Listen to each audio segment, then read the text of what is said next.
Oh my god. Nice to be live once again. I've returned. Oh, shit. A lot of shit's happened while I was gone. Dying from illness is, it ain't lit. What's up, Smooth?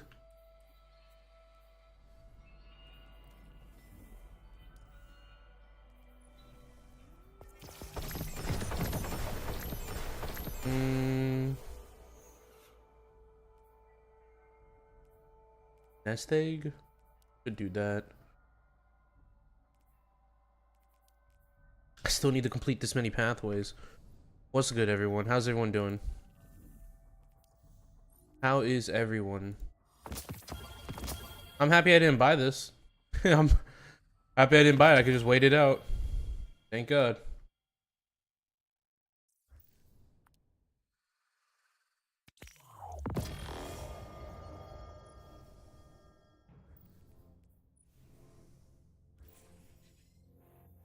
Oh man, imagine if you had bought this shit.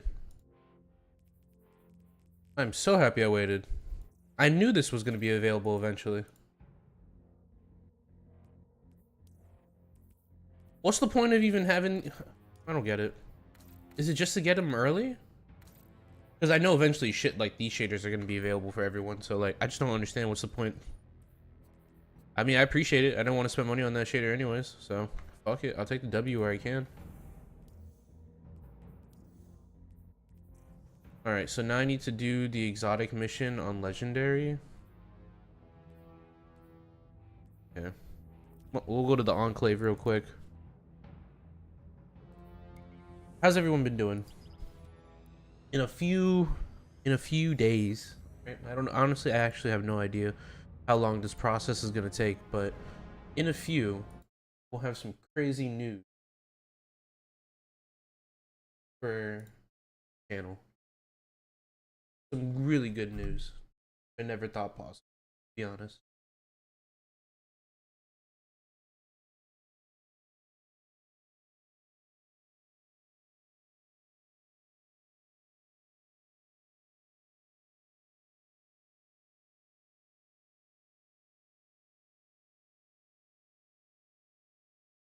Why'd I put looking for one more when I have?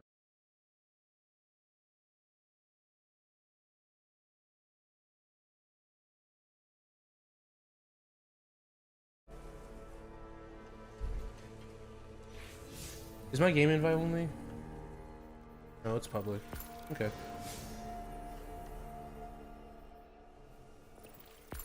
Based. Based.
Final Shake comes out in July, right? I think so. Yeah, it comes out in July or June. One of the two.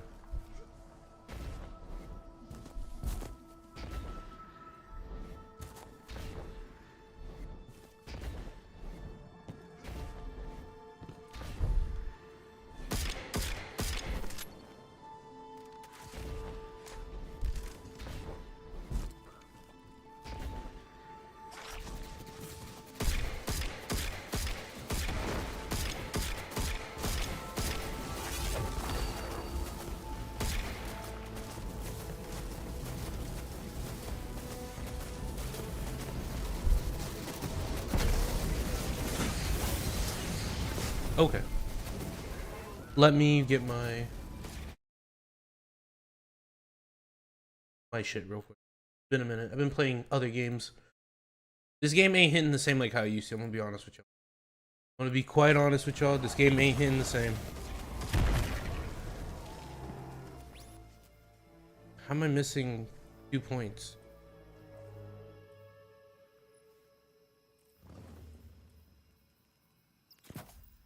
I'd rather have max resilience than max nade.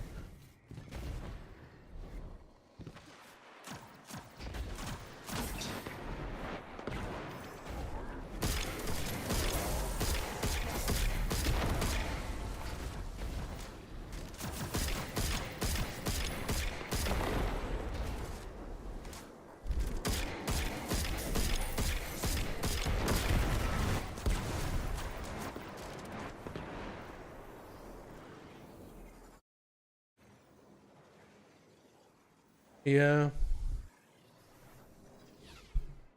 What? It was a Mountain Dew that you don't like, and then I said...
I don't blame them. I mean, I died, so I mean... Not completely there. It's not all of them.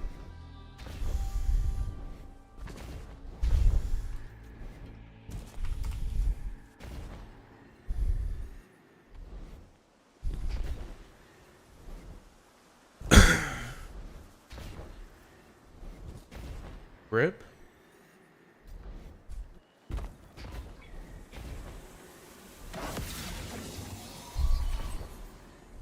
Hey, if anyone wants to join up... Bro, what? Like, literally... You know what? LFG are ass. You're right. I take it back. They are shit. I'm with you, Adam. Fuck them. Why did they all leave?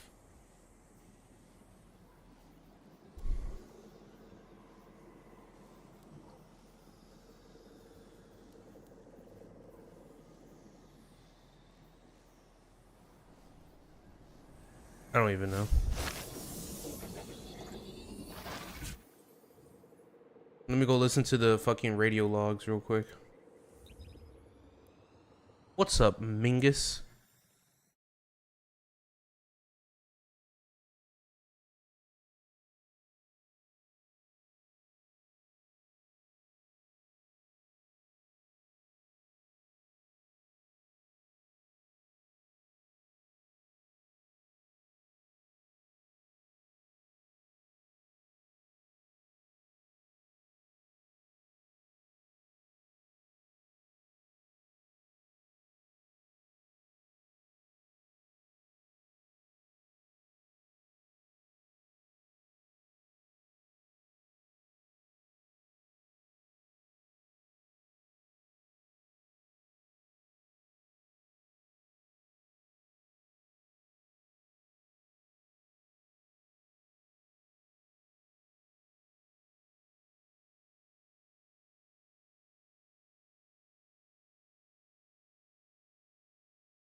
We have another quest?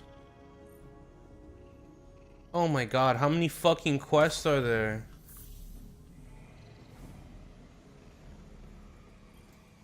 My queen, the Techien await authorization to position your personal harbinger.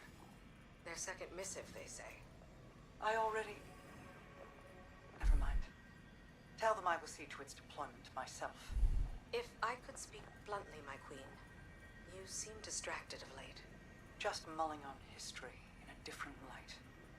Taranis and Riven. Against all odds, they found each other and chose love instead of misery. Until I tore them apart in the Great Hunt. I locked Riven in a gilded cage and hid her away. In doing so, you saved her from destruction. For good or for ill, I do not regret my part in the hunt. Nor the second chance we have given the Ahamkara by seeking Riven's eggs. And I'm glad she and Taranis could meet again, in a way, before the end. They have me thinking of Sior. I see. What was she like as Queen's Wrath? I was too young to know the Awoken behind the legend. Sior was the soldier we sent to break the tide if it ever turned against us. If half the legends about her were true, she should have been the one to face the curse. You're both warriors in your own right.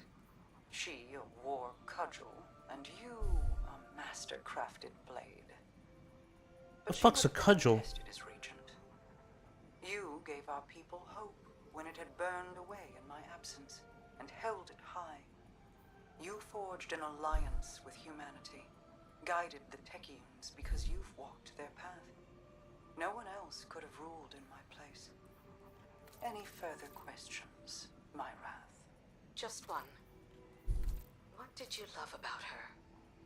I could list reasons until soul burned out, but they would be lacking in complete truth. We do not love rationally. We just love. I'll keep that in mind, my queen. I need more! There's another one! Or is there not another one?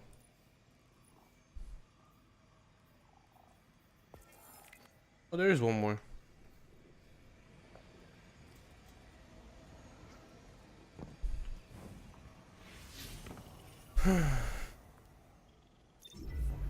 Maybe I just need to reset it.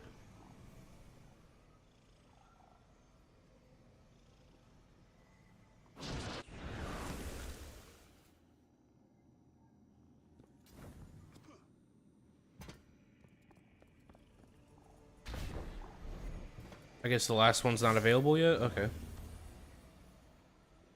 Now I need to go to fucking Neptune and listen to Veil Containment, and we're just gonna eat food while we get exposition dumped. Should be base, should be lit, should be fun, should be W bog.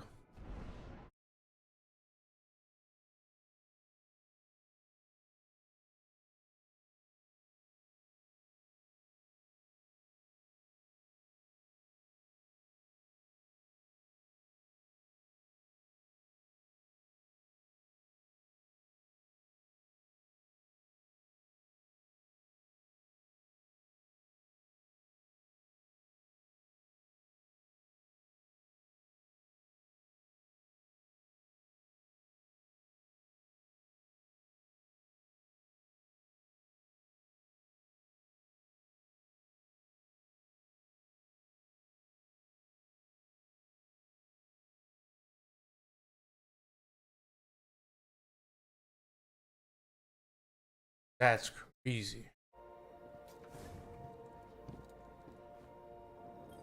I've reached the extent of what I can glean from the research data.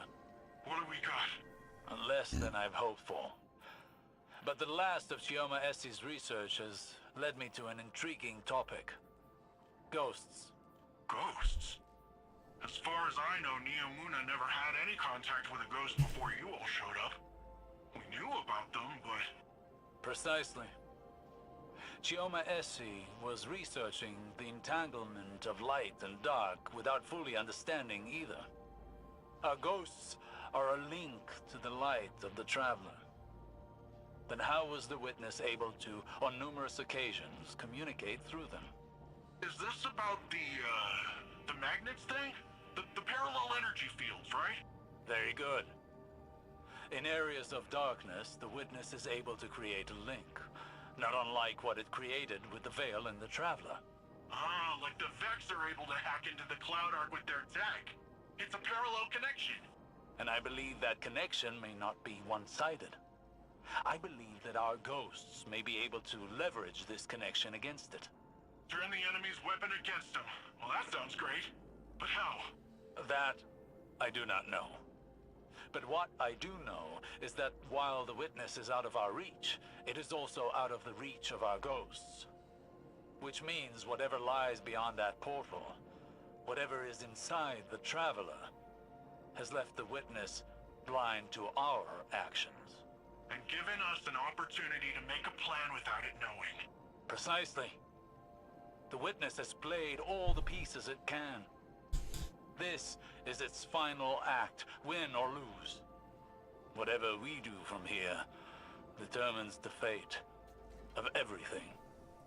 No pressure. Let me get the next one. I know there's another one.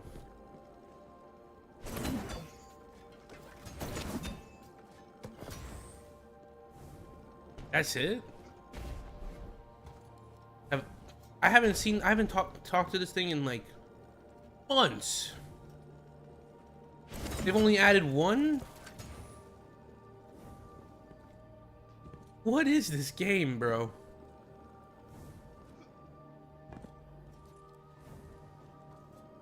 That's seriously all there is?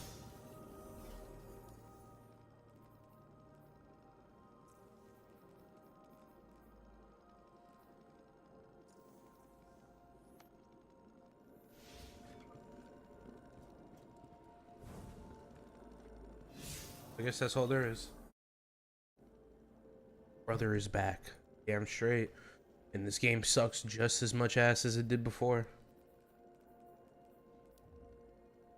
No, not Strikes. What is it? I gotta go to the Dreaming City. Wonder why.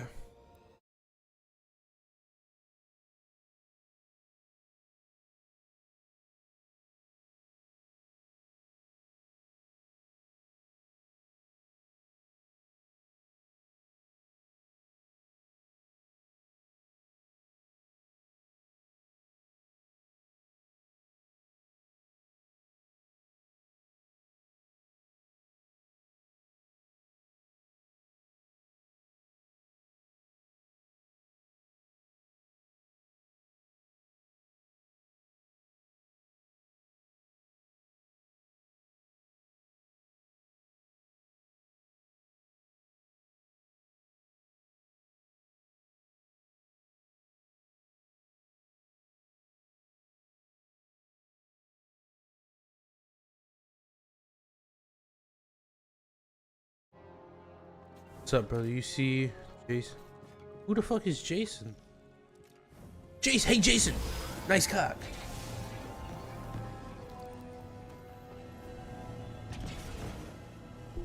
Where the fuck is this person? Travel to this person.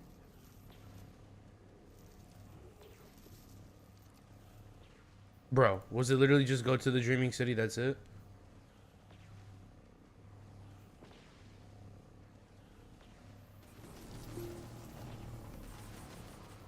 Where the fuck are the gardens, bro?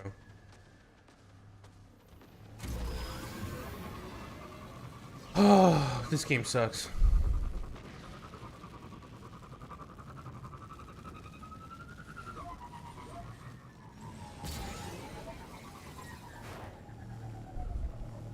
Who's Jason and why did he retire? And what did he retire from?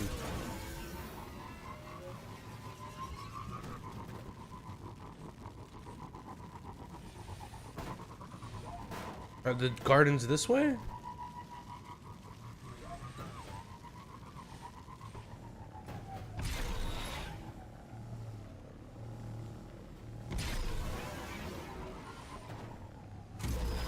Fuck yeah. Now what? Source of the celestial anomaly. Anomaly. Amaluli. I could have sworn I'd done this already, but whatever.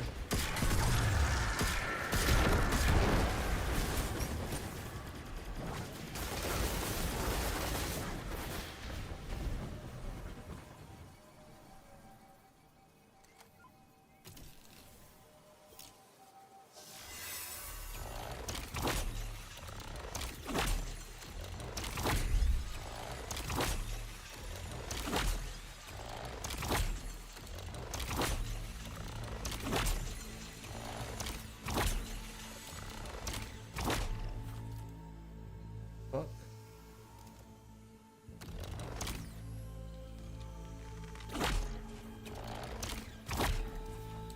Bro.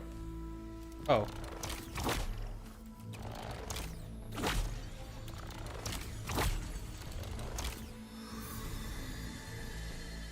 Nice. Give me the inscription. One vital note to impart to you who've walked this path. What Taranis has done has never been done in all the solar cycles of this system.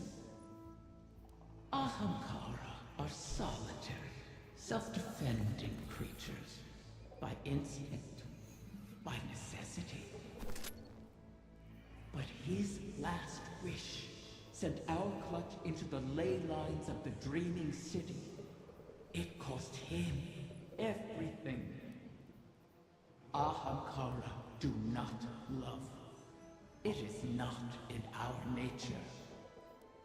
But Taranis loves. And instinct will not impart this cold hard fact.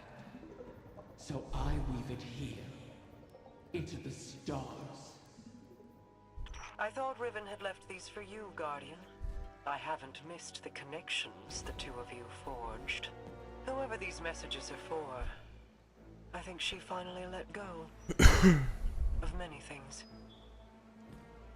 Perhaps I can do the same. Nice. So cute. So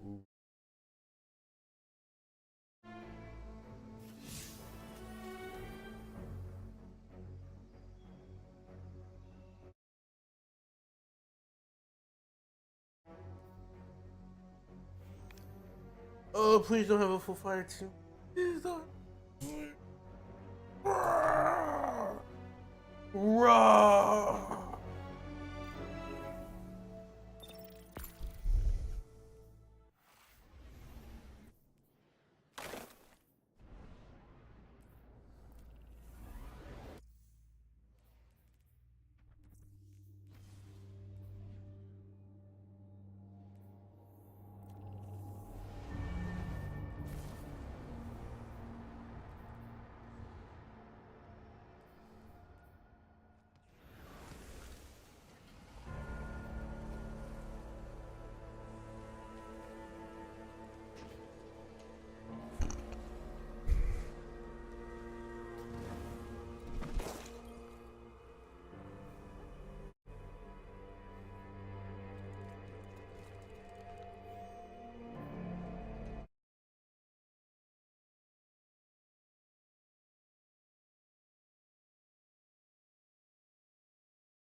Bruh.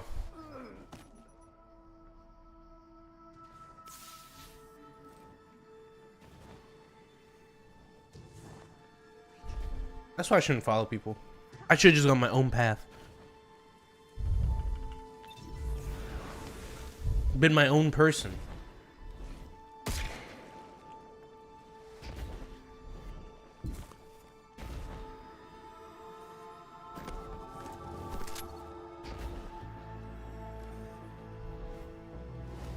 Dude, I hate this fucking game.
I might. I just want to get these exotic quests done and then I'm done.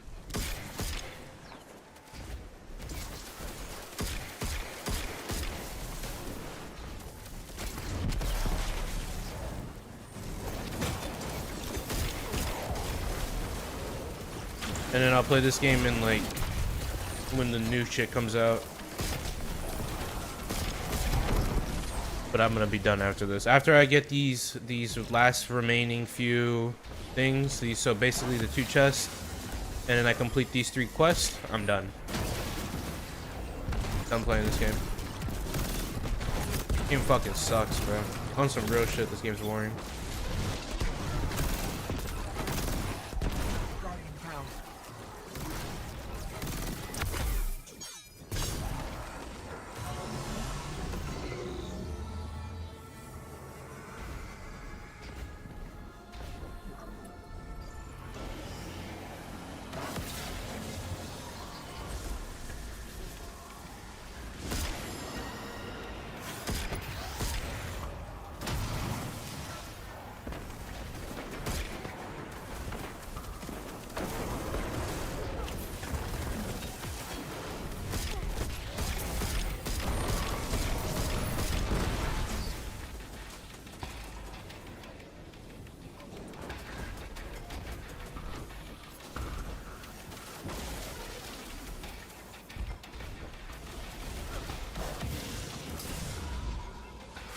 To spam your sniper. Good sir, spam it. And spam it well.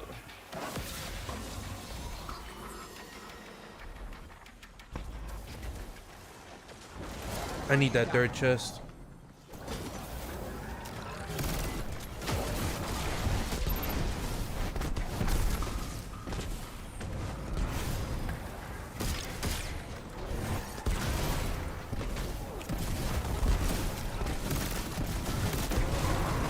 Riveting gameplay. That bird, snake.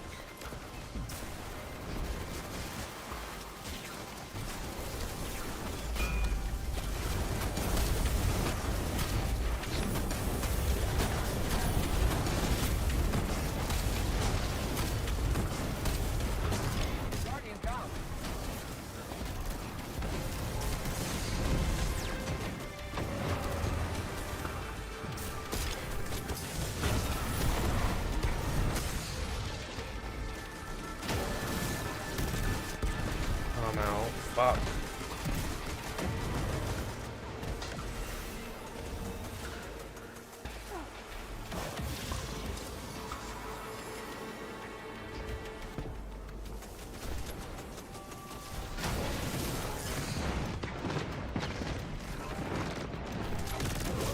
Dude. What? And then it takes 20 minutes. It takes half a minute to get revived. These people don't make good games anymore. They don't care. They don't care anymore. I gotta tell y'all, they don't give a fuck no more. Bungie has no care in the world for the people who play this game anymore. That's just facts. I gotta be the guy to tell you this. I'm like the Thanos meme. Oh my fucking god.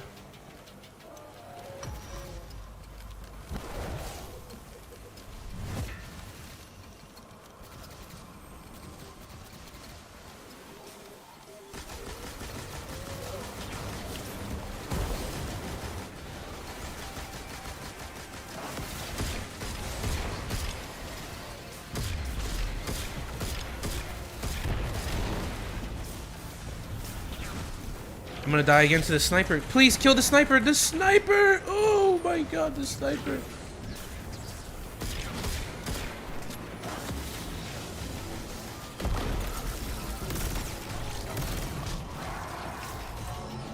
There we go.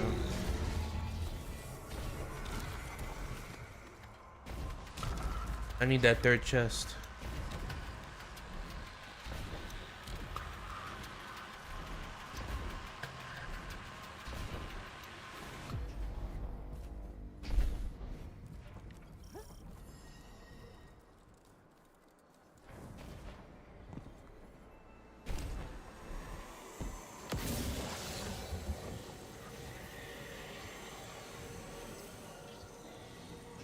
I gotta follow this guy because I need the third chest. Oh, it's right there. I see it.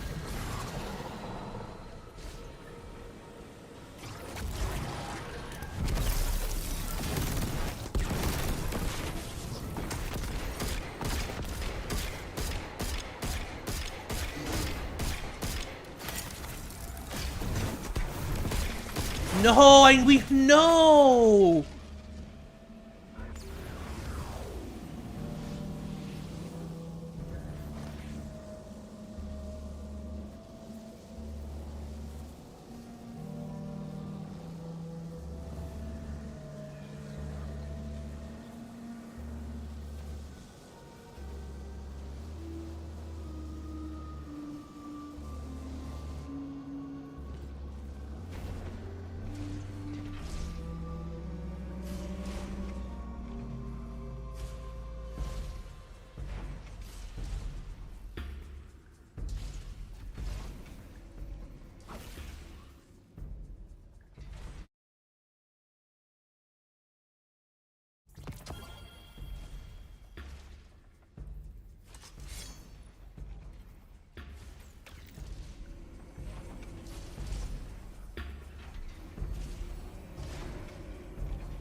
Dude.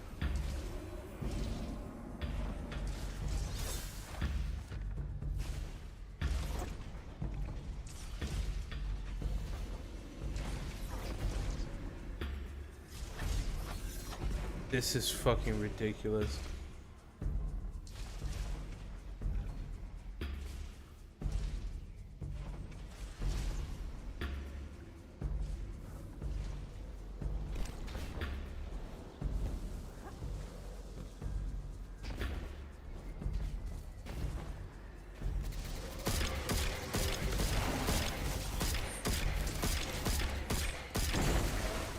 It's like, why?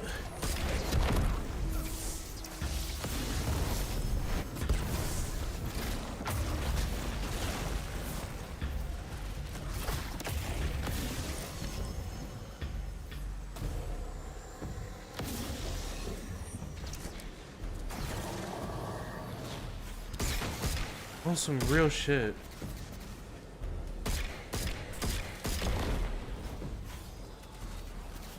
I hate fucking LFG so much for this exact fucking reason. I don't have the thing. Oh!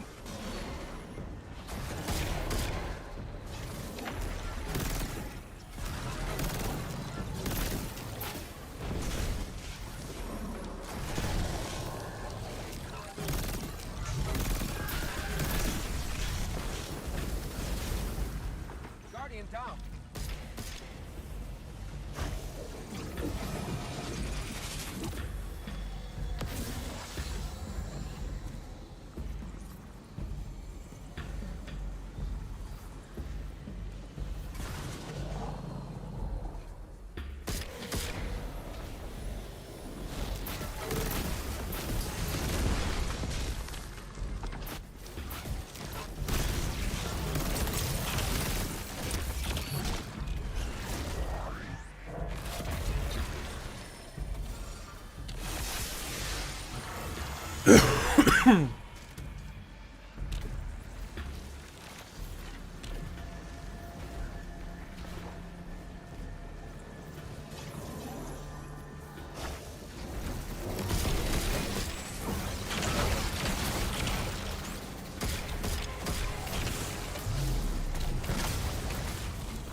I'm gonna die.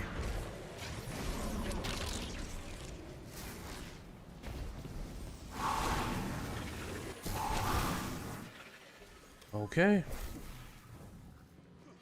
So happy I actually got it.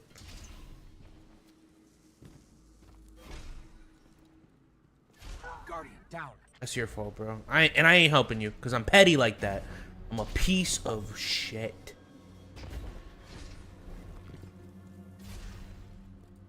I am not W Manzing. Oh! Oh!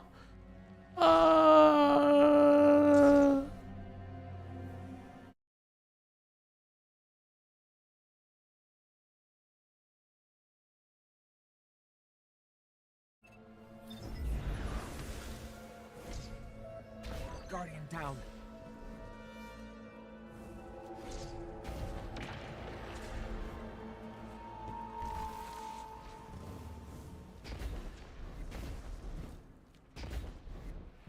I need that fourth chest.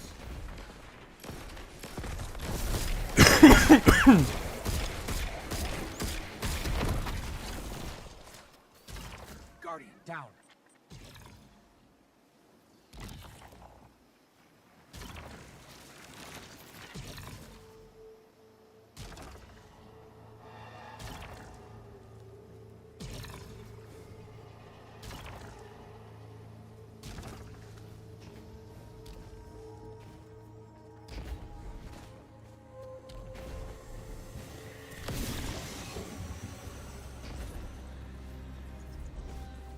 Guardian, down.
We are apex predators of the highest order.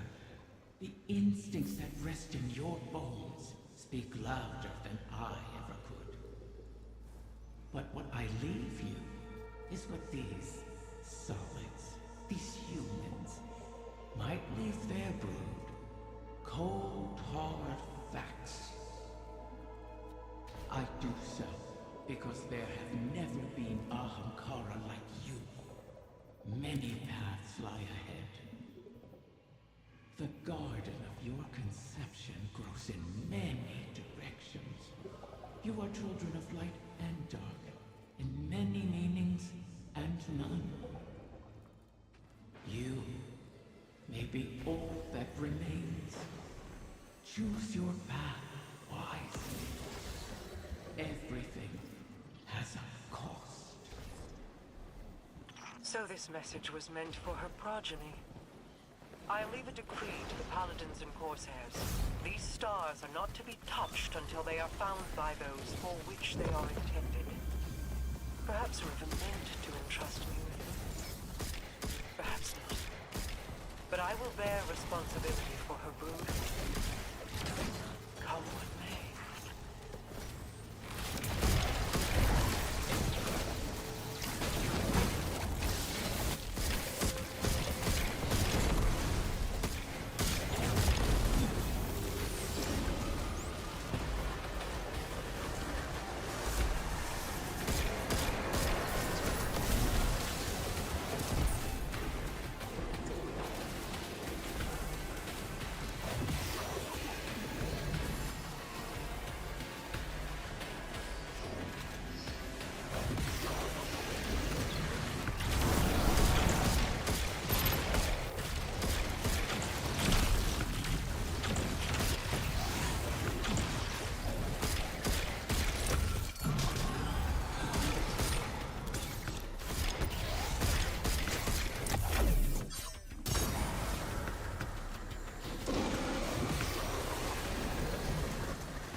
Oh my god. Legend is so fucking ass. Not even gonna cap. What's up, G's? Am I the only one here? That's right, kitten. You are. That sounds so cringe. I'm gonna kill myself. Why'd you have to pick that name? Of all names, you had to pick that one.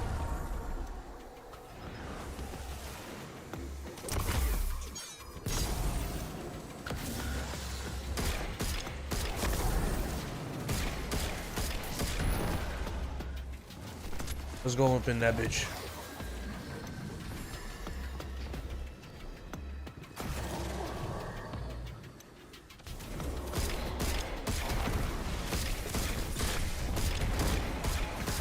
How you been? I've been doing good, bro. I was literally like dying for the first week of 2024 with some fucking crazy ass head cold, but I feel good now. Like I have a tiny bit of a stuffy nose, but that's alright with me. Like I rather have that than I did before, and like a very light cough.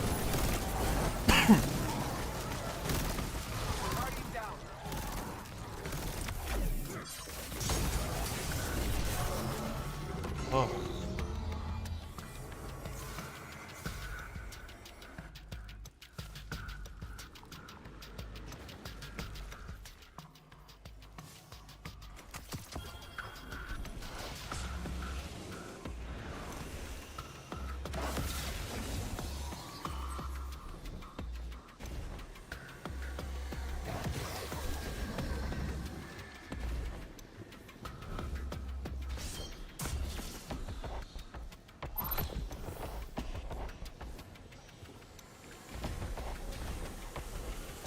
Oh, did they fix it?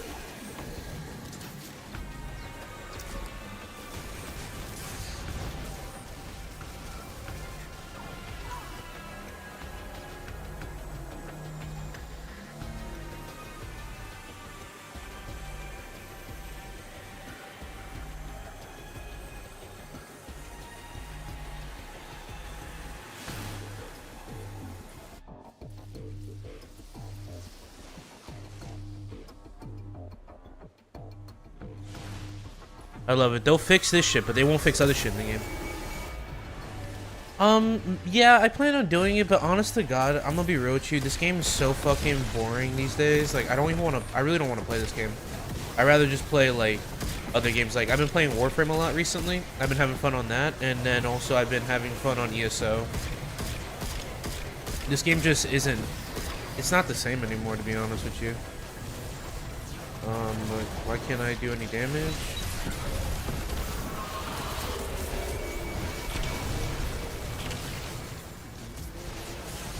Jesus, dog.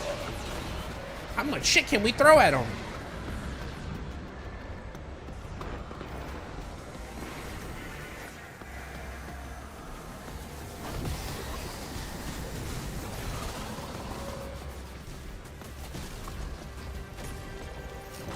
And no, I haven't. The closest I got was to the final boss, and then I died instantly.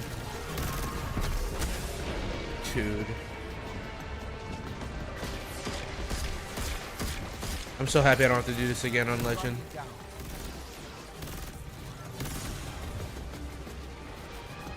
What the fuck is this other dude doing? What are you doing?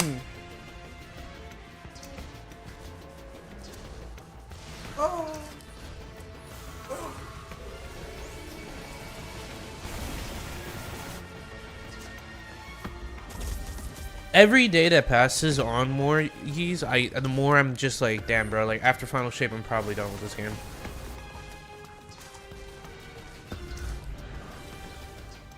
You can do it from here? No. You need Wish Ender.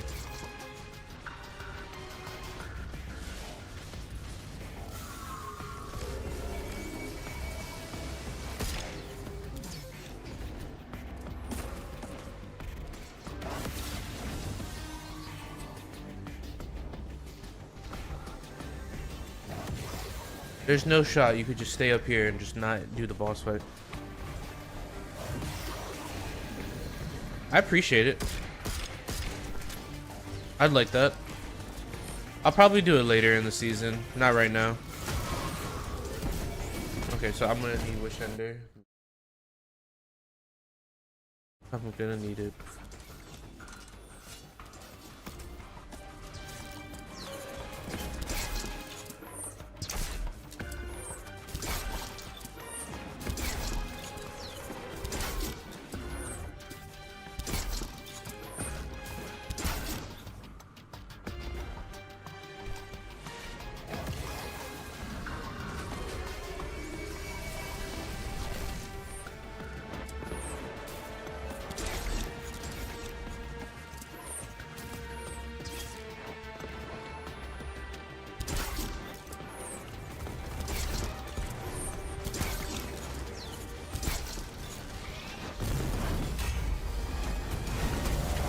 Get from under here, bozo.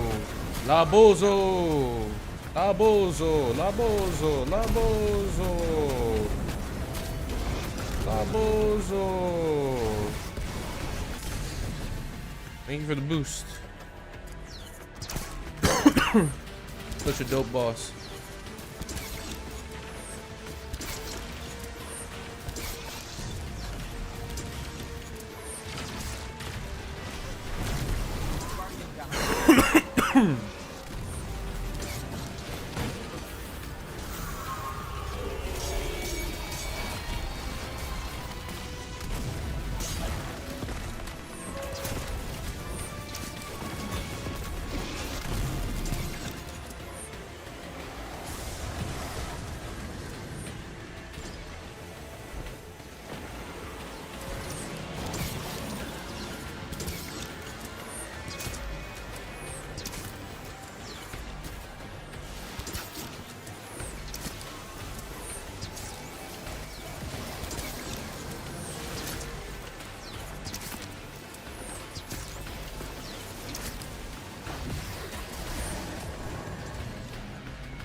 Dude, I'm trying to hit.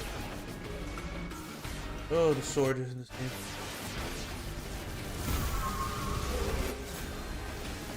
You see, like, that's, and also that's another big thing. Hella people are leaving this game now already, right? So we're already losing players. We're not generating. We're having a net loss on players. I know when the final shape drops, it's also going to be a net loss on players. Not people are going to be coming in. So, like, overall, this game's going to die, which sucks.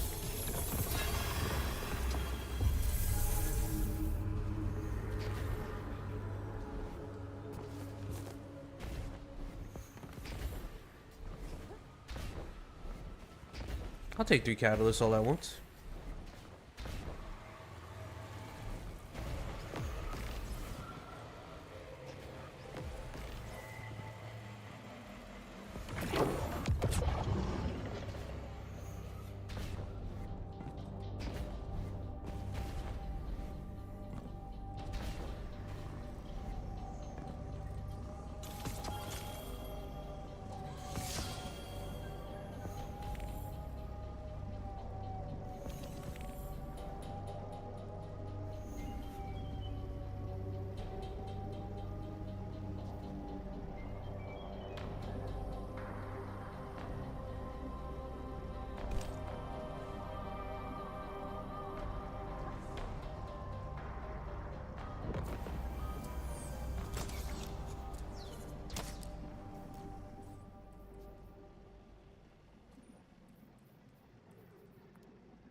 I'm gonna be honest with you, I'm not excited to see how Marathon turns out.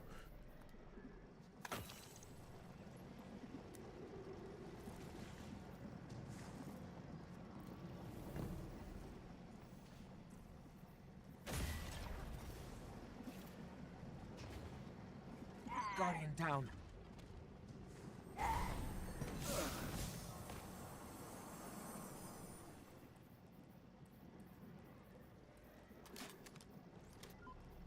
That was easy. Well, that was finished. That's also the title. Base. Title's done.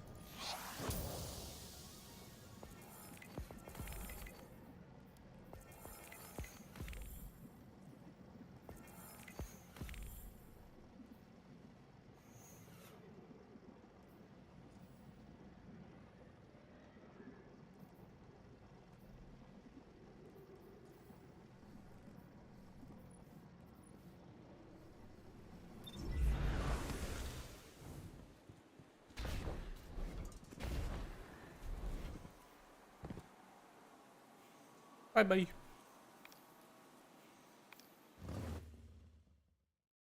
If it's bad, I think they're putting their all into Destiny. I don't think so. I think Destiny's done. Honest to God, I think Destiny is done. This game is on its final leg. We could watch. Oh my god, look, I could buy a plushie. Thank you.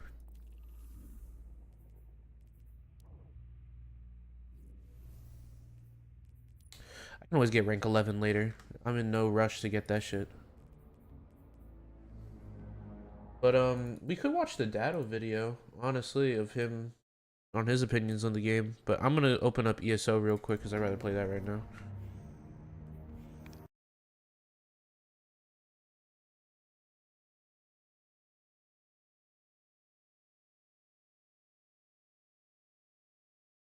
We can all watch it together. We can get a true opinion on the game.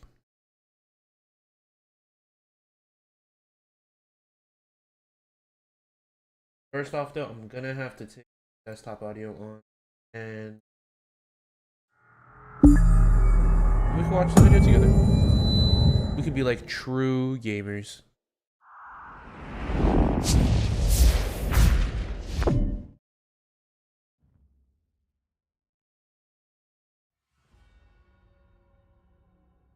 Bro, I like literally, I just like have no drive to play, because like once you're done with like the main story stuff, like what is there left to do in that game? There's nothing.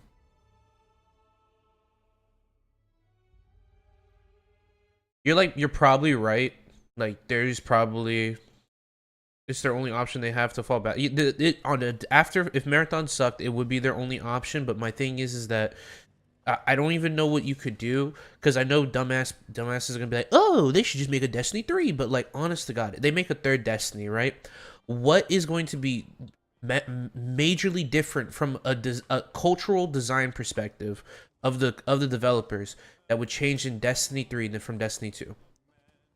What do you think them making a Destiny 3 will do, besides changing the sandbox and us losing out on armor cosmetics that we like a lot, on guns that are really fun to use? Arguably, they are broken as well. And we just now starting all over again. And it's like, these people have shown the propensity to be lazy because they are forced to shit out content every single minute of the hour. Like, or, you know, a little bit of exaggeration, but like there's like seasons, there's no breaks between, there's nothing, it's just constant making content. That's all shit. So like when Destiny 3 drops, what is going to change that design philosophy? Like, that is their philosophy at Bungie, is to just pump out fucking content.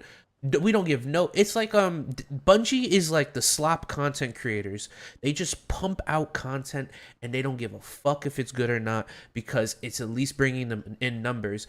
And they run such a close margin, probably, like, you know, maybe, I don't know, I'm not a fucking executive, so I don't know what the margins are like, but possibly from the way they see it, because the executives want such a fat check, is that they run such a close margin on their production and their content that they're forced to do this. So if they made a third game, that shit would just, it would be the same. So I'm just getting a third game, I'm starting all over again, and it's just gonna be more of the same bullshit. So like, I don't know.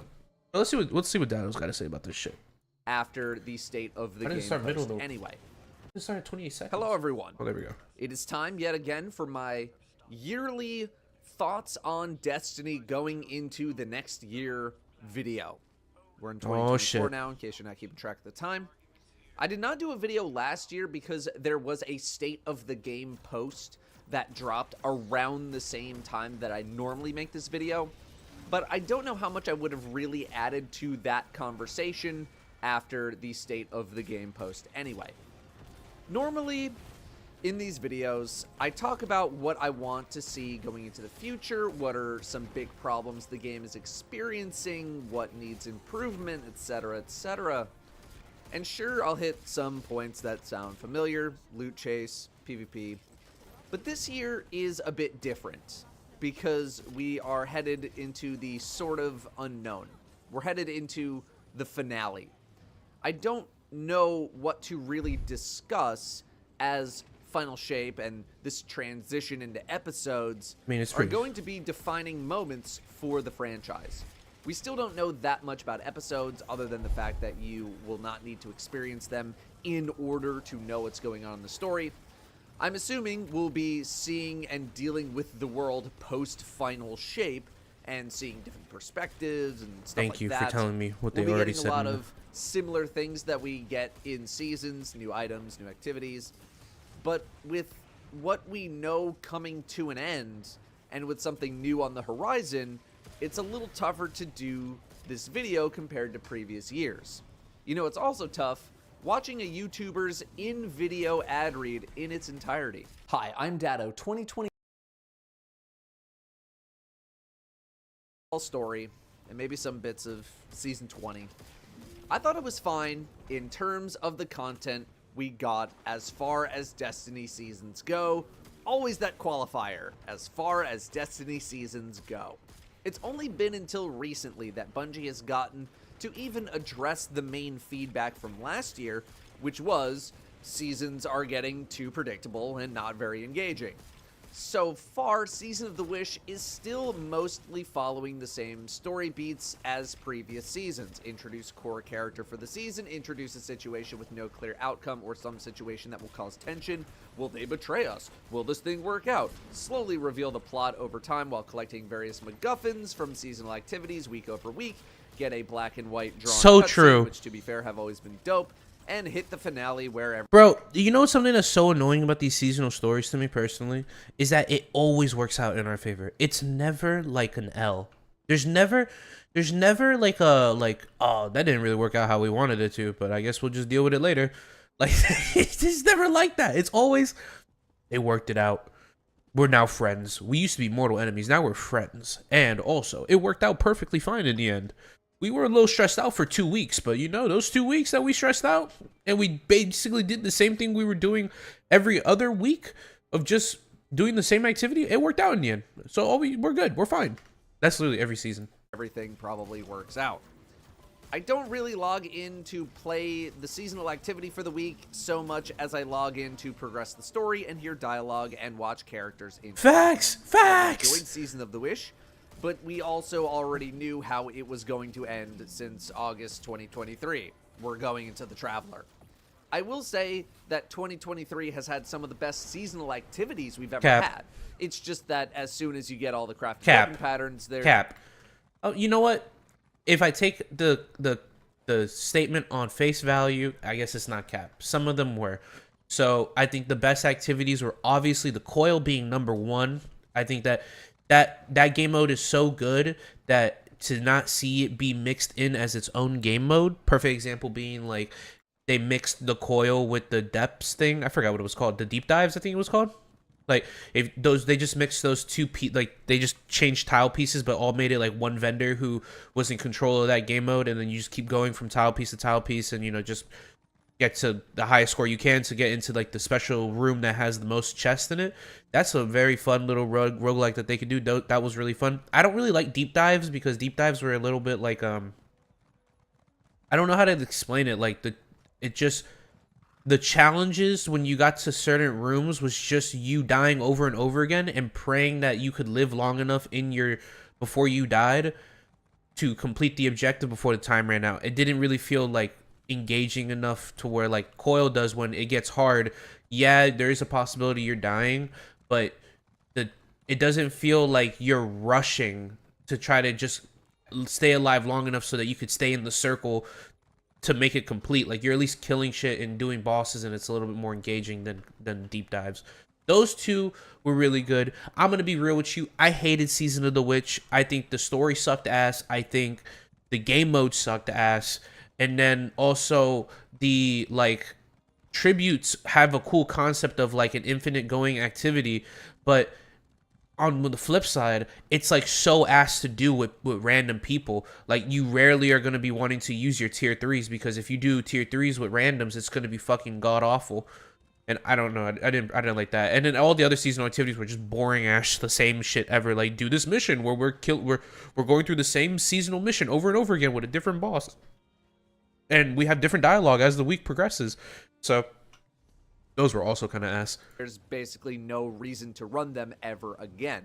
Deep dives walked in Season 21 so that the coil in Season 23 could run, the coil being easily a top 3 seasonal activity ever, with arguments for it being the best.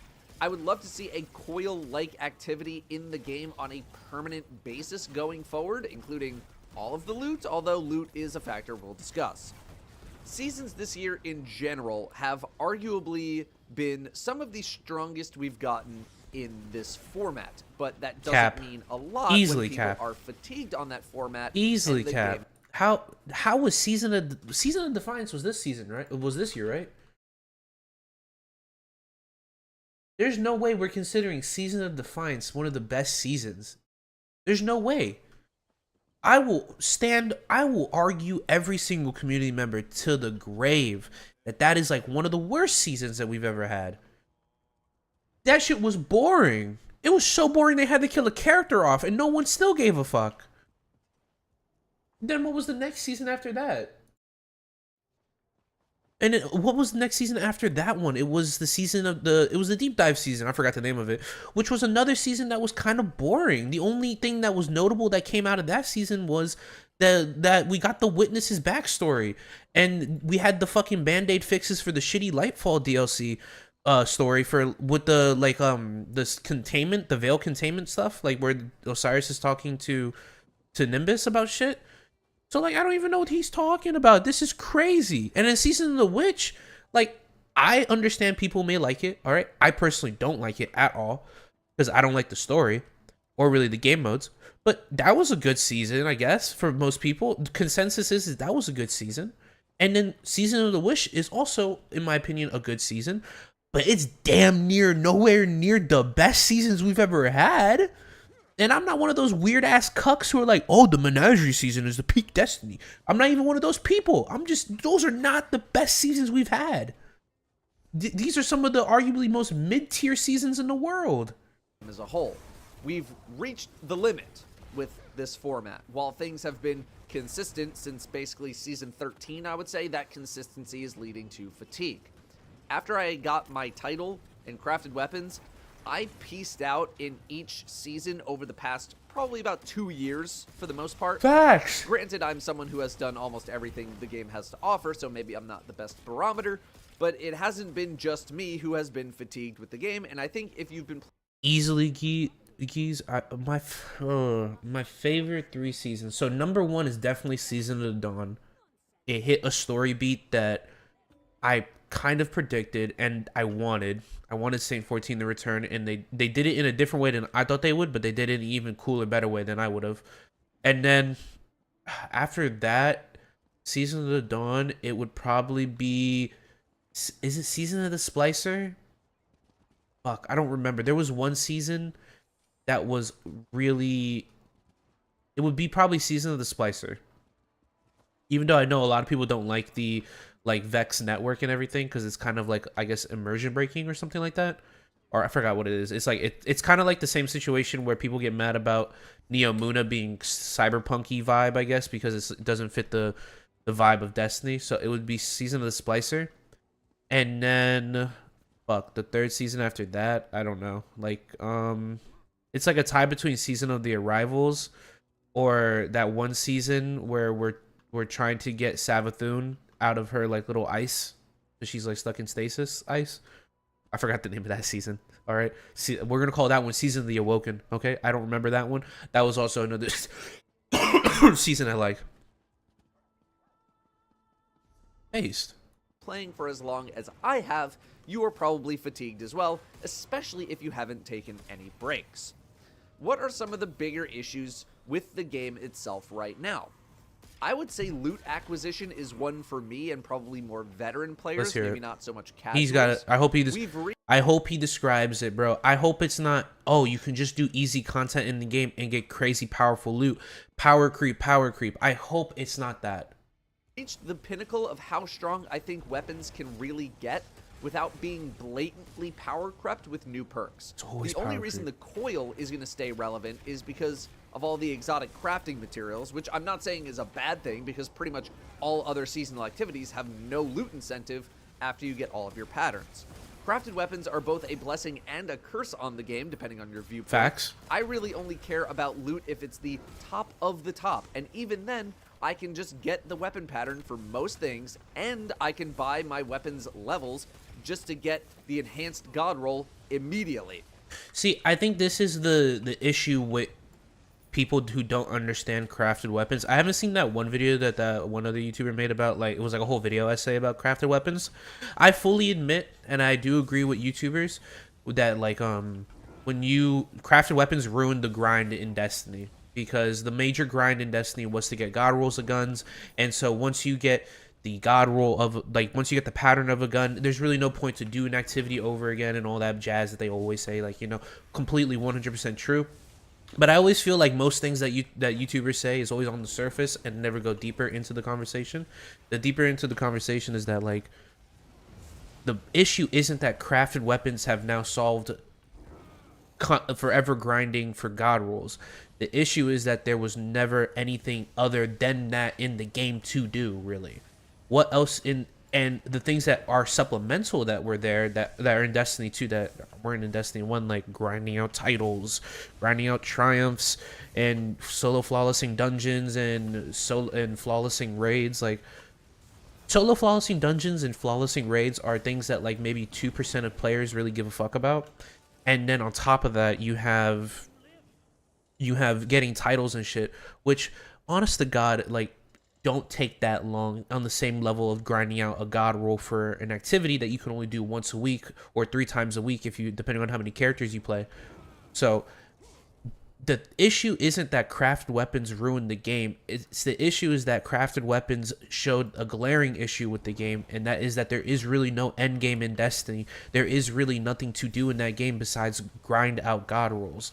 So when you bring in a system that lets you skip that whole purpose of the game without supplementing something different for players to do, then you kill the game easily. Yes, 100%. Crafted weapons did kill the game, but I don't think that's the fault of crafted weapons. I think that's just the fault of poor game design on Bungie for not properly making a good end game in Destiny.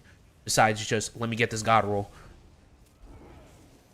You know, that's just my 2 cents on it. But like I said, most YouTubers will never say that, and I feel like that's just because that's a much more harder conversation to have. There's everything. That's why day 1 raids are so fun and interesting. So yeah, you can power. I'm not saying that shit isn't. You're not broken in this game these day and age. It's like, yeah, it's really hard to die, but that, I'm gonna be honest with you, the game is more fun when it's easy. I'm gonna be like, I know no one likes to likes to hear this take, but when the game is way more harder, and not everything I want is to be day 1 difficulty. So like, day 1 content or day 1 raids are interesting, not only so much for how, what I should say is like the difficulty of it, it's that there's a lot of like hype around getting the whole like, okay, I want to be world's first, I want to get the day 1 emblem. There's that kind of hype because also it is difficult, so there's the reason why there's that prestige of getting the day 1 emblem, but also because usually raids hit big story beats in Destiny. So like, perfect example will be the reason why Rude Nightmares' raid was so hype was because until it was, you know, obviously really easy to beat after the fact, after the day 1 race was done, was because it was going to be it's the raid, it's the pinnacle content of Destiny. It's usually when big villains come out. It's kind of usually where you actually see Bungie become an actual AAA studio and make some very AAA quality content. So I don't think it's just because day 1 rating is hard and that's why day 1 rating is the most hyped moment. It's usually because that is the pinnacle content in Destiny. It's usually where Bungie puts most of their effort in. So that content quality is way better. I never said I don't like them adding crafting. I literally said that I agree that that crafting ruined the game, but that it ruined it because it made nothing else. There's nothing supplemental to do. You can make a game you can have stuff to do in a game that doesn't require it being hard. Like, I would just look at Warframe's grind. There's things that you can do. That game's like stupidly easy. All right, I rarely struggle in that game. The only time I struggle is when I don't have a build like proper, like I have no mods on my Warframe or anything, and I'm leveling up gear. Or if I'm severely underleveled and my friends are carrying me through a void run so I can get all my shit to rank 30 in like half a second. All right? There's lots of stuff to do in that game. There's a lot of meaningful stuff to do, a lot of engaging content that you can do, and it's not necessarily hard.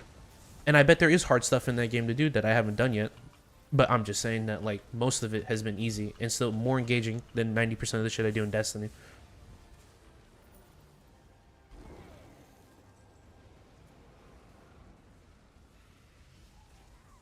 Thank you, Lettuce.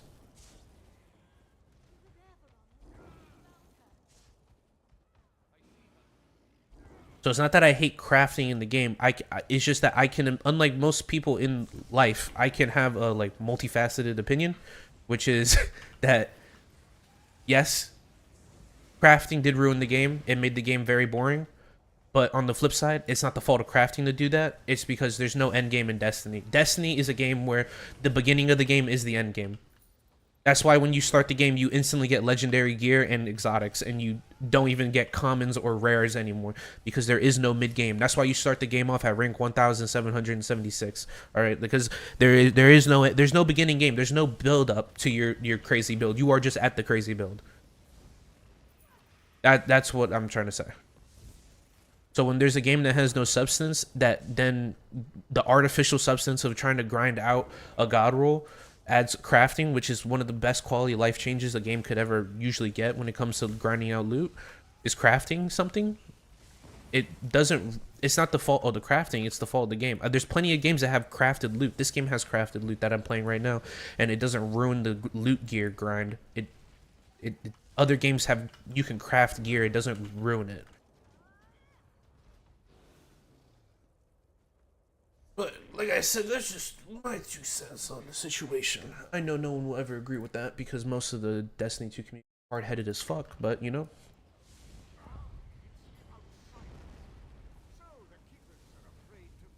The amount of work I actually need to put in has been dramatically reduced in just being able to buy stuff. Although, if that work is just mindlessly grinding away at Shirochi or Grasp of Avarice, I think a lot of people would argue that it's okay to get rid of that work. But let me finish the point, because I might agree with this and then instantly disagree. And at the end of the day, having the top of the top end loot hardly matters to begin with. As long as what you have is half decent, you're going to be fine in 99% of content. Armor, on the other hand, has been at its power limit ever since Artifice Armor was introduced. I have not needed to care about building new armor sets for a very long time, making half the loot in the game completely irrelevant to me. I did a couple of days of farming last year, and that set me up for life. But besides just increasing the stats... Why doesn't crafting ruin ESO? Why doesn't the crafting armor sets ruin ESO to me? Because, like, they're... both the non-crafted shit and the crafted shit they're not the end game. No, it's not because the game's harder. ESO is like beyond easy. I would unironically say this game's easier than Destiny, because like in Destiny, soloing a GM is borderline, like only like the 1% really can do that shit. In this game, it's kind of expected that you can solo almost everything in this game, honestly. Like, no problem. This game has power crept to the point that they don't even give a fuck no more.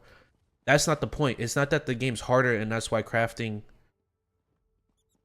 like, I don't know how to explain it. It's just there's more shit to do in this game besides just grinding out the gear. When you want to be a looter shooter and everything, then crafting the gear would be a problem. But the game wants to be something more than a looter shooter. But the thing is that Bungie has never put in the effort to try to meaningfully change the genre that it's in.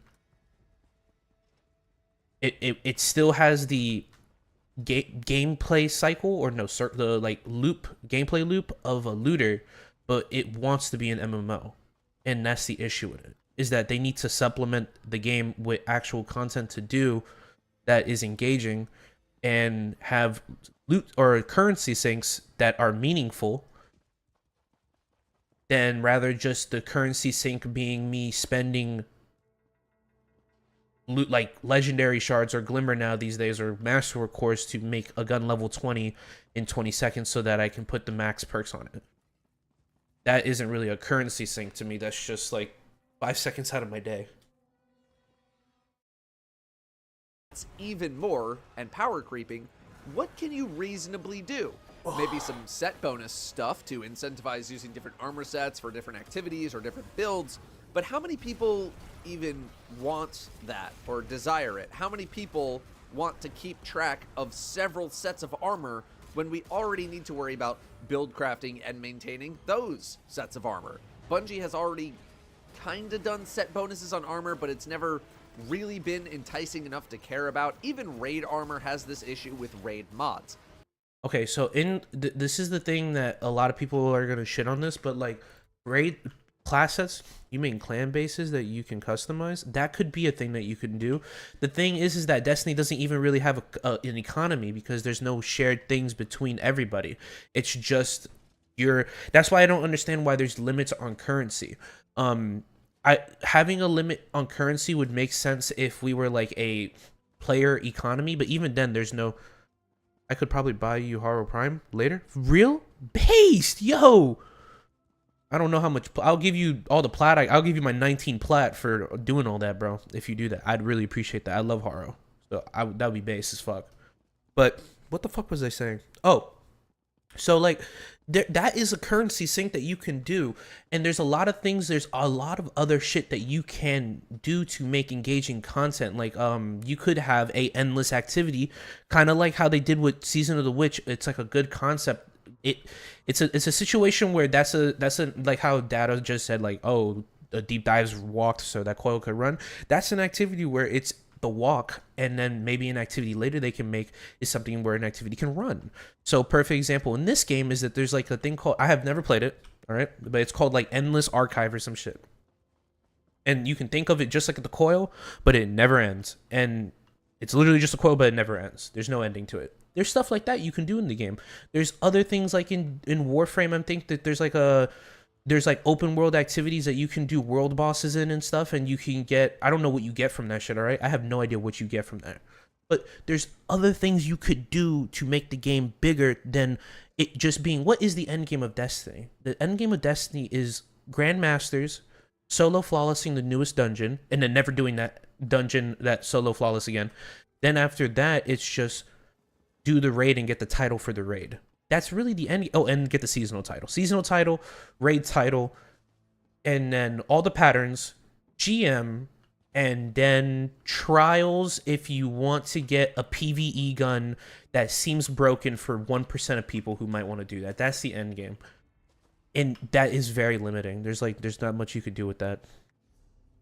Honestly, I don't even know where the fuck I was going with that point. I'm gonna be real. I just rambled. Based Chad pilled moment right there. They're nice, but most of the time, not game changers. Oh, yeah. Oh, so this is the thing, is that this is a perfect game. This is a game usually that I kind of like look towards when it says armor sets. So most armor sets, the reason why they suck in Destiny is because they only apply to that one activity. So in the sense is that I'm going to get a full, let's say Vault of Glass had like a, well, actually, no, we'll literally use a Season of Undying. What's like Garden of Salvation, where they have mods where it's like if you stand near the pillar, you get more damage. If you shoot oracles, I think they, or whatever the fuck. There's like things where you stand near pillars, or you can do the activity quicker. Those are cool and all, but those are so limited to one activity. And once here it goes again, it's a compounding issue. It's not a one. There's not a one size fit all change to Destiny. So you change these Vanguard sets, these raid sets, to stop being just one for the activity that they're in. Because who the fuck is going to maintain, like Dado said, 7 different armor sets where you're going to be having to literally make sure that you get God roll sets so you can have like triple to double or triple 100s on activities that are already easy enough that you don't really need these mods. That's why you should have sets that don't just apply to the activity.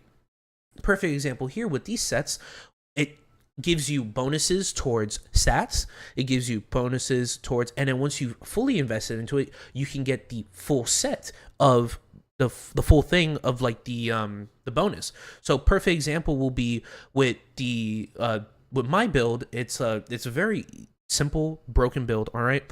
But so we're just gonna look at this set and we're gonna ignore this broken ass ring, all right?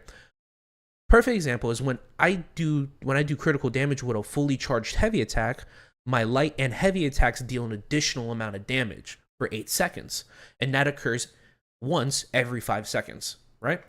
So what stops Bungie or Destiny from doing something where it's like, all right, with this armor set, you know, let's say with Taken with the Taken King shit, right? If you invest at least out of your 5 pieces of armor, you invest 3 of them, all right? So you can, because I want it to be a big bonus that you, if you want to, I want these bonuses to be good. If you like get 3 rapid kills very quickly, every 5 seconds you can spawn in a Taken Orb turret, all right? Like some shit like that. That is fights for you. Some simple shit, all right? I'm not a fucking game designer, all right? And that's the quickest thing I can think of. But you see how that now has changed from it being it only works in the Taken King raid or King's Fall, and it's only going to help me in this one activity, to it being a set now that can help me in multiple different things. I now have a turret that can assist me in PvP, PvE, the simplest of PvE content to the hardest of PvP content. And now that set has a little bit more worth to it. That's the issue with legendary gear, is that it only helps that one activity. And if you want these gear sets to mean anything, they need to help all the activities.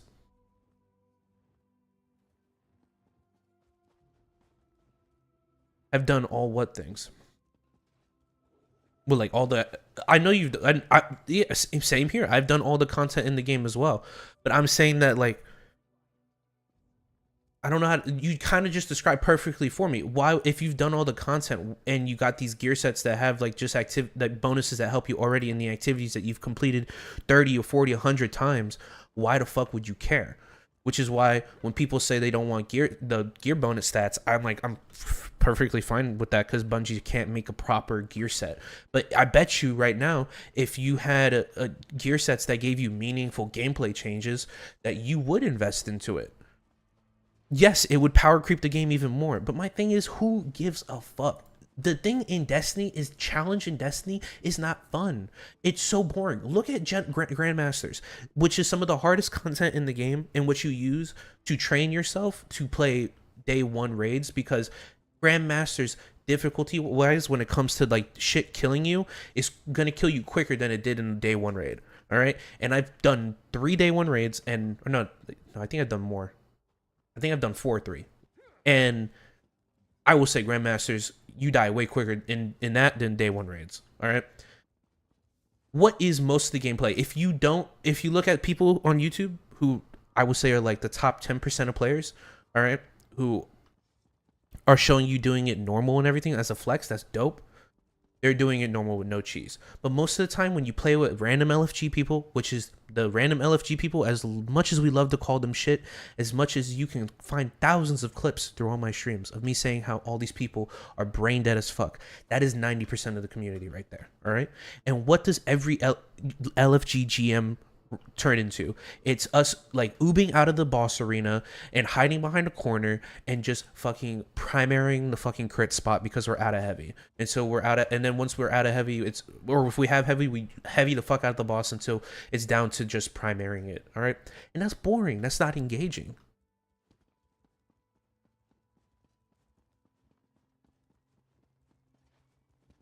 This game's been out longer than Destiny. This game's been out longer than Destiny 2. ESO's been out for a minute. And Warframe's been out way before even Destiny was a concept, I'm pretty sure. This came out in 2014. And Destiny 1 came out in like September 2014. And then when did Warframe drop? Warframe came out in 2013. Literally, what Har said, LFG only asks for cheese. God forbid if you do that shit legit.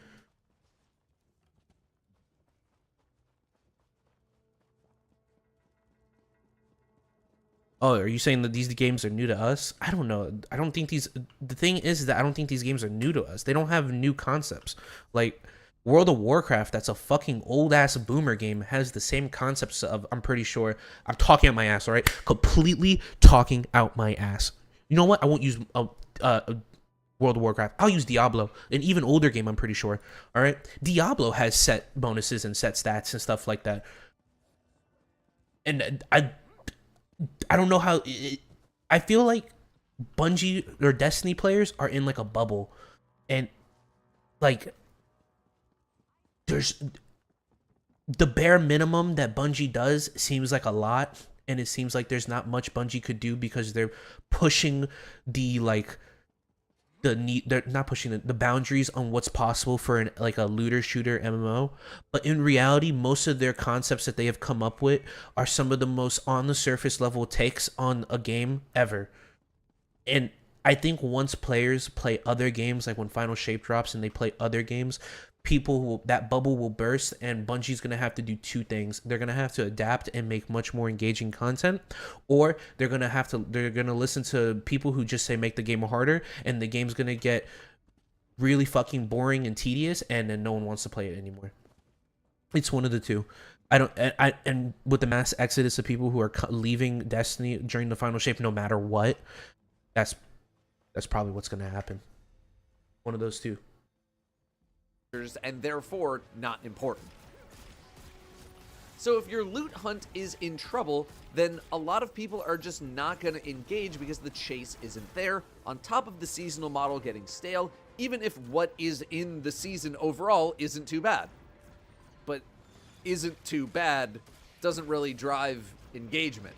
There's also the price of engram focusing, a lot of complaints about that right now, but that is something that is fixable with a number swap and adjustment. That is not a systemic issue that will take months or years to come up with a solution to. At least theoretically it's not. That's not the kind of stuff that I'm really trying to talk about.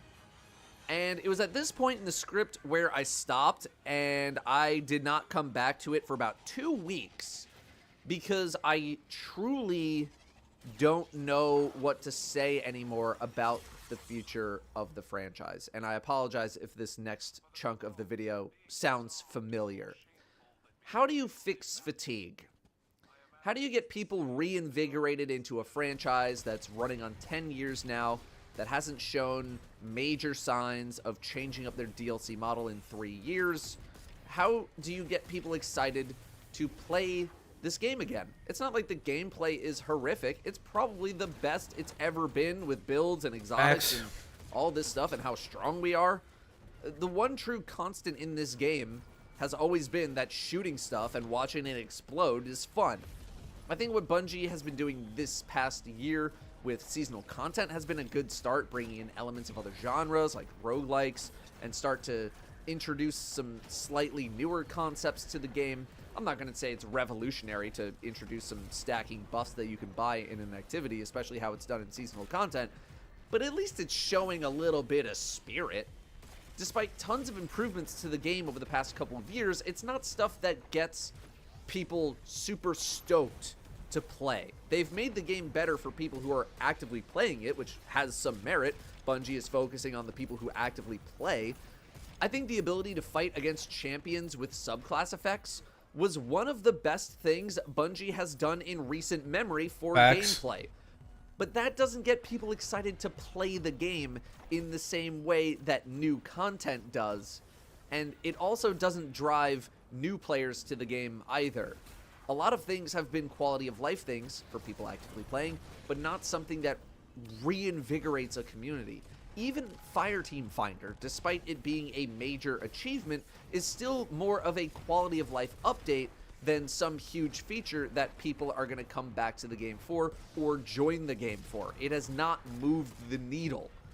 How do you get new people to a game that's been out for 10 years that hasn't done a whole hell of a lot to encourage new players to join up outside of the occasional sale? I would love to hear expansion. his opinion on this. Obviously, if you can restore the DCV content to the game to let people play it all the way through, and if you straighten out buying the expansions, that could lead to new player retention.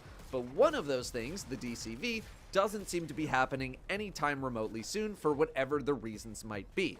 So that's a no on injecting new life into this game in the next year or so, because who is going to hop in at the end of the story when you can't even play a large chunk of it? A Destiny 3 concept is constantly proposed, and I've said many times that I don't think it'll happen, but it gets more and more compelling as time goes on, just to open the window of opportunity to a potential new player base. And most importantly, how, as a player, do you trust Bungie to be able to build back that confidence when all we've heard for years now, especially recently with the layoffs that they had, is that leadership isn't doing what needs to be done to get this game to a better place, where your employees aren't able to do what they think they need to do to bring this thing back to life. You thought you had retention problems before, wait until Final Shape hits. What do I want to see? I would like to see the end of the seasonal content pattern we've gotten to know for the past several years. I mentioned earlier, I've been saying this for years, bro. Unironically for years. But the content in Destiny, and I don't know how episodes are gonna be, so I have to see like at least a good 2 years of episodes to see how that works. But seasonal content literally is killing the creativity of Bungie developers.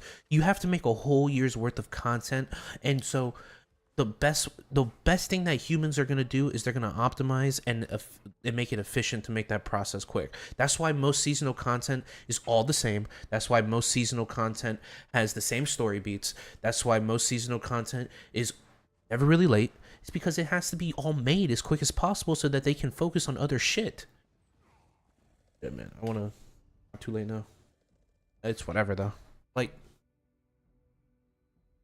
Seasons killed this game, unironically. This game wanted to be Fortnite so bad with its seasons, it killed.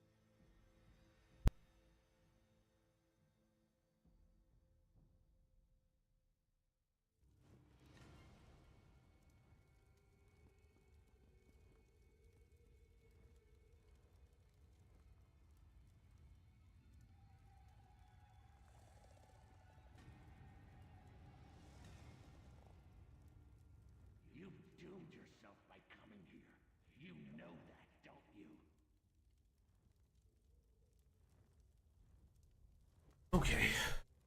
I'm back. When it comes to story stuff, I log in to listen to characters interact and tell stories and progress plot points.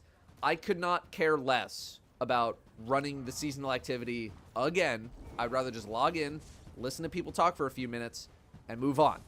I would rather have fewer, more curated things to engage with, stuff that's going to get me really stoked to run it, versus logging in for 5 minutes of dialogue and a couple of red borders.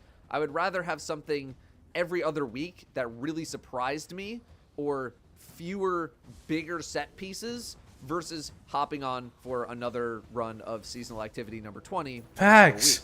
Facts. It's not really going to solve loot problems, which is one of the bigger PvE issues, but at least I'll be entertained while I'm playing a new thing. I know I don't really speak about PvP that much on this channel because y'all ain't here for that, but I can't recall the last time I've seen the PvP population happy for longer than like a week. So that's another issue too. I think one of my biggest issues is that I've beaten the game. I've done all the things the game has to offer, and I've been at this state for a very long time. You gotta really like something to accomplish everything there is to do in a game and still want to play actively. Steam says I have 4,800 hours in this game as of it moving to Steam from... Hey, bro, those rookie numbers. I'm at 10,000, all right? Rookie numbers. Battle.net. Plus, thousands of hours more of making content for the game. I know that if there's someone who needs a break from the game, it's me. I got all the titles, I got all the weapons, I've beaten all the things, I make a mockery of the things that I've beaten, I run circles around them. I might not have done it recently, but I've soloed a raid boss or two. I've done duo raid boss content before. And I think my issue is that the Destiny I got 10,000 on me is kind of breaking. I feel like my time on Destiny lately has been more forced than it's been genuine desire. Facts. And I think I'm just still kind of coping with that. You know, 10 years is a long time to be doing something like playing Destiny. But I have been taking more and more time away from the game. And that does make logging in when I do actually want to play feel more fun. Having that space away from the game makes burnout hit way less hard versus forcing myself to log on when I didn't want to. I plan on spending 2024 on a personal project that I've been planning on working on for the past little while now. I plan on potentially figuring out a new YouTube identity as I prepare for the worst and hope for the best, as if Destiny interest wanes enough after Final Shape, I need to have something else to fall back on, else I disappear from YouTube. I still plan to continue to do Destiny coverage on this channel, but given that we have another 5 months of Season of the Wish, I don't plan on forcing out Destiny content in the way I used to force it out if I don't have anything to discuss or if I don't come up with something creative to entertain you with. I know that we'll be getting more stuff during this gap, including towards the end of the season. When new things come out that I want to discuss, there's going to be a video. Yeah, everyone's When burnt Final out, Shape for releases, sure. I'll be back full throttle. But if I don't have something to discuss, I don't plan on driving myself insane trying to figure out the next piece of Destiny content just to show people that I'm still alive. Because I've had to do that a lot over the years, and I'm tired. I know it works. I know what content works. I know it's going to be a waste of time. I'm going to do my best, but eventually I run out of stuff to guide people on, and the bulk of my viewership here, the things that do well, are still guides, they're still reviews, there's still commentary on the game. I don't. But As for my this is my thing. I don't really blame him for that. Like, that's not his fault. Like, it's partially, yes, it partially is his fault that, like, all he's known for is guides. But that's also part of the community. Like, a lot of people here in this community of Destiny don't give a fuck about anything creative that you can do. No one gives a fuck about anything, like, when you go on YouTube for Destiny content, you're not looking for, like, creative content. You're not looking for, like, interesting new ways that people see the Destiny universe. Perfect example is, like, when I made that series that I did where it was, like, kind of like an SCP inspired holy fuck, can I speak English for a second?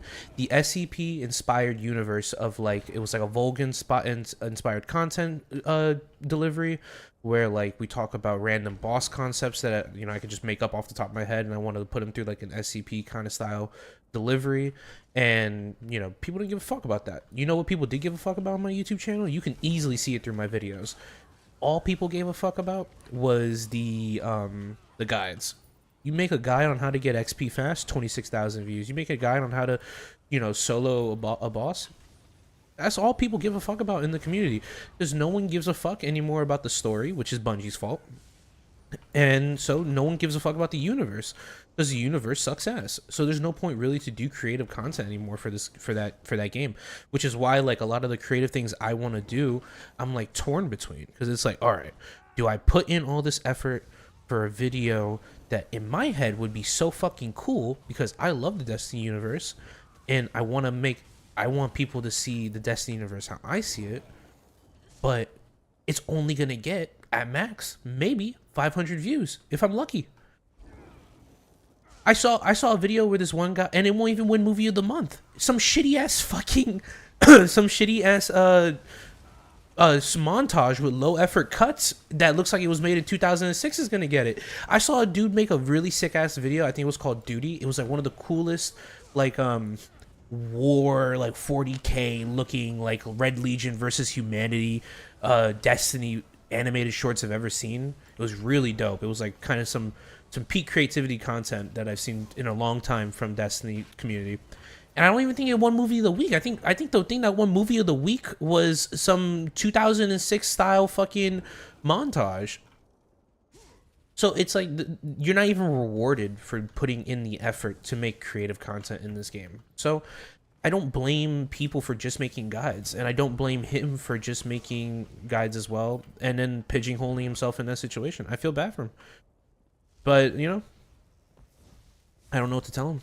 I don't know. There's nothing I could tell him. There's nothing I could do. The story is the only thing that made me come back with Witch Queen.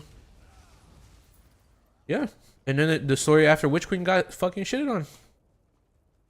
The community's cannibalizing itself right now. Like, I mean, we're cannibalizing ourselves so bad with, like, shitting on Destiny that we're even saying really stupid takes.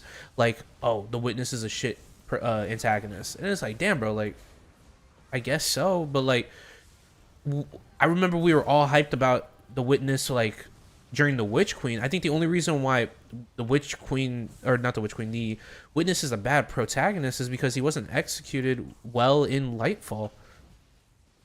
But I don't, because that DLC is just that DLC literally killed this franchise. I'm not even joking with you, not even exaggerating. That DLC literally killed the franchise. That was one of the people say if Final Shape it sucks, then the game's over. The game's already dead. I'm gonna be real with you. We're on the beat that it was supposed, that Destiny was not supposed to fucking miss or fail at, was Lightfall. That was the infinite. Imagine if Infinity War sucked for Marvel. You think people would still come to watch Endgame? Probably not. No. I'm dead. Thank God.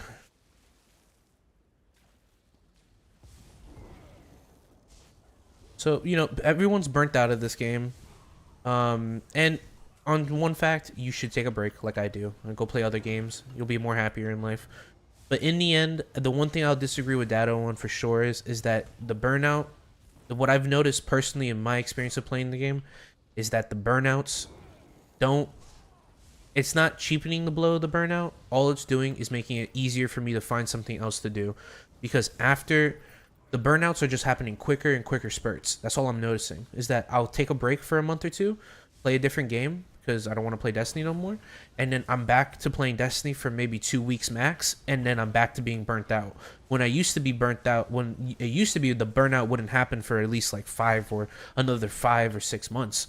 You know, at least I'd get like at least a whole season's worth of like grind out of me. But now these days it's like I don't even want to do that. That's because the content is just that bad.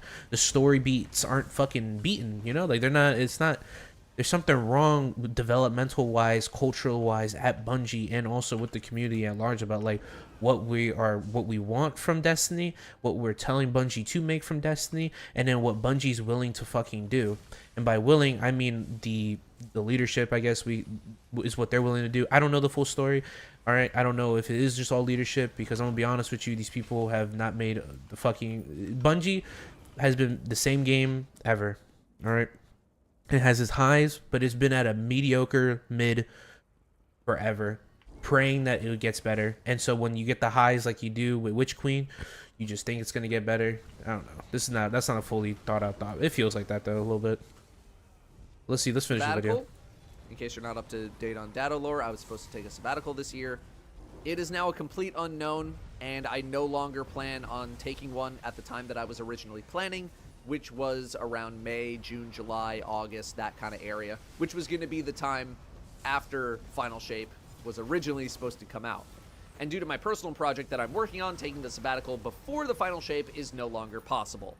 At the moment, the plan is to maybe take it during the final months of the year, but the final months of the year are usually the highest earning months of the year for content creators. So having no content at the end of the year is also kind of a bad idea, which means the earliest I could now do my sabbatical is January 2025, which is unfortunate because I had finally built up the courage to actually do it, and now I need to delay it or potentially not have it at all. There is simply too much uncertainty for me right now to be comfortable taking time away, which really sucks for me. Had these layoffs not happened and, you know, the future of my YouTube career not been put into jeopardy. Okay, I don't know why. Okay, you can call me a hater, okay? Look, maybe I'm just a shitty person. That may be it. But like, it always comes off when YouTubers do this. It's not just that. Like every YouTuber does this event, like in their life. It's like, I don't know the certainty of my YouTube channel. I don't know this is that. It always feels like they're just begging their subscribers to like support their channel more and help them like through this. And it's like, bro, like I'm gonna be real with you. Your channel won't be in jeopardy if you put in a little bit more effort. Like Dado's content, you know, it's nothing special. All right, I swear to God, it's literally. I don't know how he spends so long making content, or like he says he puts all these hours in, when most of his content, from what I've seen, is usually him talking over gameplay, like how it is right now. Like this is what I'm doing is actually easier than what he does, because I'm just like doing a live reaction, and then I'm probably just gonna edit that one moment that I like left for a little bit, and then, you know, just call it a day and upload this for a video, because I haven't uploaded the video in a minute. But I don't know if you. This is not like high effort content that we're making, so I don't know why it stresses people out so much. I don't know how that could happen. Like, on the flip side, I think he has admitted that he is going to get an editor so he can help make more content for his channel, but like, you're not putting in the effort also to make content. Like you Destiny YouTubers are some of the laziest content creators in the world. It's like you got to put in a little bit more effort, and maybe you don't have to worry about your channel dying. Like you're no longer in the days where you can just upload a quick guide on how to do a raid anymore and call it a day and get like a 500,000 views and, you know, make some good money. You now have to like put some kind of thought behind your content, you know? Or if you're not going to put some thought behind your content and you want to be a slop content creator like other people who I won't mention in the community, but you know, they're out there. You have to at least be like, even those slop content creators put like a level of editing in their shit, and they like manipulate their viewers in a proper way.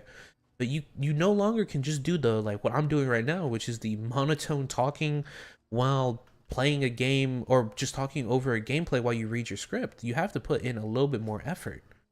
But then again, on the flip side, as I've said before, that little bit more effort is never rewarded in the Destiny community because no one gives a fuck at all. They just want a guide.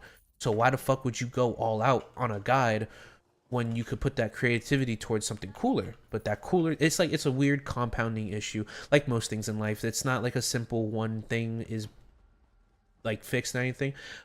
The issue with Datto and probably other Destiny YouTubers is that they need to find other games to make content for, and that creativity that they would have put in Destiny, they probably need to put in those videos towards those new games that they like playing. That's what they should do. I know Datto made a whole new channel and all that, which I guess, you know, I would not do that, but I don't have a million. I've never had 1 million subs, so, you know, like, obviously the dude knows what he's doing compared to me.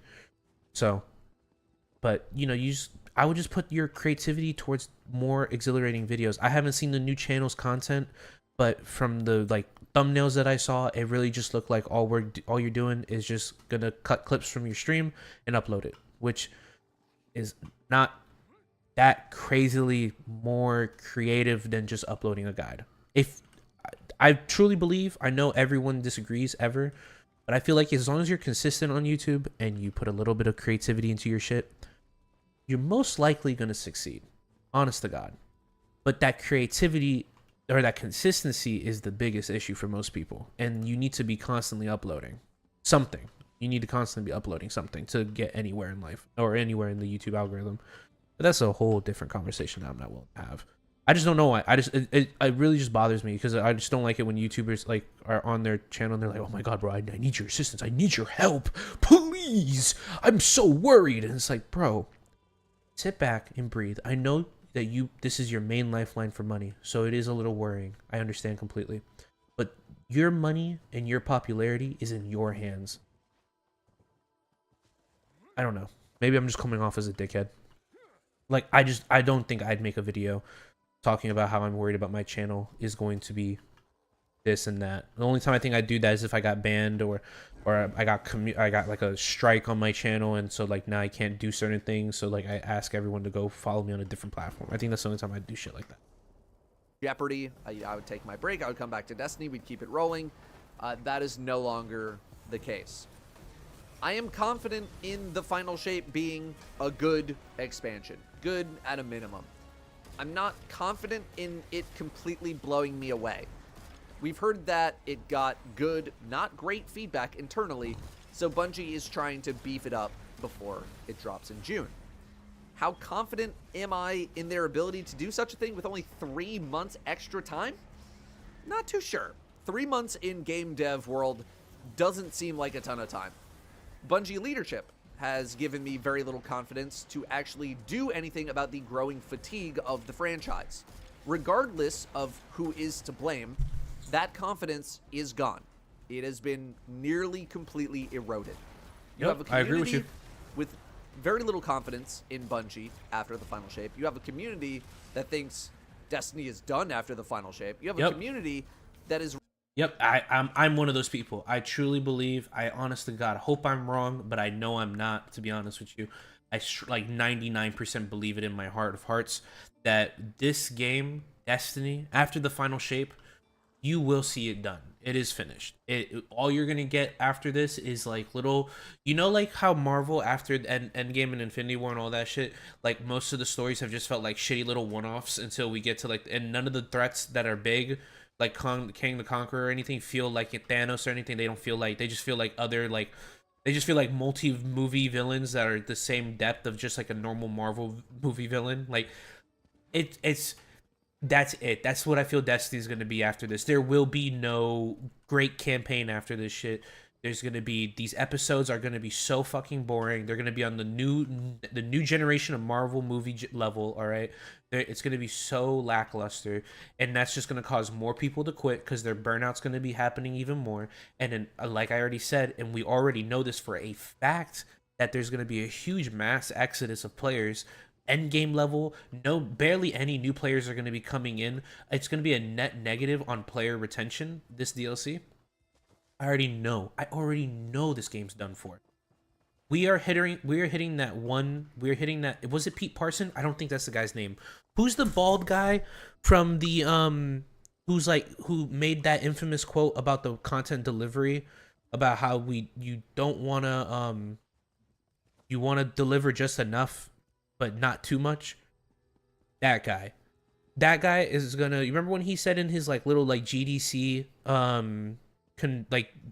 speech about how there was a point in Destiny, which I forgot what point it was, that like if they kept going down that line, the game's gonna crash and burn. We're at that point again, and this time I don't think Destiny has the resources at their disposal. I don't think they have the manpower at their disposal, and I don't think they have the creative equity to pull themselves out of that. That they can't course adjust. You're spiraling. We're spiraling, and we're done for. 100%. Ready to jump ship the split second they see the final missions expansion, and you have a game that isn't bringing in any new players. So what do you do about that? Thanks for watching. I'll see you next time. Real. I don't know where that came from, but real. So real. That is, I agree with a lot of the stuff you said. Obviously, I disagree with some stuff, but I just think, we're done. I think Destiny's done. It finally, we got to the end of the story. We finally see the finale. I think it's time for everyone to stop trying to fight it. And just accept it. Just accept it. Find some new games to play. Go enjoy yourself. There's better games out there. More games worth your time. Destiny won't be what you want it to be ever. It'll never be what you want it to be. It will never be what the majority of people want it to be. It will never be a balanced PvP shooter. It will never be a challenging, engaging, hard PvP or PvE shooter. It will never be an easy, fun, let's just have, just kill some shit and it be engaging kind of PvE shooter. It is always going to be a souped up mobile game. All right? That's Destiny in a nutshell. It is a souped up mobile game.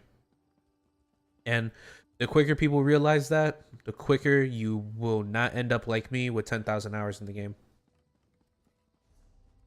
I think that's it for me. That's it for me on that conversation.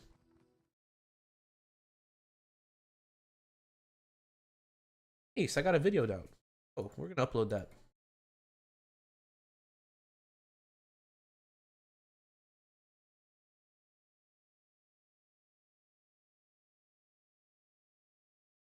Hey everybody, so a few weeks ago I made, which I think would be bad. I think that would actually be bad.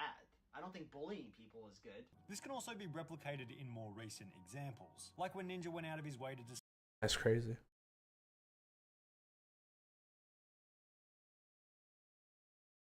Oh man. I really hope it all works. Wait, did this game drop?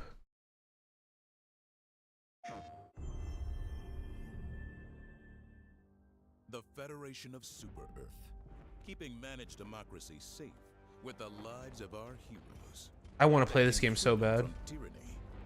Let me put this here. I want you guys to see this. I want to play this game so.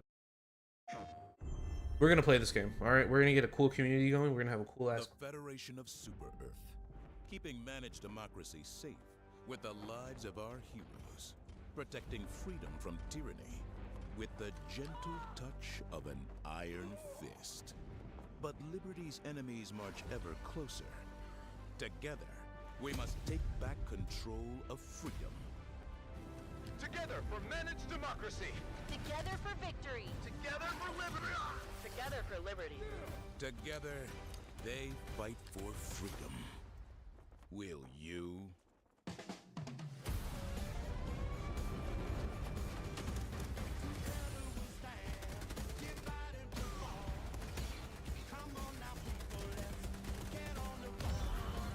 Enlist in the galaxy's elite fighting force.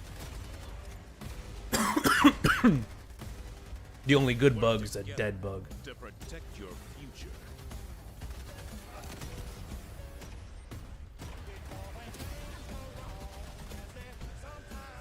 I want to play this game, bro.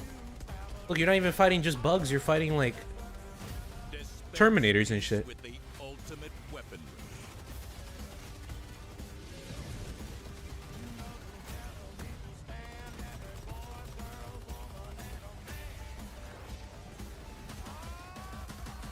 Become a legend.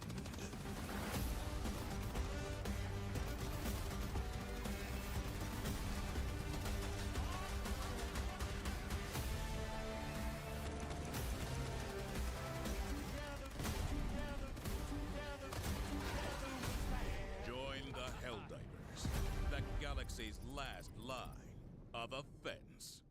Pre-order now. Come on, this game is gonna be. This is a game that I want to play. Star Troopers content soon? Yes, very, very soon. As soon as that game drops, I'm playing. We're buying that game. I'm making you all buy it in the Discord server. Which, hey, if you guys aren't in the Discord server, go join it. We are definitely going to be playing Starship Troopers cooler. February 8th is when that game drops, so coming out soon. I might pre-order it now, honestly. Helldivers 2. The Citizen Edition? What comes in the Citizen? Cosmetics? I'm a sucker for cosmetics.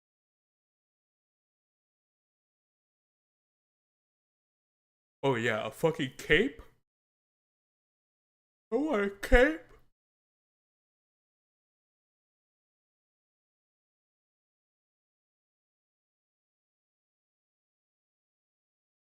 I'll add that to the thing because that game looks fucking.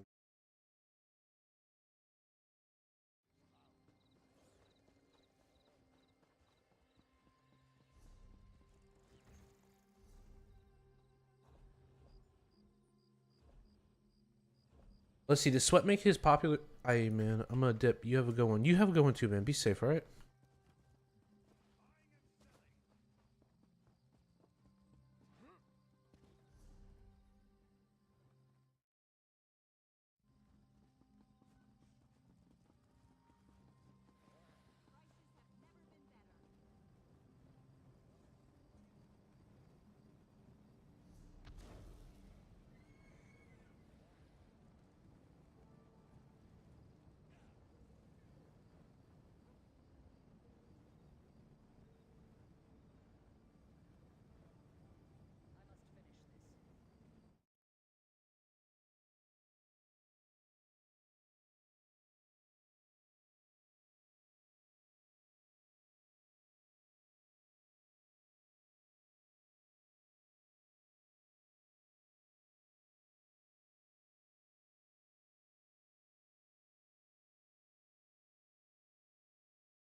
Some content we can watch on the stream.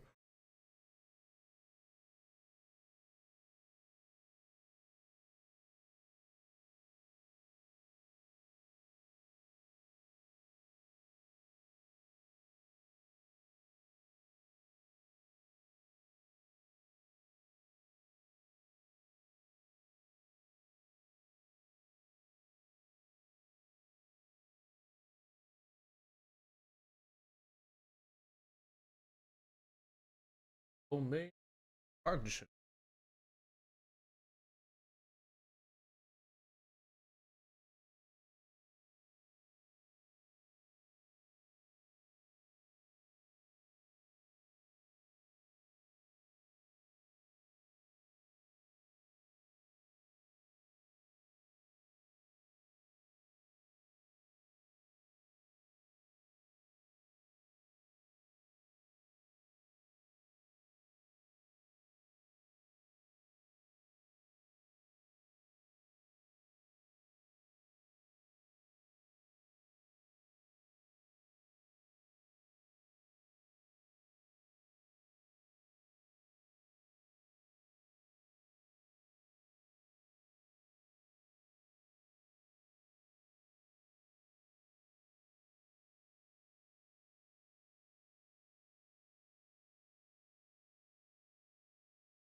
Oh, I gotta send these videos to this person.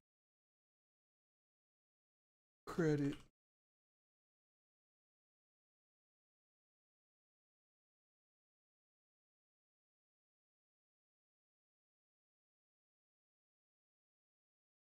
The Amex trifecta are going to be Amex offers, which are very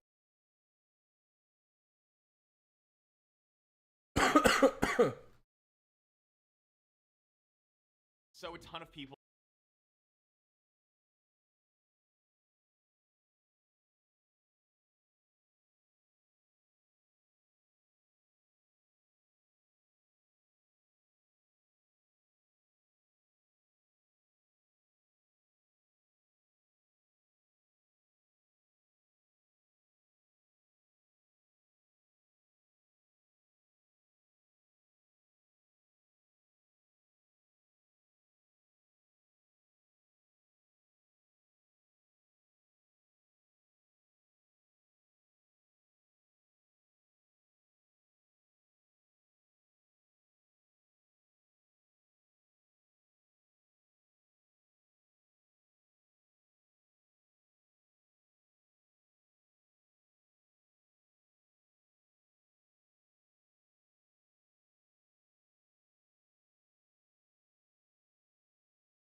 The Holy Grail.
Warframe lore? Yeah. There is a video that.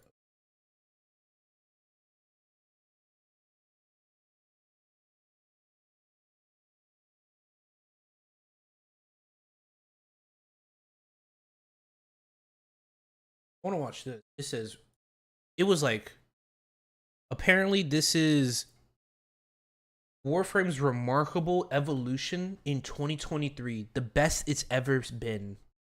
Alright, I haven't played this game in a minute, alright? I'm new to Warframe. The Warframe content's gonna start coming soon. I think it's fair to say that 2023 has been an incredible year for Warframe. Easily one of, if not its best year in terms of updates, content, and of course quality of life additions to the game. And I don't say that lightly either, because there has been some incredible updates in the past years, but as an overall year, this one has kind of been great. Maybe you think differently. By all means, let me know in the comment section below. Hey, what's up you beautiful feckers? How you all doing? Now, Warframe is the best that it has ever been, and if you're wondering whether you should return to it or jump into it for the first time, I would say yes. The game has so much to do right now for new players and return players that it is kind of crazy. 2023 started off pretty much the same as our previous years, right? An update. Citrin's Last Wish gave us a new Warframe in Citrine, new weapons, some Tenogen deluxe skins, basically the usual update, but it did also give us mirror defense missions and the lore of Beleric and Rania. Citrine turned out to be easily one of the best new additions to Warframe in a very long time. A super status spreader, tanky as all hell, but also incredibly good at killing enemies as well. And this would be the first of a string of really strong Warframes to be added into the game this year. Now, Hildryn Prime was added in March and reinforced her as one of the best tanks in the game, but it was also a minor update that brought not much else to the game. So up until this point of the year, everything was looking as it normally would for the last few years, but we knew that there was a very unique update inbound, a new way to play Warframe, and our first major quest update since, I think, the New War. I don't think Veilbreaker had much of a major quest. And with this upcoming update, of course, you also had the man in the wall hanging over us. It is, of course, the Duviri Paradox. This arrived in April, and it was something completely new, and at the time it was an option for new players to go down a different starting point. This left it really confusing for new players, which is why the developers later removed it as that new player option. But Duviri was incredibly different. It was a roguelite open world ruled by a petulant child who could change the visuals of that world depending on their mood. Duviri was also where you could only use your operator, but power creep was unrestricted. With enough boons, you were practically God. But it was pretty grindy. And it was operator only as well, which a lot of players felt they wanted to play Warframe to actually play as a Warframe, not as the operator. So of course, the update was a little bit wasted on them. It was a beautifully crafted world with plenty of lore, islands going missing, giant hands encroaching, a lighthouse and its keeper swept away into the void, plenty of amazing characters, and somewhere for us to farm what is still the best sets of weapons in the game in the Incarnate adapters that you get from the circuit. And again, while it was a fun update, it was also very much outside of what Warframe players were used to, and you either liked it or you hated it. So the community had a divide. It did, however, show that the new dev team were willing to try something different, new challenges, and whether you liked it or not, from a design standpoint, it was pretty amazing. Now, following the Duviri update, we had, of course, got the 7 Crimes of Kalervo, which arrived in June, and it was another branch of Duviri. It was set within that new open world, and it gave us Kalervo, another new Warframe, and at this point, DE were hitting it out of the park when it came to new Warframes. Kalervo and Citrine are, I guess, grade A or even grade S Warframes, depending on who is using them or their opinion. All amazing new frames with really good ability sets and synergy between those abilities as well. Now, the echoes of the Duviri update followed in July with Wisp Prime, Fulman Prime, Gunson Prime, and the Argo and Vel melee for Drifter. It also added some new content in the Undercroft in Duviri and the circuit, with those Jackal assassination missions added into rotation. And on top of this, they added 5 new Incarnate weapons with the Boar, the Gamma Core, the Angstrom, the Gorgon, and of course the Anku. All just okay Incarnates, not exactly the peak of our Incarnate adapters. They also added some changes to how impact, puncture, and cold status procs would work, which would turn Frost into an even better Warframe, but for the most part, it was a pretty small update. Now, the Abyss of the Gath update arrived in September, and it was another new Warframe added into the game, into Gath, and just like Kalervo and Citrine, she was a really solid Warframe. But the Abyss of the Gath update also added easily some of the best quality of life changes and additions to Warframe that we have seen in years. This update was huge just because of that. It gave us a Hydroid rework, right? That made him amazing. I know, it's a lot to process. Hydroid is actually really good right now. The update also gave us a huge quality of life pet and companion rework that left us all with so many choices now when choosing which pet you want to run with. The new player experience was streamlined better with mastery rank blocks removed from quests, allowing you to progress faster as a new player. Grendel Prime, his weapons, huge shield and shield gating changes, which had players now shield gating with certain Warframes. These shield changes were probably the biggest addition with this update because it made the community step back and take another look at some of their favourite Warframes and companions and then remod them in order to take these new shield changes into account. So it freshened things up in a huge way. So add the shield changes to the companion rework, to the Hydroid rework, to 3 of the best new Warframe additions to the game in a single year, as well as to Duviri being something completely different, and you have a new dev team that wasn't afraid to try new things, but on top of that was giving us some of the best quality of life additions and Warframes into the game in a single year than we have ever seen in previous years. So you can insert Swag Messiah. But it was a complete team project, it wasn't just one person. Which leads us up to where we are right now. The Whispers on the Wall quest, which arrived in December, was the biggest update of the year. a quest around the Void playing with the emotions of Lloyd, a Frankenstein laboratory full of new factions, new mysteries, giant vessels, a talking fish, a book that spawns in a boss, a depressed Tagfo, new Archon shards with missions to collect them with the Netrocells, a first clan event in 2 years, new arcanes, and plenty of ways for you to farm arcanes, as well as the arcane dissolution system where you can then dissolve arcanes and buy bundles of arcanes from previous updates. There is new mission types, the new Tennokai melee system for heavy attacks. There is Corvex, the new radiation-based warframe, which is probably the weakest out of the new frames added this year, but is still a solid addition when you look at some of our other 50-something plus warframes. And of course we had a boss fight that is the best fight in the game right now, the best one they've ever added. On top of this, we got to play the Warframe 1999 segment, that small segment that we've seen at TennoCon with Arthur, AoE and Albrecht, which left us with a taste of what to expect with next year's major update and left us wondering where exactly the story is about to bring us. And just before Christmas, DigExtreme started to roll out cross save in waves and will hopefully be opening it up to everyone else in the new year.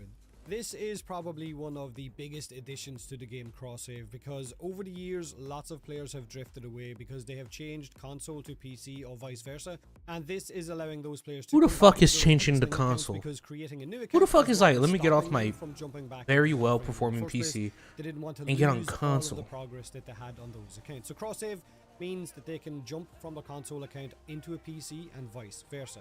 Now, it has been one hell of a year for Warframe, don't get me wrong. I know that there has also been downs and at times throughout the year where things got nerfed or changed and the community wasn't happy, like the skins and the price that was attached to those, which caused a lot of issues. But for the most part, it has been a solid year, and hopefully next year we'll pick up where we left off with cross save and maybe with that echoes of the Whispers Who of the fuck is Dr. update that Doom? Pablo kind of mentioned on the last dev stream.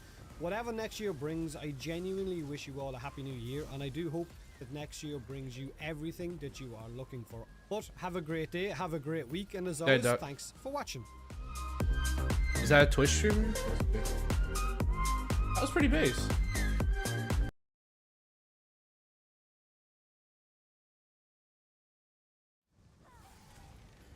Not even a fucking streamer.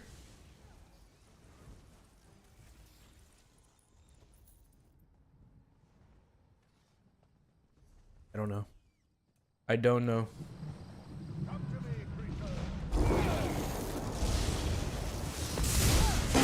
Swag Messiah.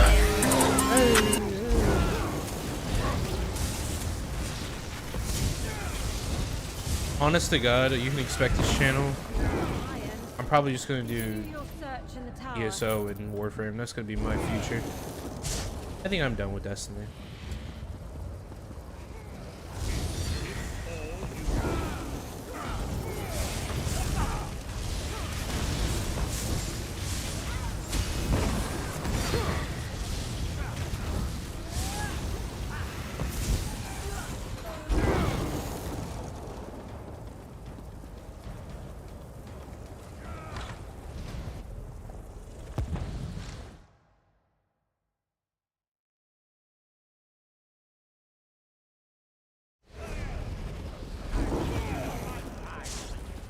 Draw the Guardian's ire so I can contain the distortion.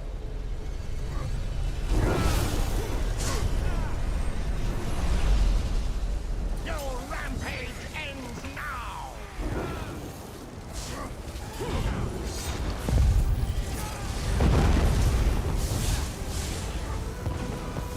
Time weaves all around creatures of the past obey my will.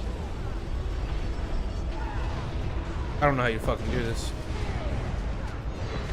You see now, my power has no limits. That's cool, brother. I'll make sure we kill you nice and nasty, like.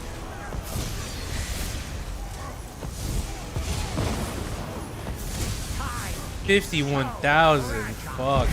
Nasty as shit. Okay. My build is so insane.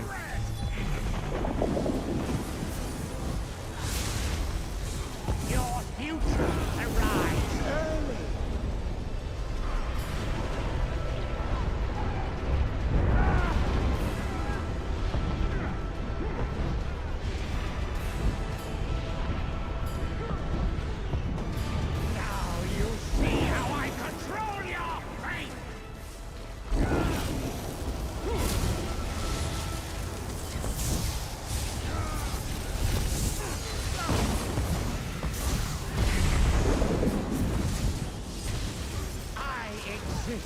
in all of time.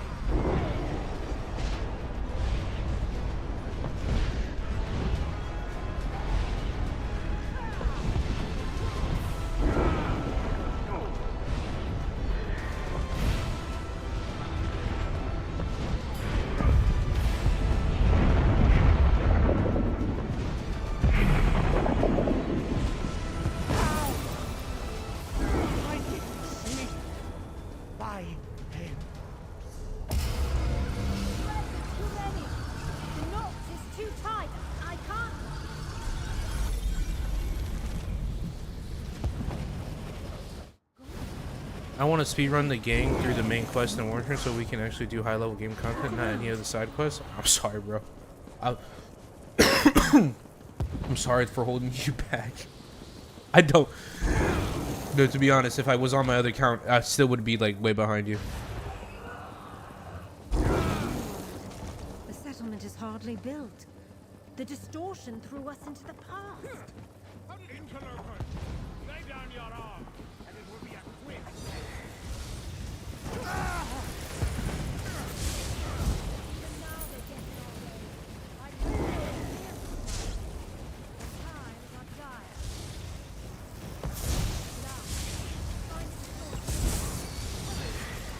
After this dungeon, after I do my dailies, if you want, I can get on Warframe and I'll start grinding out. I don't know what I'm supposed to grind out though.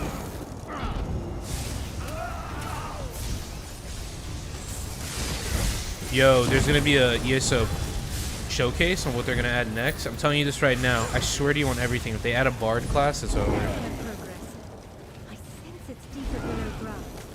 Keep searching. I'll get the fucking sub again for this game.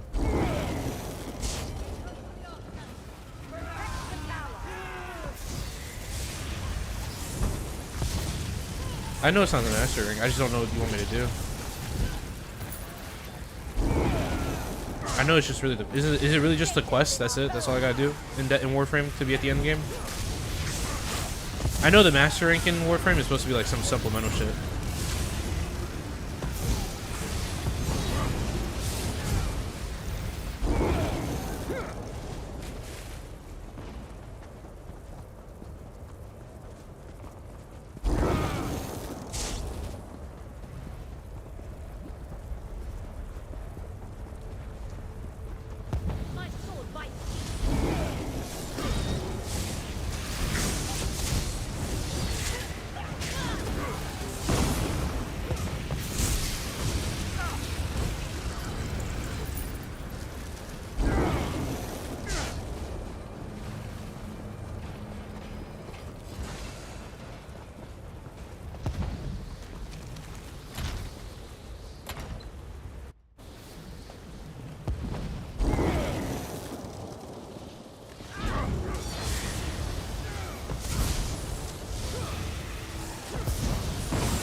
I love my build. My build's insane.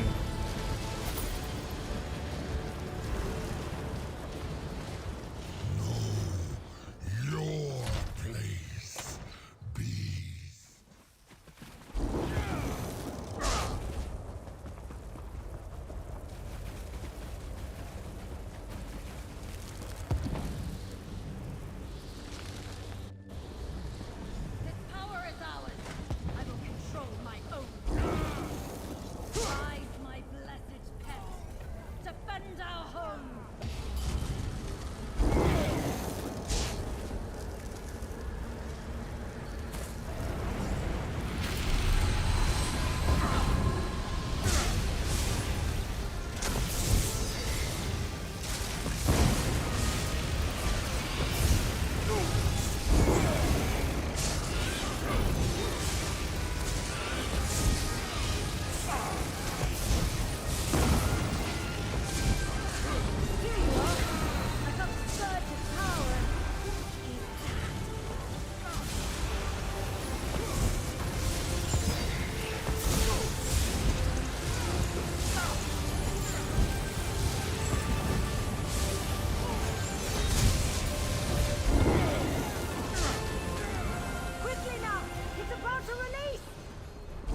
What does that even fucking mean?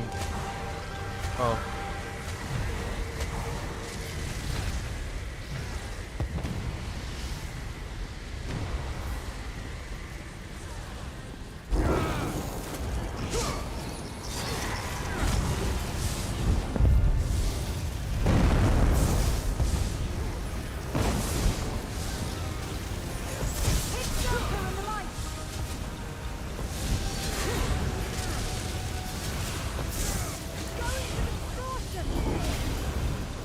Oh, don't go into the push.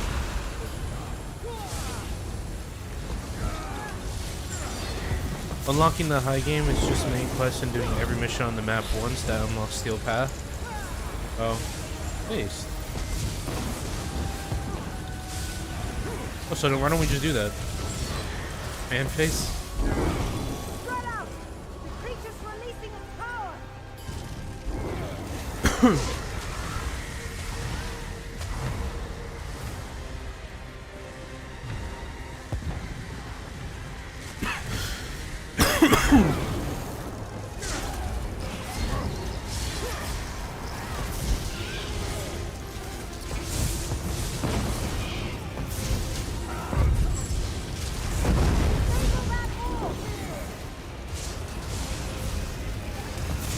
This thing's dead. The DPS is too strong. My simple build is too powerful.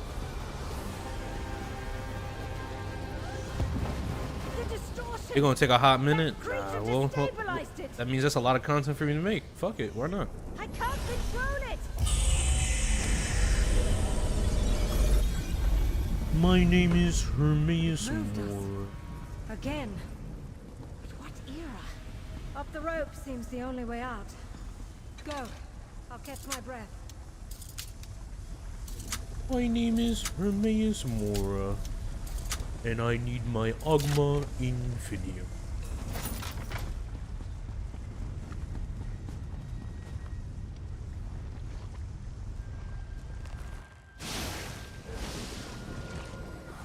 What happened here? Did the distortion cause this? Fire falls from the sky. Buildings destroyed. What have they done? Go to the temple. I need to understand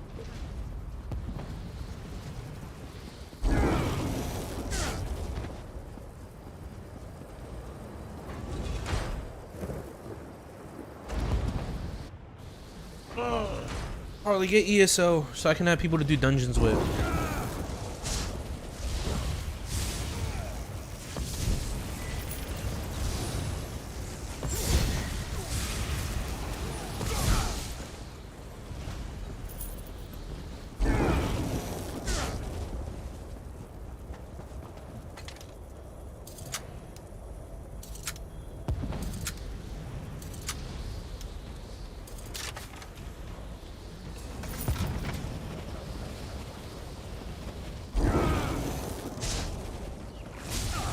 Them came first. They came straight from me. What the fuck?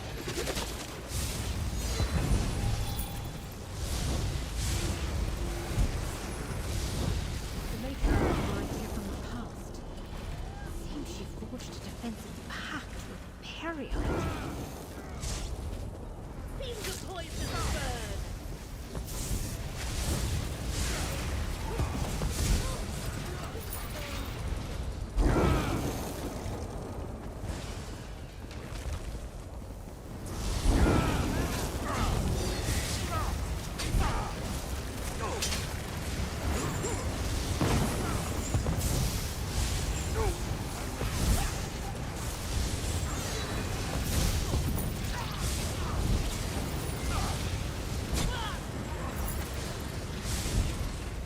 Here you are. The temporal distortion wasn't in the tower. I fear they built this temple around the knot. Let's go. Well, I was right. Here it is. Matriarch, allow us to neutralize the distortion. I've waited years for you. Here is where your future ends! Damn, 4 million? That's crazy. I must destroy Keep the matriarch away from me while I focus.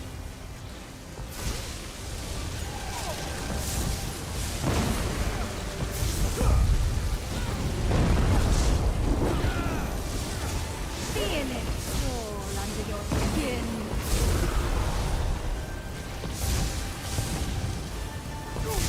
I ain't doing no damage. I ain't doing no damage. Oh, there we go. We're doing damage now.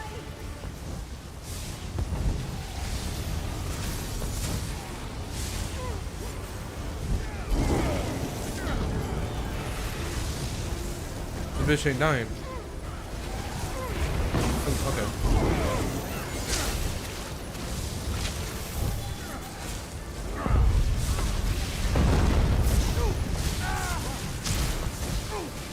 Harry, I blend with you.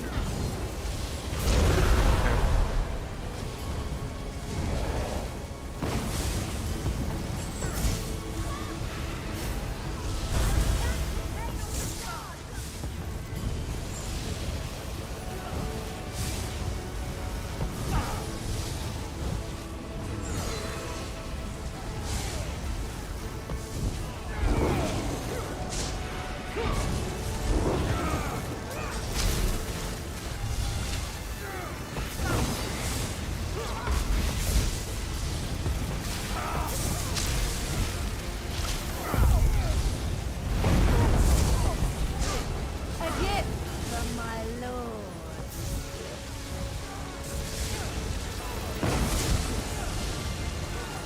It's too easy.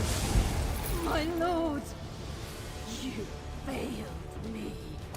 So much, all of time. It's so strong.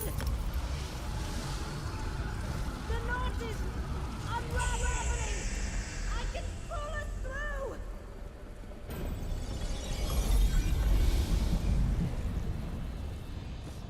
We have emerged. I feel different.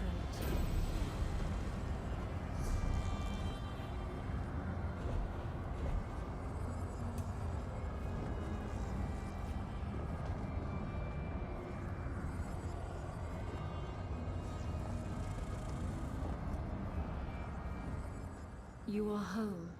I am the Ace? You helped contain the disturbance. Fuck yeah, I know I did.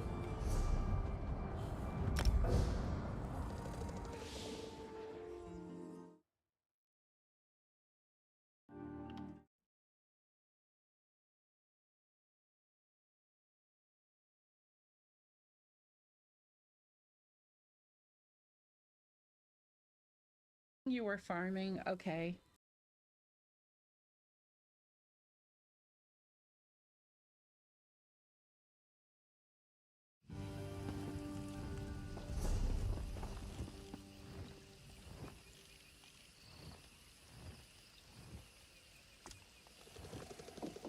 To Deshaun, we.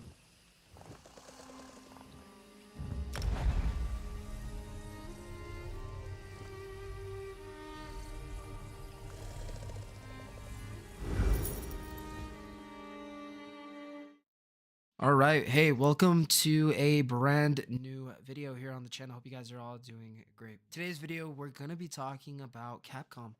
Now, I love Capcom, I love their games, and I love how passionate they are as developers.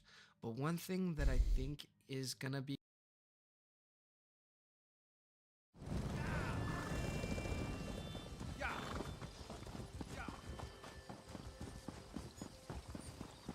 I wish I was off adventuring.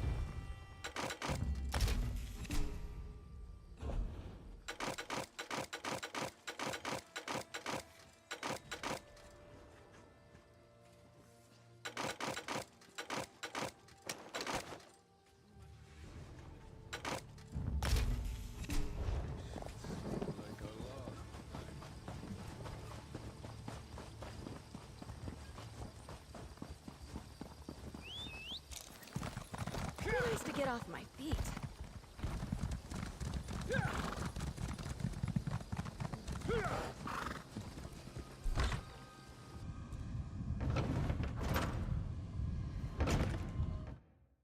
Let's watch this. Lucian LeChance himself. Let's watch this. This is a base video. Bethesda's games have been going down with each release for near 2 decades now. While there are many moving parts in game development, and blame can't be put on one single person alone, we can at least look to the root cause of certain problems that have become a trend with Bethesda's game design.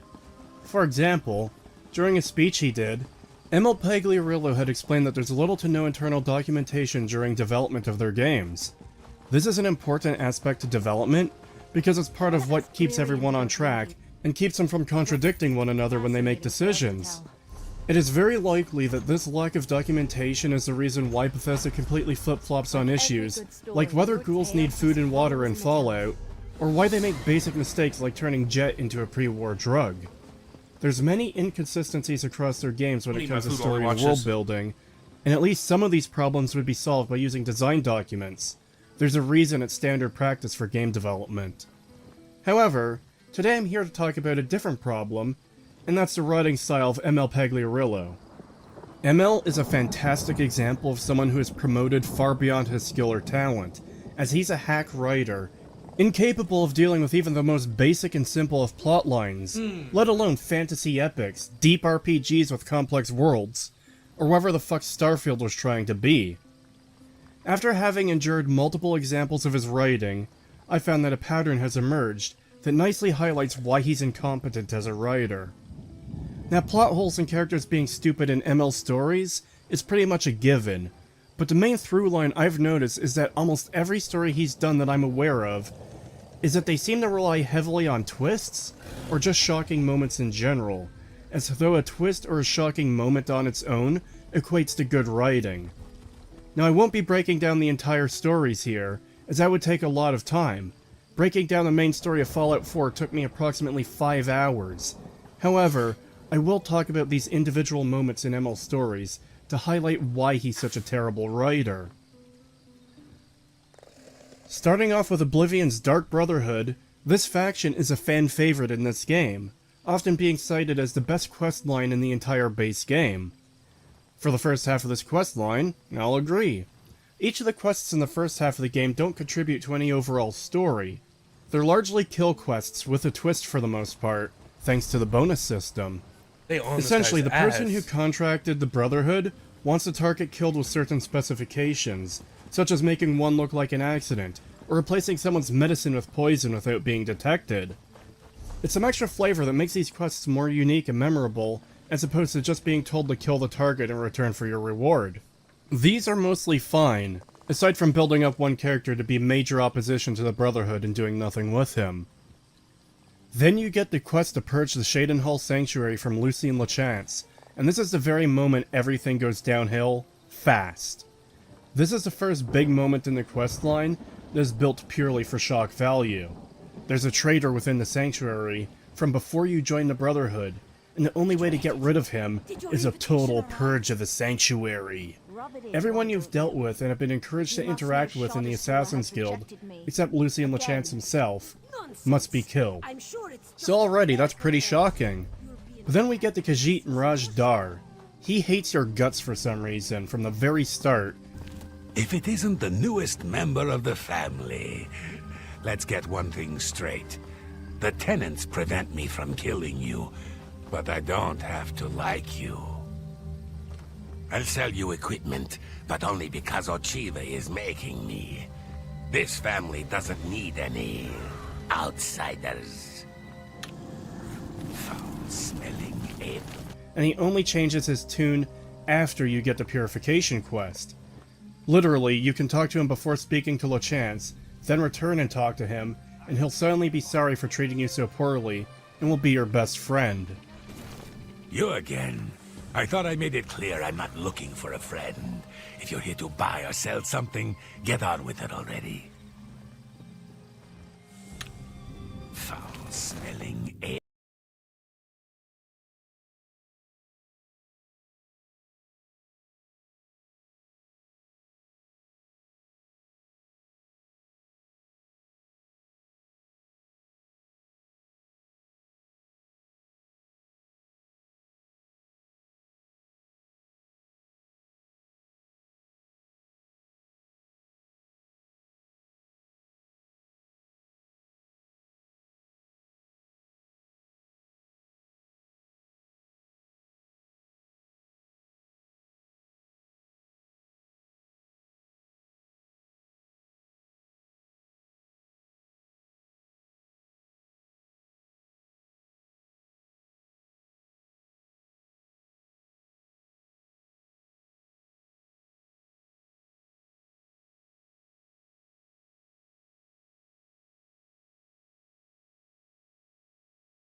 Doing my laundry quick, so right back.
Have alcohol now, and games. Ah, there you are. Look, I've been thinking, and well, I guess I just want to say I'm sorry for the way I've treated you in the past. I mean, look at you. The things you've accomplished. You've obviously proven yourself a valuable member of the Sanctuary. So let's start over, shall we? I know from now on, you and I are going to be great friends. Now, is there something you'd like to buy or sell? Have a look around. You won't find... Come back and see me again. Worse yet, if you ask him about your current contract, which you can't speak about and requires you to kill everyone in the Sanctuary, he'll say this. Ooh, a secret assignment, you say? Come on, can't you give your old pal Mirajdar a hint? Who do you have to kill? Anyone I know? It comes off as cartoonish and stupid. It's clearly designed in a way to make you feel bad, to the point it almost comes across as manipulative. This guy who hated you has finally come around and likes you now, tragically at the exact moment when you have to kill him. The problem isn't that this was attempted, but how sudden and forced it is. he not only flips on a dime, but he goes so overboard into liking you and being your friend that it comes across as a parody. It would have made more sense and worked way better if you had won his trust over time, where he starts off hating you, but the more you interact with him between quests, the more he comes around to liking you, and you get to see his change in real time, and having to kill him would have more impact and be more tragic. Boring ass content. We're gonna watch them.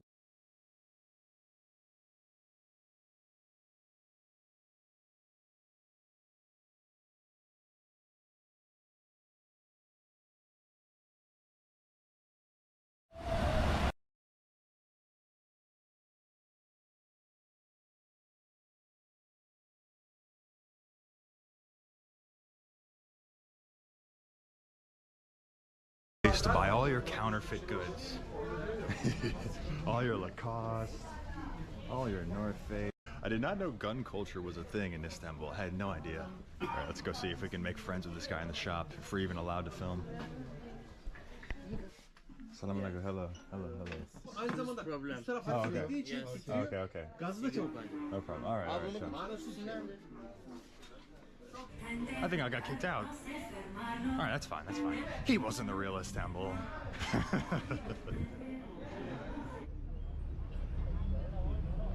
Wow, this to me feels like the real Istanbul. We have fuck tons of tourists on the... What's it? Okay. Thank you. Whoa, holy shit. Holy shit. Dude, this guy basically just threw this food at me. Wow. Alright, I think this is like... It's like vegan meatballs or something. Spicy. How are you vegan but you still want to eat meat?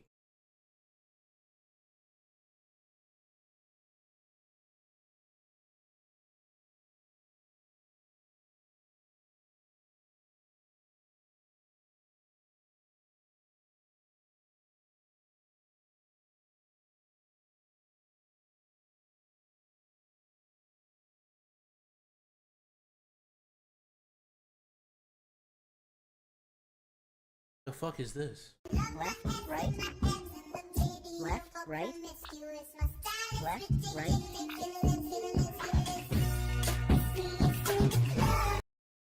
That's crazy.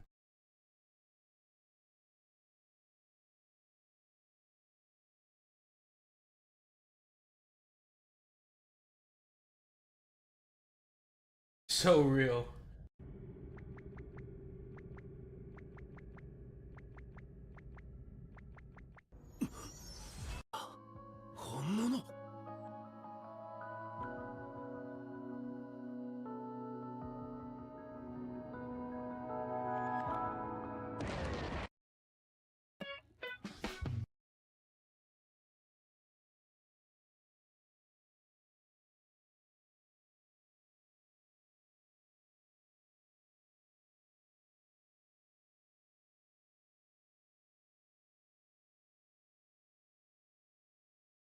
Any content? I need the content.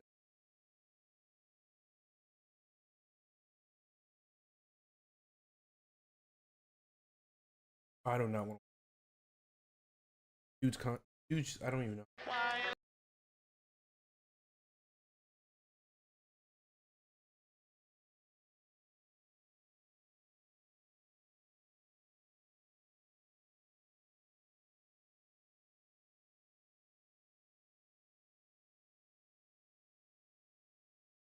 Dude, this guy makes the same content over.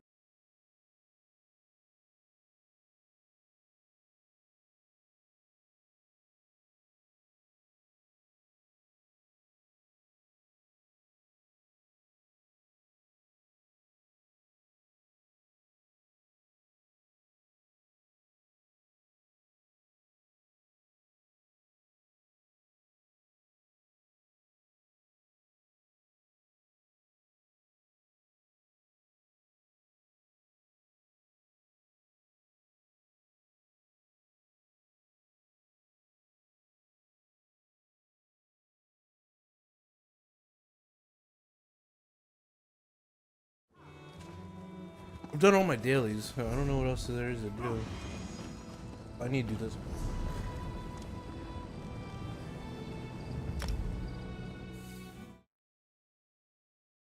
Comes back with alcohol.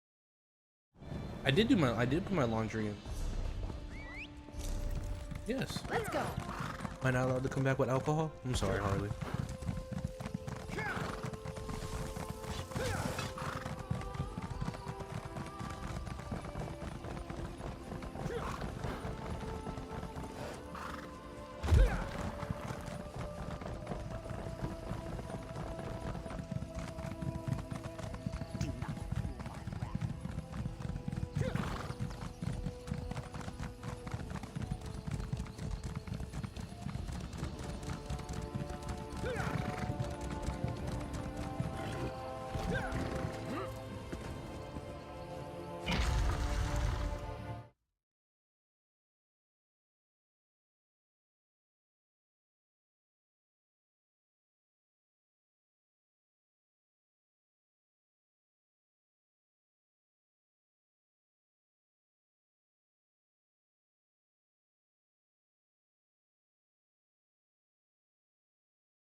Welcome back, ladies and gentlemen, to Starfield. My name is Camel. Today I have a video for Bethesda Game Studios directly.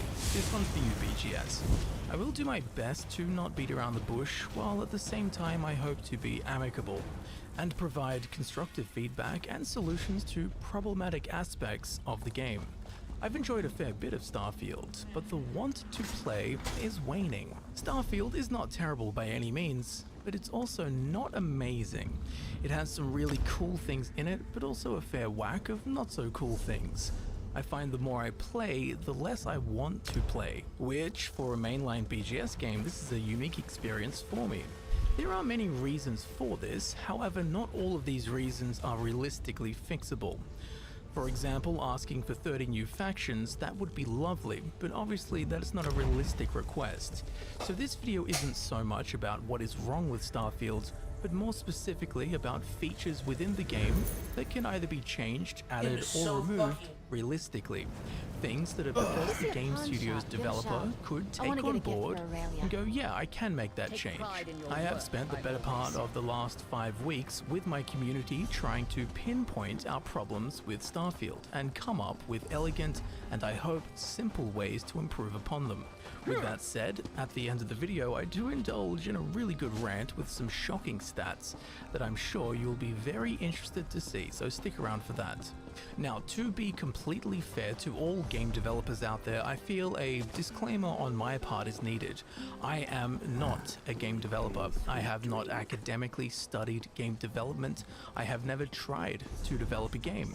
I am aware that there are plenty of unforeseen challenges and limiting factors during a game's development that the audience never sees, understands, or is aware of.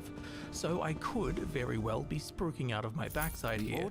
I could be the fat bloke slumped on the sofa, gulping down Bud Light and yelling at the football team on the TV about the play that they should have made.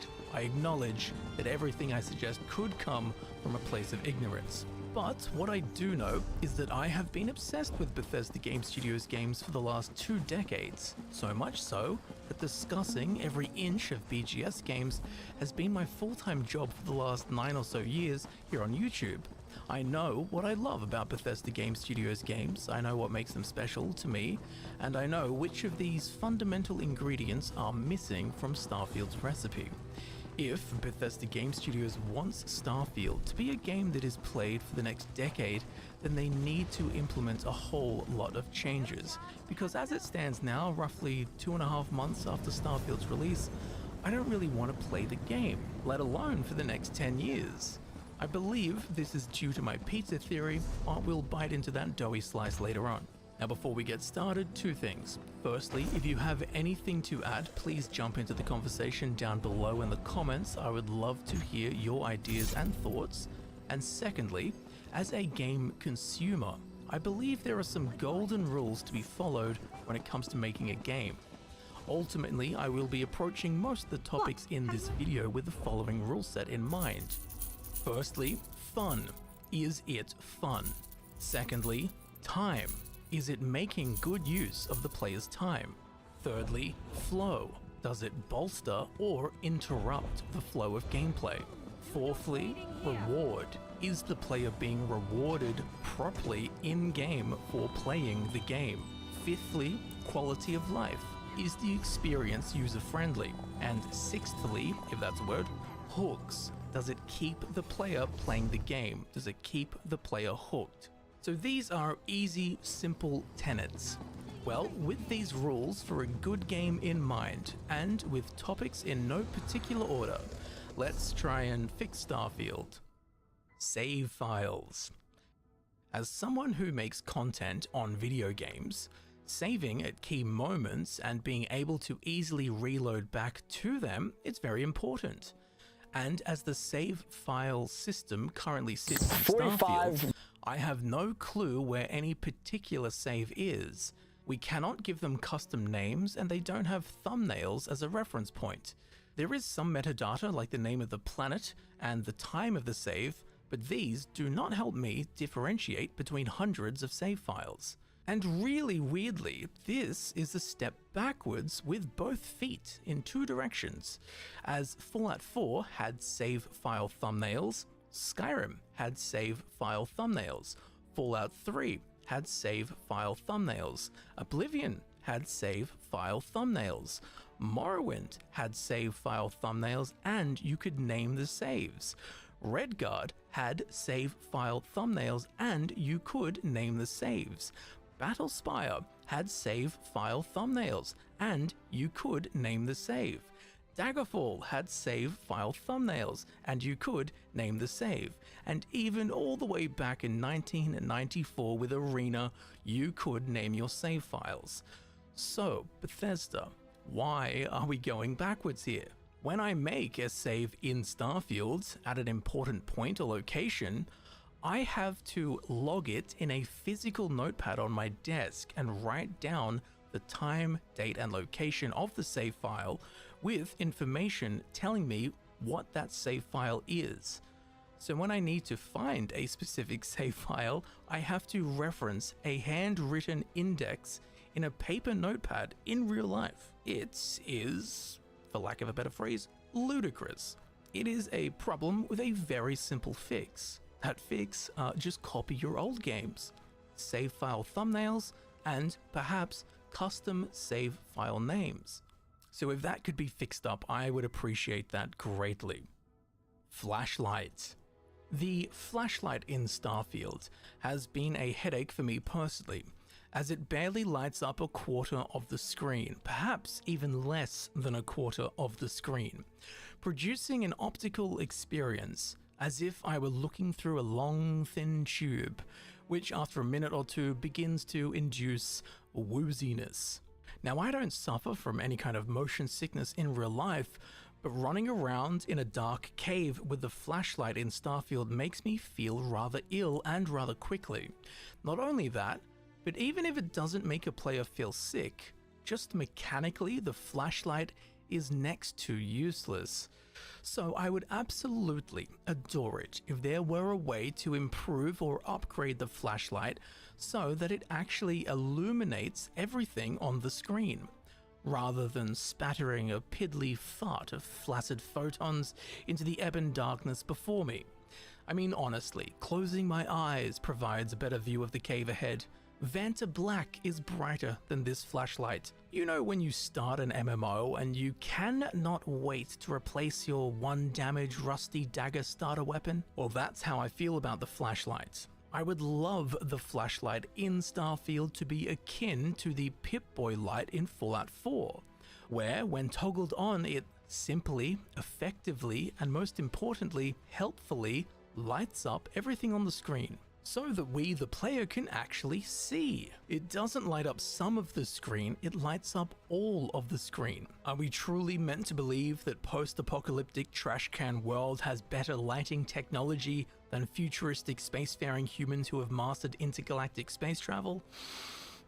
I don't think so. Okay, so I have a few solutions for upgrading the flashlight. Firstly is making a flashlight modification slot on all helmets, where you can add different strength flashlights to provide more light, ultimately landing on something like what we had in Fallout 4. Another idea is to have the strength of the flashlight increase passively with the ranks of a skill, such as scanning. The higher the scanning skill, the more powerful and broad the flashlight becomes. Or a third option would be to just make it a toggleable setting and easy access for all. Or even fourthly, just simply change it once and for all to make everyone's flashlight bigger and better as the default setting. Whatever path is chosen, all I ask is that we can get a flashlight worth using. After starting the game and bumping my way through Vectera Mine, no thanks to the diet water equivalent of a flashlight, I then spent my first hour or so in New Atlantis trying to hunt down the merchant or crafting table that would allow me to boost the power of my flashlight. Of course, this salvation did not exist, does not exist still. So, Bethesda, I am asking you to add this salvation, please, and make the flashlight a friend that we welcome into our gameplay, instead of making me avoid in-game areas that are dark and require me to use the flash. Does Bethesda even update their games? I've never seen. I'm maybe capping real hard right now, right? But I've never seen them add something to their game post-launch that wasn't a DLC. Flashlight, because at the moment, it's just not that player friendly. Waiting in Starfield is painfully glacial. It feels unnecessarily time-consuming. Waiting in Starfield is quite the handbrake on the flow of gameplay, holding onto our time in the worst way. I don't know if there is a reason for waiting being this slow, but it does appear to be a speed preset by Bethesda, as we'll see in a minute. I would love if we had the option to skip the actual wait time and just be done with it immediately, or at least significantly faster. To play devil's advocate, one might want to pass time in-game until a particular moment, like sunrise, and the slow hour-by-hour passing gives you time to react to that moment occurring in-game. But apart from that, I cannot think of any reason a player would want the wait function to come along slower than the PC port for the Elder Scrolls Blades. And we are going to bring Blades to every device and system we can. PCs, consoles. Here I am, still patiently waiting, but I would like this time wasting to be removed entirely and to be given the ability to just wait anywhere, anytime, much like in Skyrim. This is what waiting in Starfield looks like in real time. Step 1, find somewhere to wait. Something to report? Step 2, sit down.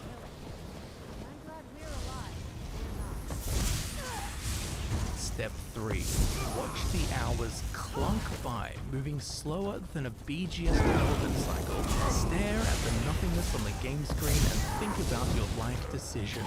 Don't worry, you have plenty of time for it. Activate the triggers to summon the bridge.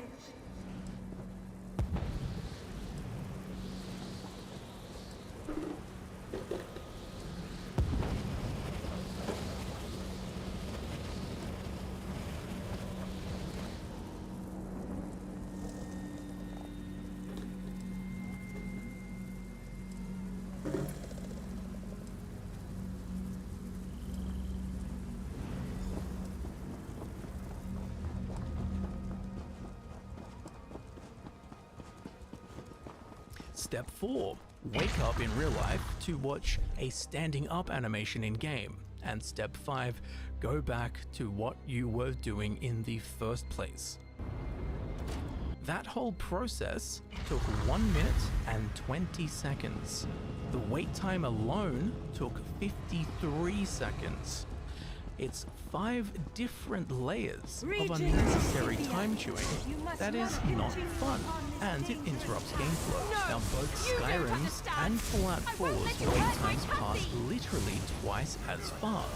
So why is it so slow in Starfield? Well, interestingly, we can actually change the speed at which wait time passes in-game in Starfield with a console command, as if we type set GS space I seconds to sleep per update space 20,000 and then click enter. Well, now when we wait in game, an entire 24 hours passes in a matter of 7.5 seconds. And the game runs fine and dandy, nothing's crashed, nothing's gone weird. So the only limiting factor holding back us having a fast wait time in Starfield, well, it's Bethesda. For whatever reason, they have set the amount of time it takes for 24 hours to pass at some value that makes it take 53 seconds. Why? I don't know. And with all this in mind, here is what I want waiting in Starfield to look like. Just out here in the middle of nowhere, none of that pesky furniture needed, just let me wait 24 hours, and in a couple of seconds, it's done, and you can get back to whatever it is you were doing. To me, at least, it's clearer than a high-ranking Scientologist.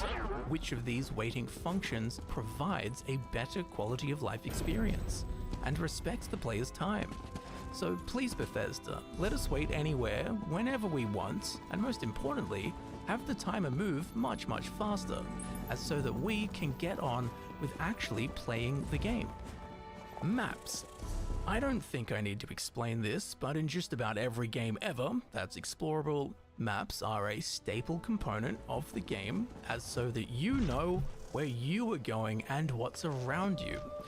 Well, the maps currently in Starfield, might as well not exist. When you open the surface map, it's so minimalistic, it's almost hard to read what it's trying to tell you. Now, in the Elder Scrolls V Skyrim, the world map is rendered in real time based on what is happening in the game world.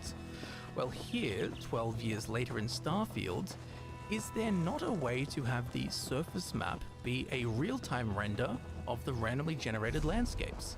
The game knows what the terrain looks like and provides low-quality renders of distant objects and surrounding topography. So the game has already rendered a 3D model of the exact layout of the region that the player is in. Why can it not just take that terrain data and render a miniature version of our surroundings as the surface map of Skyrim? At least it would look a lot nicer than the ultra-basic blue grid we have currently. Another point that needs to be tweaked somewhat is the cardinal directions, cardinal being north, south, east, and west.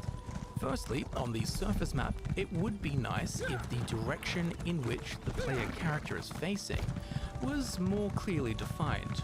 At the moment, this small, slightly highlighted cone isn't as punctual as it should be.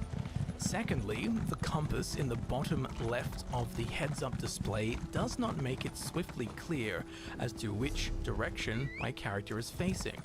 I know from some testing that this larger marker is the north indicator, but I would like to see even just some letters added so I can glance at the compass and in half a second know which way I am facing. As it sits currently, I need to study the compass for a few seconds to figure out what it's trying to tell me. So both in the surface map and the HUD compass, I would like to see more visual punctuality added.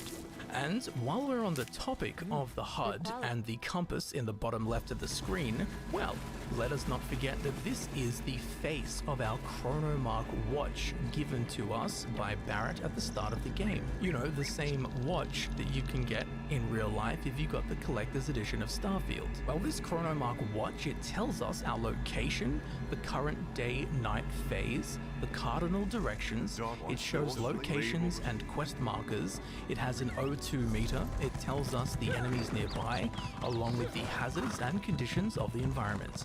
It also shows us the current temperature of our surroundings, along with the O2 percentage of the atmosphere and the gravity of the planet/moon that we are on. It seems to tell us absolutely everything except the time. Call me crazy, but I think that it just might be worth adding the time to the Chronolog Watch. It even tells the time.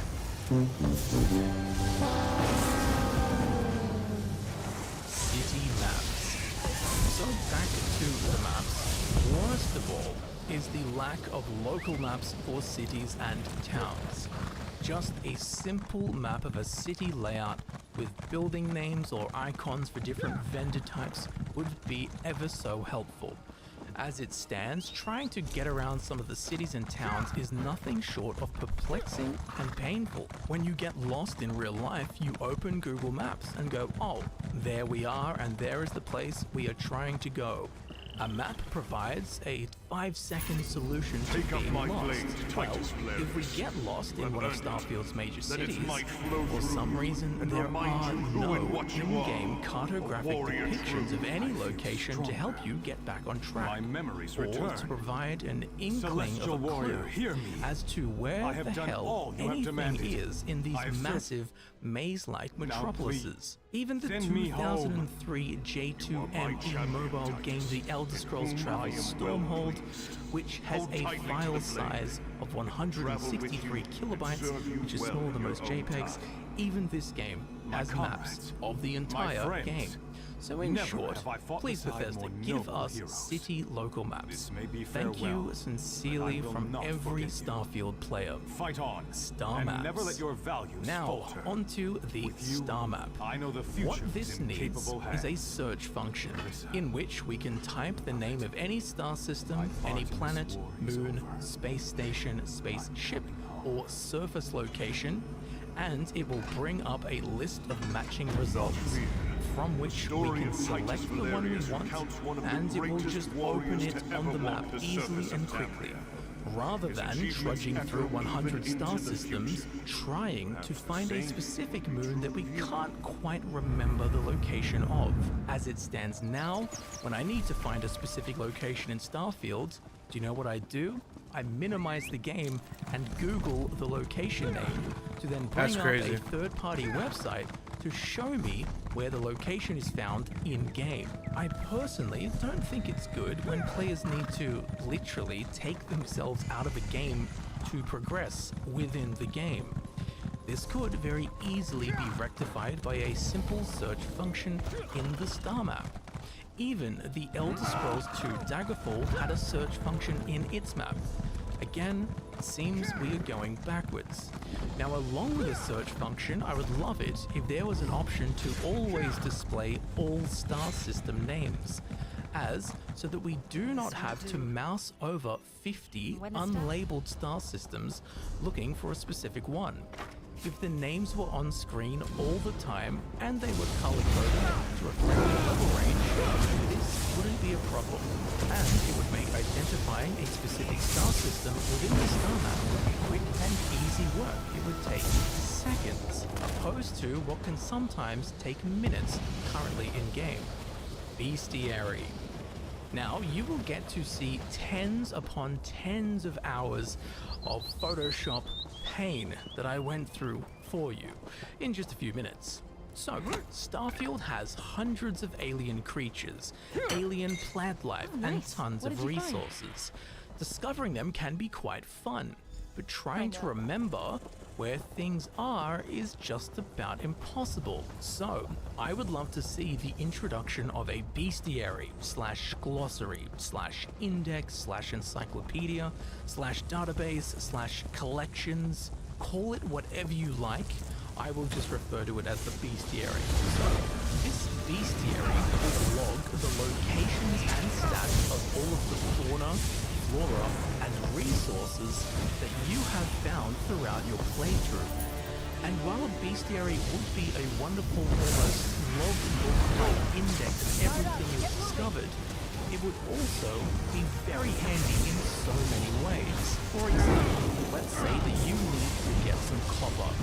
Well, with the bestiary, you can go to the resources tab and then go through the entries of all discovered resources until we reach copper.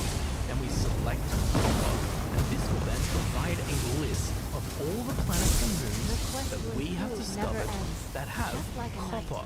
It will also show us how many light years away each one is, so that we can choose which is closest, and then we simply select one of the locations, which will open that planet on the map, which will skip searching through the star map menu, so that we can quickly be on our way to gathering copper, instead of what it is currently, where we have to sit there trying to remember where we found copper, and then spending 5 minutes trudging through the star map, opening and closing star systems, hovering over moons and planets individually, trying to find some place that we've already discovered. And this handiness of the bestiary would go for all of the fauna and flora too. For example, I found this Mike Wazowski looking creature. I thought it looked pretty funny, so I took some screenshots of it and went on my way. However, a few weeks later, I wanted to go and get footage of this alien for a video. But guess what? I don't know what the alien's called. I don't know what planet it was on.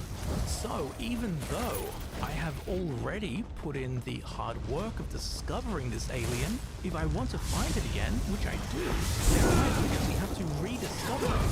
And still, 6 weeks later, I have not found this creature yet. But a bestiary would eliminate this issue. Just imagine the image and name of every alien you've found, and you can select one which will open up a more in-depth stat page on the side that shows stats like health, attack damage, speed, height, weight, simple characteristics like this, along with, of course, also showing the locations where you have discovered that creature.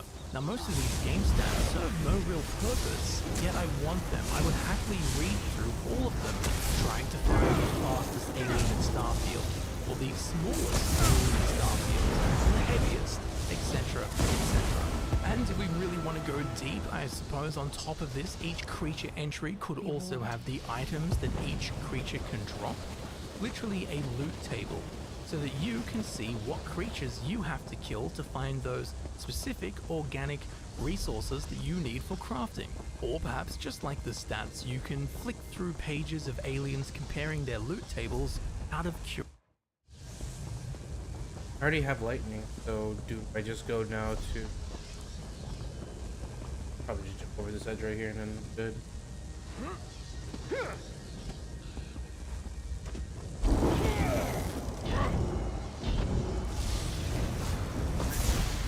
Now we get frost.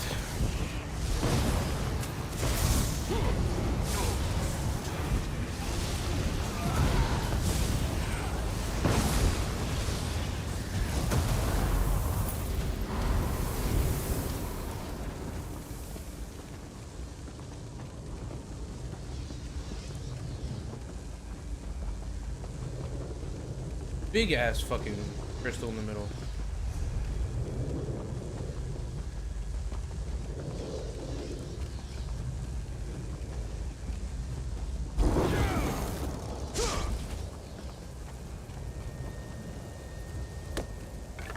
Looking forward to seeing what you make with that.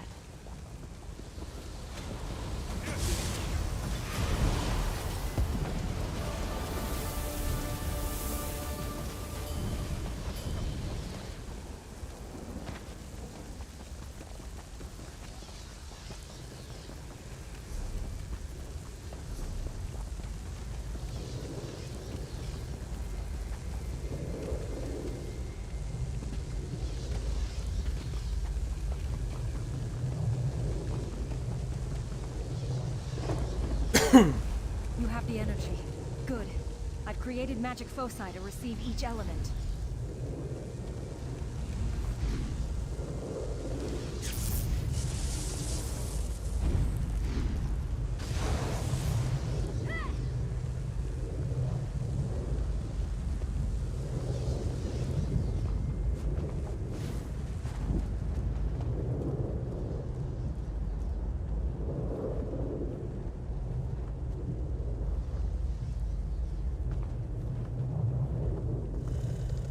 What is this bitch doing? I'll meet you inside. I've never done this shit before. Oh shit.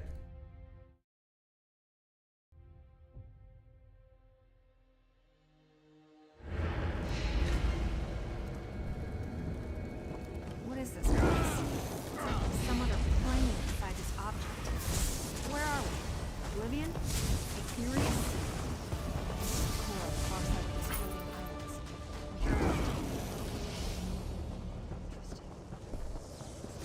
We have to we'll get done.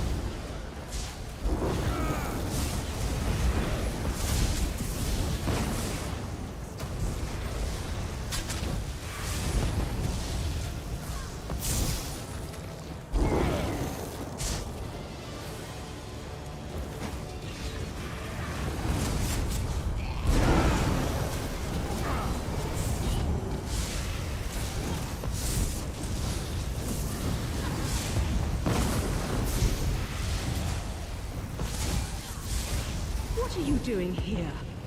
No one is supposed to enter here. Are you another of the Serpent's slaves? Go away! Is that bad or good?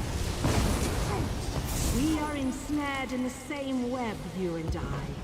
But you cannot even see. I will not let you compromise the core. This is my staff. This is my power, not yours, foul serpent.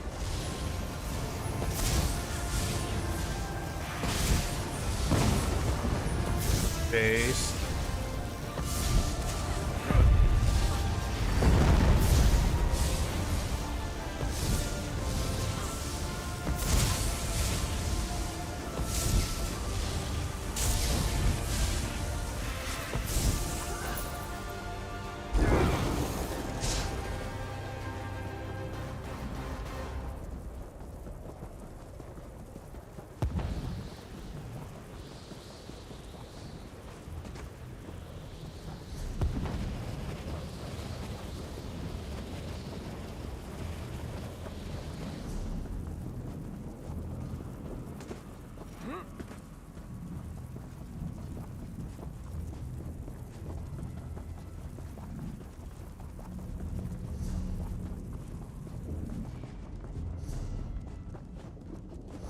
No, I need to get here.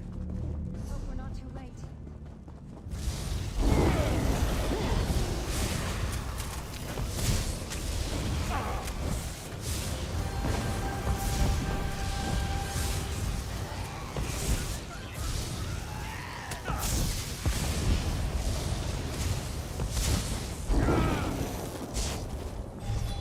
That's finished here.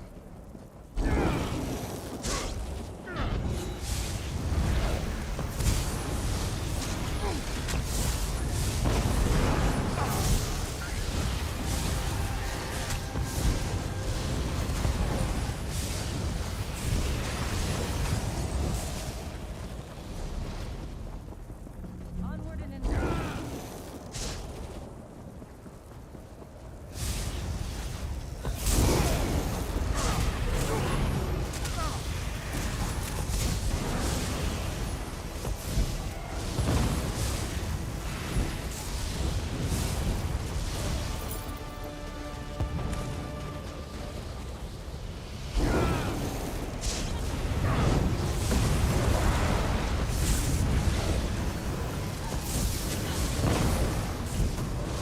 Your prowess was befitting a knight. Let me see if I can do anything with these floating rocks. I read a story once about Archmage Shalador fashioning a bridge out of pieces of shattered glass. This requires much less effort. It looks like I'll be able to contain the core once these crystals are disconnected. The core is releasing a lot of magicka. We need to be careful, especially with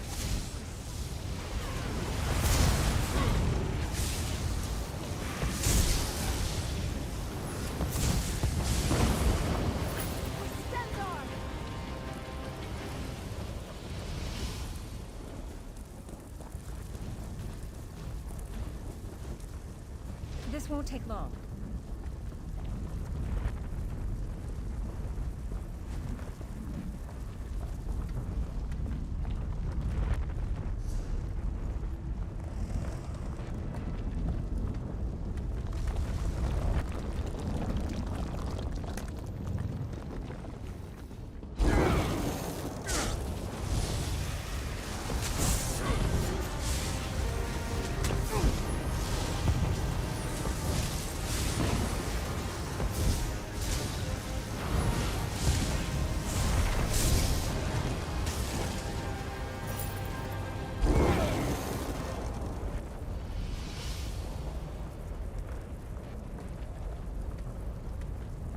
clearing the way.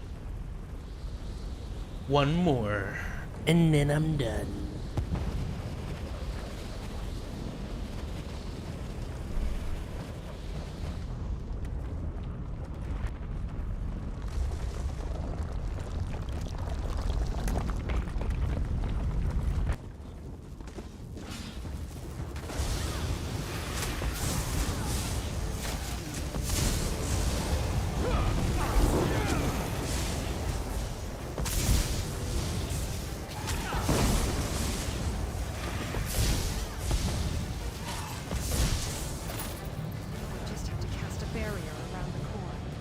Wish me luck.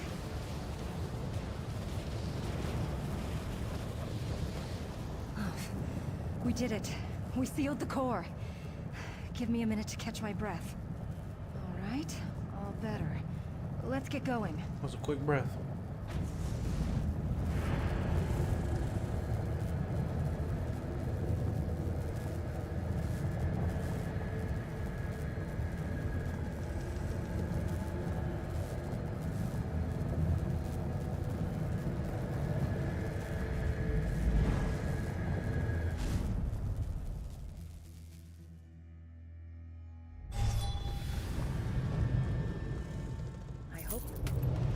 Thank you again.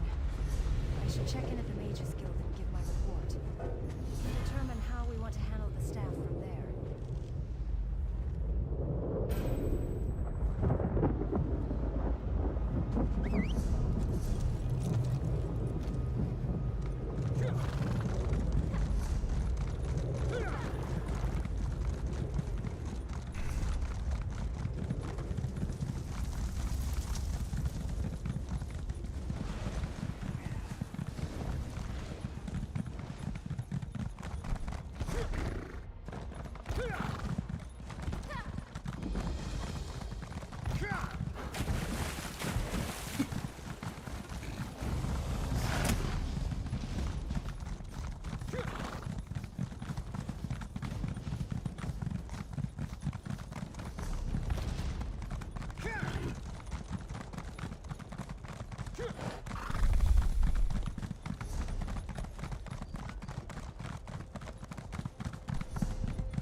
Ooh, let's watch this. This seems interesting. Normally in all of my videos, I would identify one aspect or reason why a thing is great or terrible, but that's not possible for today, since there are too many and there is no single reason why the Gears of War franchise is now effectively a dead brand, as it pains me to say.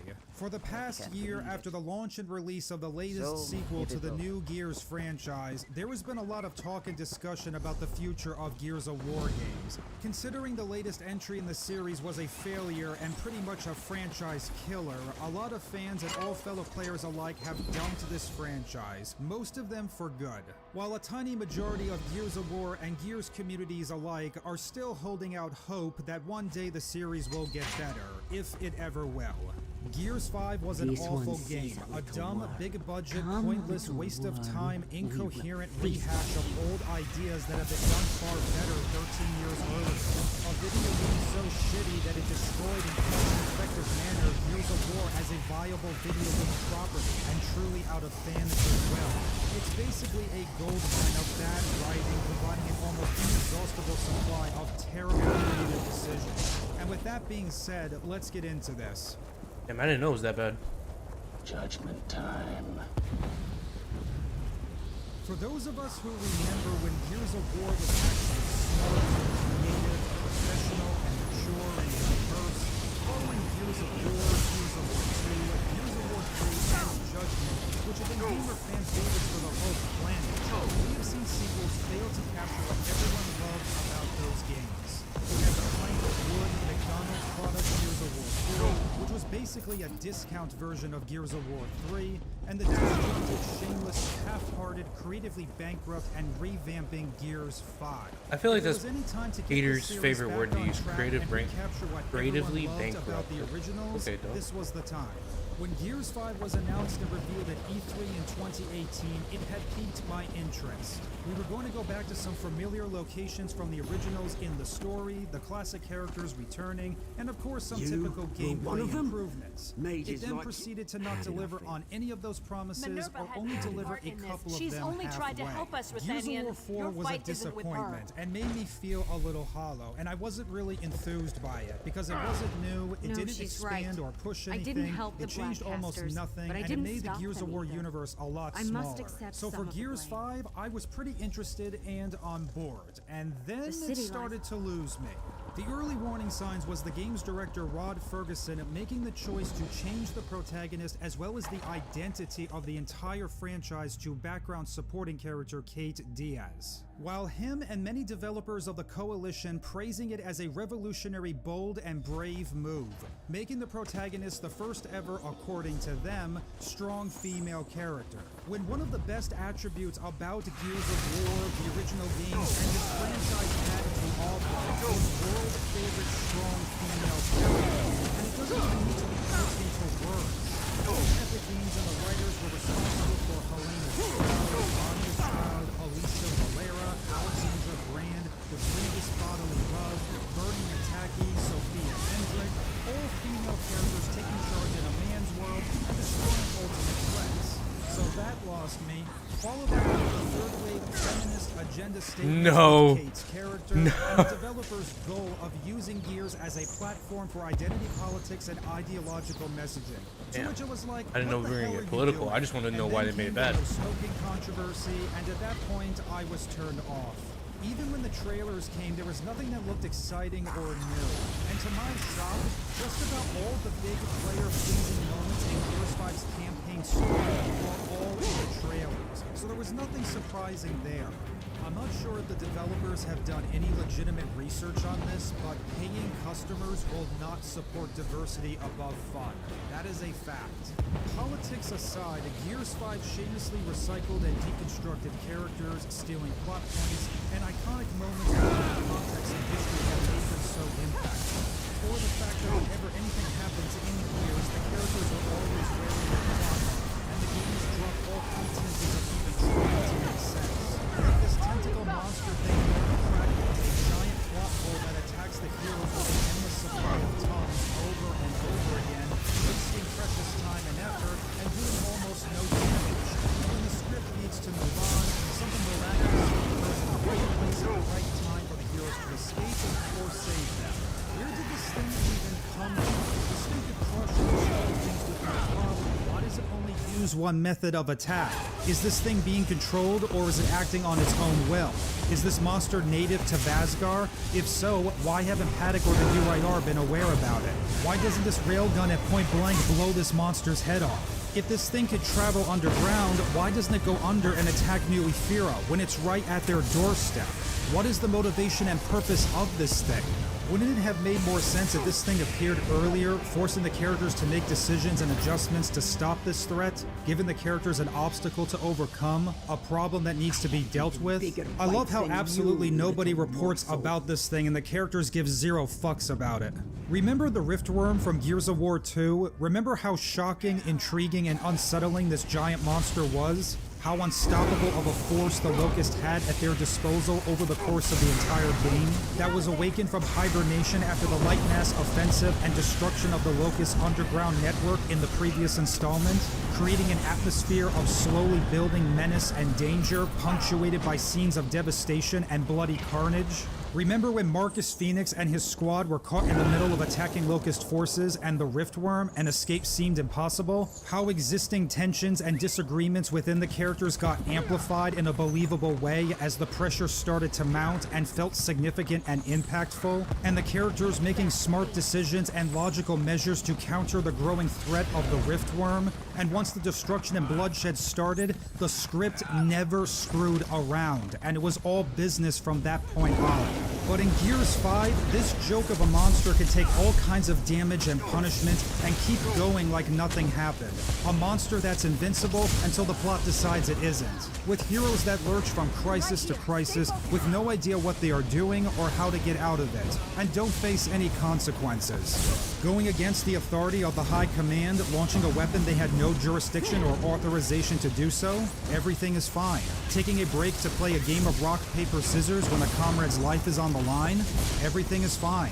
Taking a vacation to deal with a personal matter with a war going on and the world in trouble, everything is fine. An inexperienced cadet executing and leading a big operation on foreign soil with territories dominated by wind flares and infested with hundreds of hostile monster forces, everything is fine. Overall, you see how hard it is to buy into a world and story that basically has no logical consistency, because it makes up the rules as it goes along. You don't know what matters because everything could change at the drop of a hat, and as a result, you don't really care what happens or if the characters succeed or not, because none of them deserve to. Such as Kate Diaz in Gears 5. In this scene, she disobeys direct orders to instead go on a quest to find answers, and shows this necklace which has the locust symbol on it, which she has been hiding from everyone. And she explains that she's been having bad dreams, bad visions, and she's been having a hard time controlling herself for a long time. Well, that's interesting. How long has this problem been going on? Why didn't you tell anyone or ask for help, especially earlier? This necklace belonged to your grandmother? If so, where did it come from? Where did your mother get it? What are these dreams and visions that you are having? You can't quit your active duty and just go AWOL. These are all valid questions that sensible people would probably ask before giving the approval for a cadet leaving her commitment to go on some personal quest. And once again, nobody, not even Marcus Phoenix himself, questions this extremely sketchy explanation. Like nobody is particularly concerned about anything that's happening. For months now, I've been having these dreams. Nightmares. Excuse me? I think they were messages. Something's happening to me. Your grandmother's? You are going to tell me everything I don't know, or I'm going to blow your head.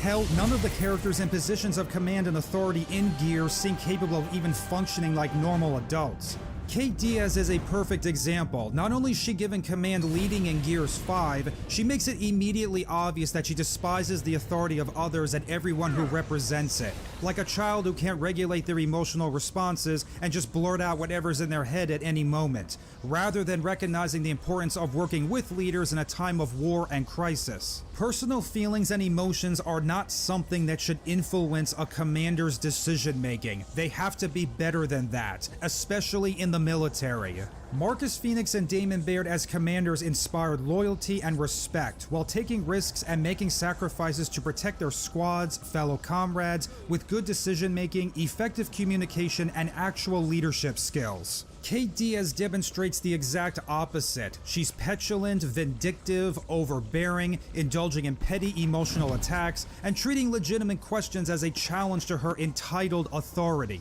She doesn't inspire loyalty and respect because she shows none in return, and only sees the worst in people. And what's really weird is that these games try so hard to paint Kate as some kind of unsung hero. Which brings me to Gears stealing iconic moments and stripping them of their meaning and emotion from the originals. Remember in Gears of War 3 when Marcus Phoenix killed the Locust Queen with the company of his friends and remains of his deceased father once and for all? That was a really good scene that made players feel emotions. This one didn't. As I mentioned earlier and multiple times in previous and other videos, the thing is, once you remove the context, meaning, and history behind a scene and don't give it a moment to breathe or sink in, it loses its impact. When Marcus Phoenix killed the Locust Queen, it was perfectly played out. Marcus killing Nero once and for all, the big bad finally defeated, and you could see how much it hurt and satisfied him to do it. When Marcus kills Mira, he kills her with the knife that belonged to his best friend, that was given to him in a needed situation earlier, and unexpectedly became his. And he stabs Mira in the heart. That Mira took everything from him, justice served for the death of his fallen brother, and avenging those who experienced great cruelty and suffering as well. And so, you emphasize with his pain and loss. It was clever and smart writing for Marcus Phoenix and Dominic Santiago's character arcs. But this is just another thing that happens, in a relentless cavalcade of nonsense that passes for Gears 5's plot. Stolen ideas and concepts, reshaped and awkwardly jammed in. Superficial action and style and no substance. Unfulfilled games that you could just turn your brain off, enjoy the pretty colors and nostalgia, and promptly forget about it when you're done playing.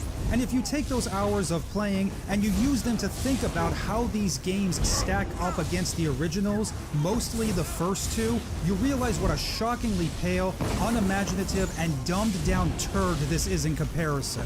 Gears of War was a colossal hit, commercial success, and an absolute classic that stood the test of time. It was the first Xbox 360 game I bought, and video game that stayed with me even to today. It was a great combination of game development, level design, a solid story, likable characters, terrifying, memorable villains, excellently paced action scenes, and smart, mature, professional ideas. It was a dark, gritty, and serious video game with terror, desperation, and some excitement. It was the fastest-selling video game of 2006, the second most played game on Xbox Live the next year, and became the sixth best-selling Xbox 360 game of all time.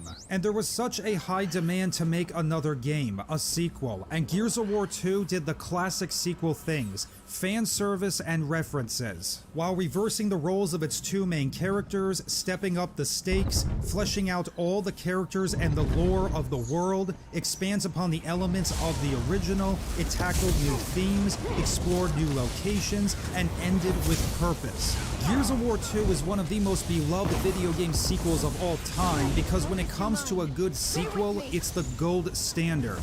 Gears, on the other hand, offers just about none of these things. Well, apart from the action, there is plenty of that. The difference here being, there wasn't hot demand for Gears of War sequels after the previous installments. Now back to Gears.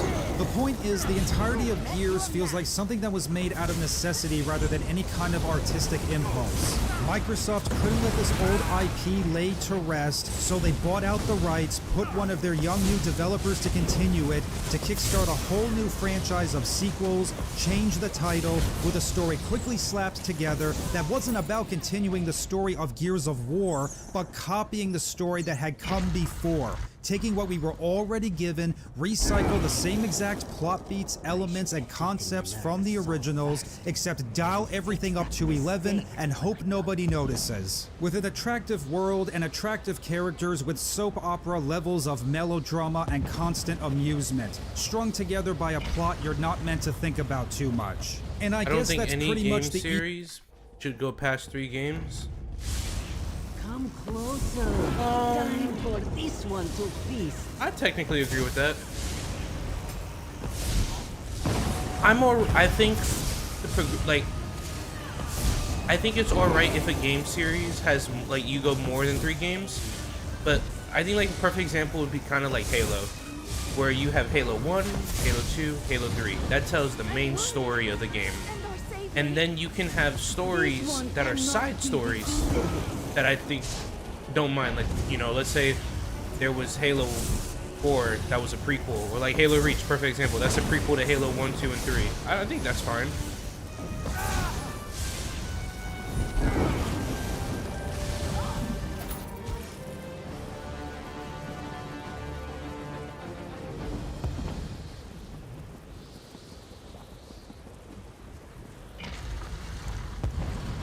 I think there's some situations where it can go past 3, but I don't think, I think if the story finishes at 3, you shouldn't be making a 4th one, really. Wait, I'll open a portal so you can get out of the city.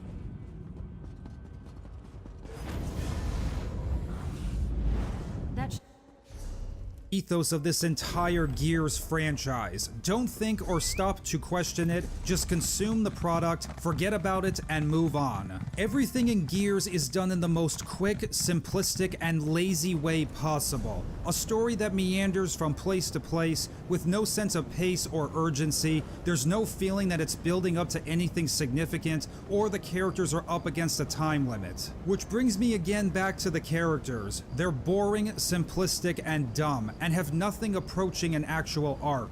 JD Phoenix starts out as a guy just doing his job and being told what to do. He starts to go through an actual character arc in the first act of Gears 5, growing, becoming more mature while perfecting his leadership skills. But the script pulls a complete 180 on him and he just takes a back seat for the rest of the game in Gears 5. And overall, he's good-natured and loyal, but he's kind of dumb and a little clumsy. And in the end of Act 1 in Gears 5, his friends all turn on him in one of the most nonsensical things I have ever seen in a video game or movie-related piece of writing. Dale Walker is a goofy, hyperactive secondary and a jerk who's treated as comic relief to the point where it's impossible to take him seriously anymore. He gets some interpersonal drama with JD and Kate at brief times, but he basically exists to clown around, be led from place to place from other characters, and he's a follower being told what to do. And he gets killed off in the final minutes of Gears 5. Kind of. Or maybe. Kate Diaz is just along for the ride, reacting to stuff as it happens and doing whatever she has to. A sheltered, arrogant, ignorant, naive woman who is the central plot thread to Gears, and she consistently makes stupid decisions throughout the games, and she doesn't earn any right to be where she is. In fact, her main purpose in Gears and her main objective in Gears 5 was to deal with and handle her connection to the so-called Swarm, including her nonsense ties to Mira, the leader of the Locust from Gears of War, and she achieves that in nearly zero difficulty in the second act of the Gears 5 story, so she has absolutely nothing to go on. Considering the thing that linked me to the hive mind is dead, we killed it, by the way. You're welcome. You did it! Congratulations!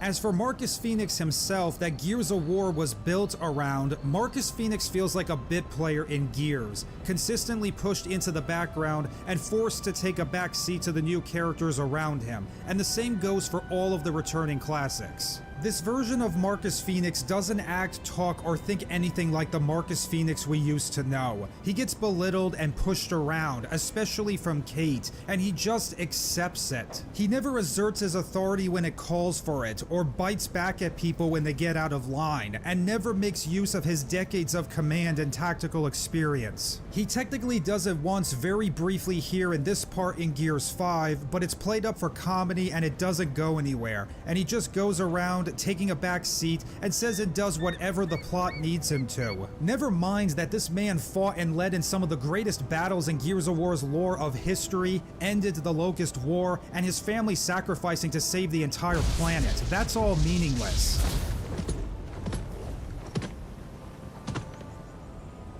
I thought you'd be taller. 117, stand down.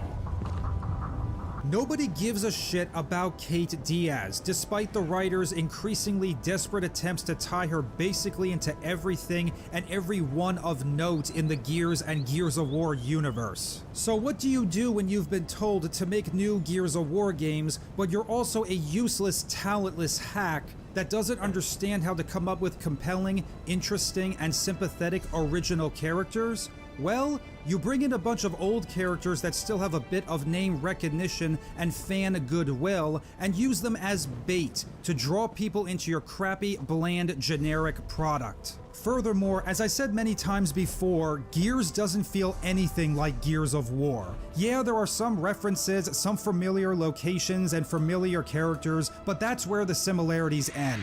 It's like the creators looked up some stuff about Gears of War and just kind of formed their own opinions of what the games were supposed to be about, whatever they wanted to shove into players' mouths and eyes, and implement things that nobody asked for or cared about. And as a result, they have created an entirely, weirdly different and disconnected world, with a Gears of War veneer awkwardly slapped onto it, and video games that have absolutely no identity. I mean, if you wanted a clean slate to start again, why couldn't you just make a new IP? Now, this is probably the heart of the issue for me. See, the original Gears of War games were pretty smart video games when you really think about it. Yes, there was lots of action, violence, mayhem, monsters killing people, testosterone, banter, and a lot of blood and gore, but beneath the surface, the games grappled with some interesting questions and heartfelt moral lessons, like the art of warfare and the horrors of it, the implications of controlling, using, and advancing weapons of mass destruction, or science going too far and man daring to play God with disastrous consequences, or about taking a higher path and using rationality and understanding to solve a problem. The originals took time out to breathe, to establish their worlds and have its characters ask some interesting questions about it, and they were all done in a way that felt like a natural component of the games. Now, you might be asking at this point, what would I have done differently? If I was the creative leader or writer, how would I have approached Gears to tell a story that was just as good as the originals? And my answer is, I wouldn't. Gears of War is a great concept, but you can only do so much with it before you start rehashing the same ideas over and over again, and they simply need to stop. This was the time and opportunity to break the Gears of War mold. We needed the biggest shakeup, but my goodness, it is now officially confirmed. We cannot ever get out of the originals. That's the template. We can't change the template. I'm not opposed to the idea of making more Gears of War games, but if you got nothing new and original and smart, or don't have a lick of imagination to add to an old idea, then do fans in the world a favor and don't fucking add anything. And this is why I like Gears of War Judgment. Gears of War Judgment wasn't that big of a Gears of War game, but it's the best Gears of War game since the trilogy because it changes the template. It explored familiar elements in new ways, it took its time to build and craft itself, while perfectly setting itself up for bigger worlds to play in. What was wrong with that? The Open Arms program may have given you our uniform, but you and I remain enemies. Fine. Let's settle this like enemies then. Hey, that's enough! Stand down. You Goroznis weren't known for treating prisoners very well. I'm sure you know nothing about it. You want to stay friends? Let's never see each other again. You're not Onyx. I'm Onyx. No, you're not, Cadet. You! Hold this room! There's something big out there! We will never get out of the first two Gears of War games, and this was the time to make it worth it. It was not worth it. Let's just go back to replaying, experiencing, and exploring the world and lore of the originals, and that's it. These games have lost interest, have no credibility, and the Gears franchise is running on fumes, which honestly is all good news to me. I would rather replay the Gears of War trilogy than play clones of an IP that pretty much has been run into the ground by developers that don't know what the fuck they are doing. I don't know, and nor do I particularly care. Gears is just another sad example of what happens when you have arrogant, talentless, shameless hacks trying to elevate their own mediocre work by standing on the shoulders of giants and trying to restart and continue one of the best video game IPs in history without really understanding what made it work in the first place. I'll tell you the problem with the scientific power that you're using here. It didn't require any discipline to attain it. You know, you read what others had done, and you took the next step. You didn't earn the knowledge for yourselves, so you don't take any responsibility for it. You stood on the shoulders of geniuses to accomplish something as fast as you could, and before you even knew what you had, you patented it and packaged it and slapped it on a plastic lunchbox, and now you're selling it. You want to sell it. Well,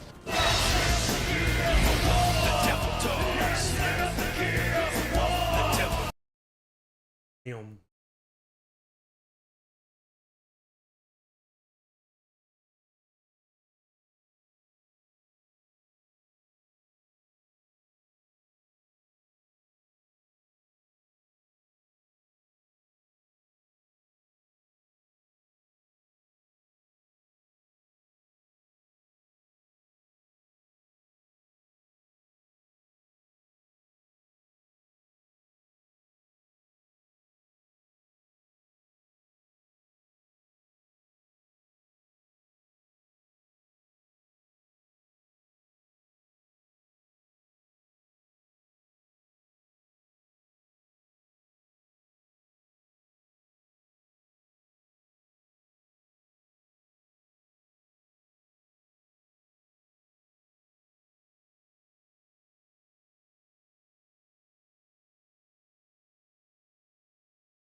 have any?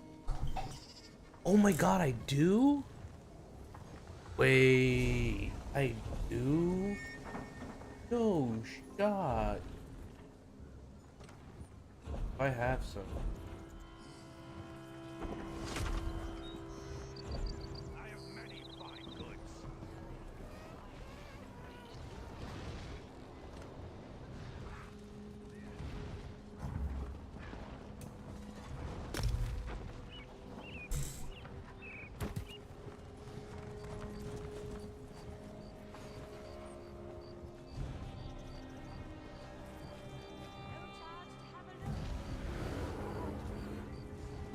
Have to make 500,000.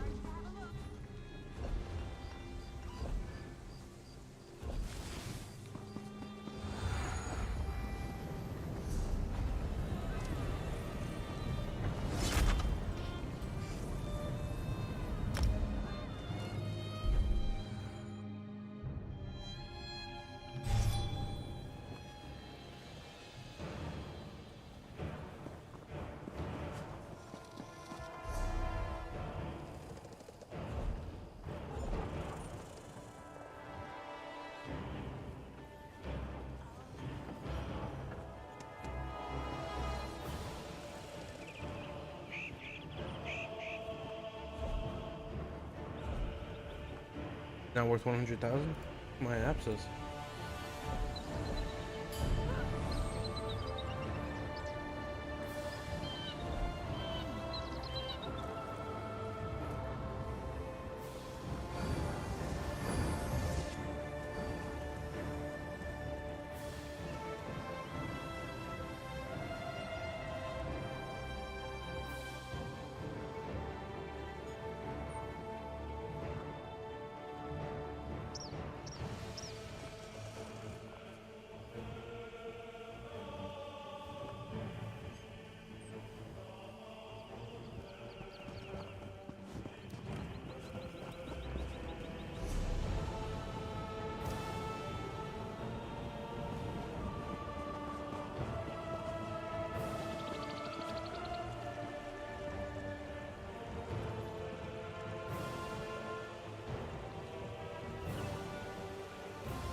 I knew it.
Yo, no shot.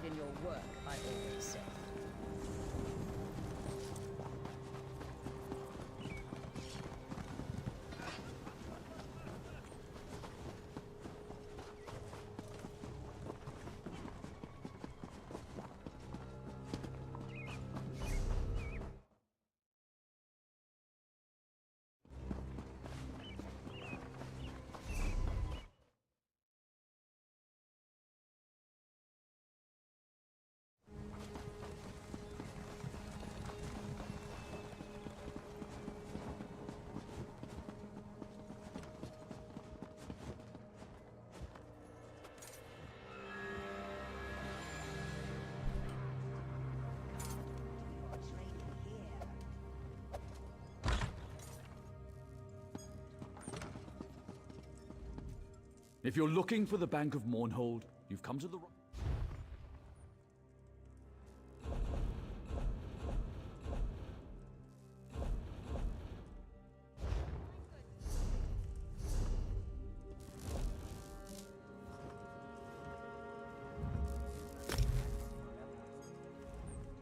If you're looking for the bank...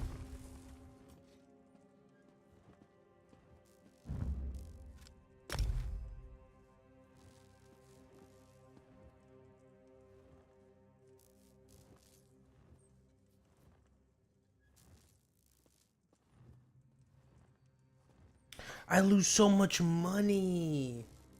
Oh, I lose so much.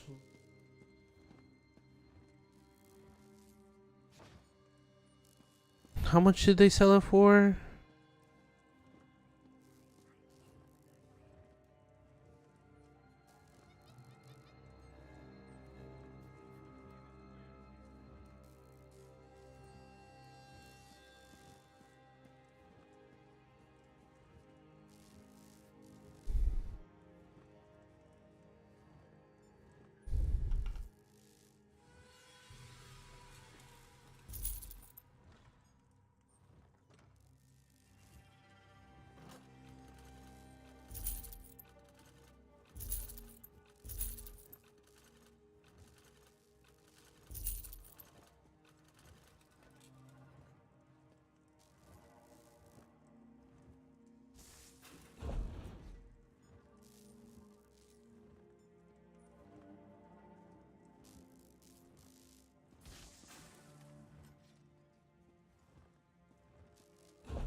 Another find for your pack.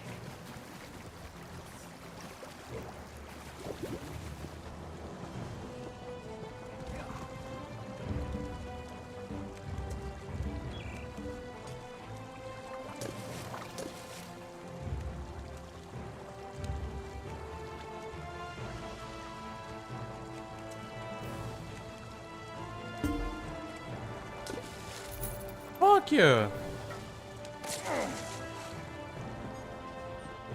I'll just go fish in Somerset.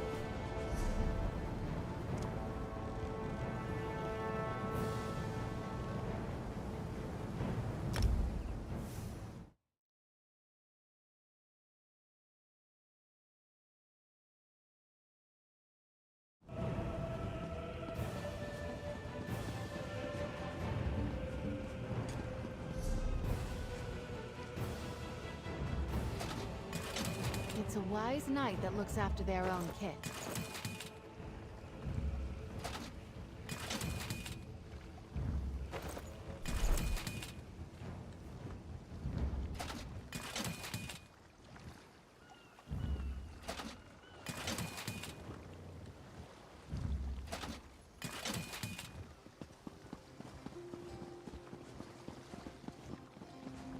No fishing? No fishing. No fishing, brother. Oh, there's fish.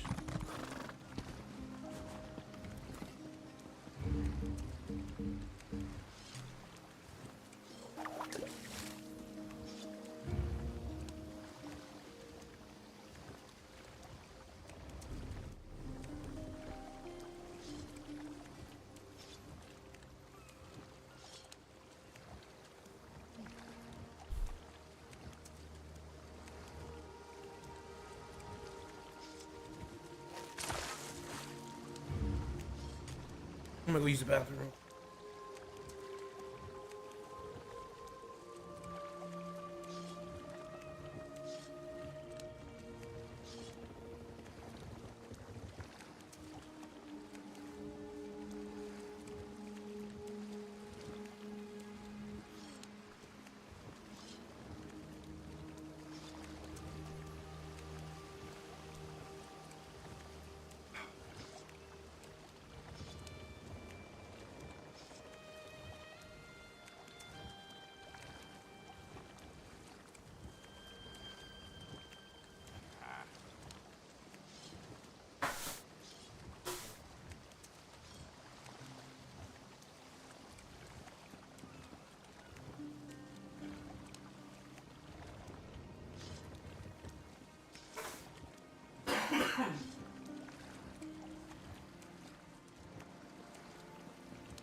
Get my food and buff my fishing. Back to fishing. So I can make the money, the gold.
Yeah!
Oh my god.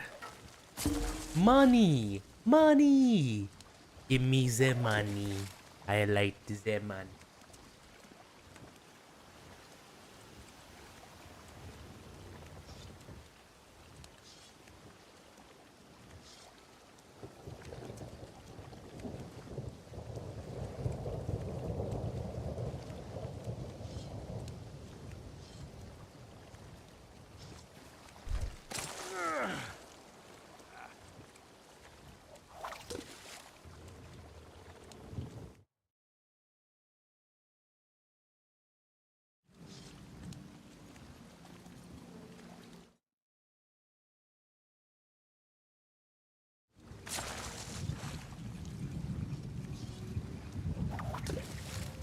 So, I need to see, I hope,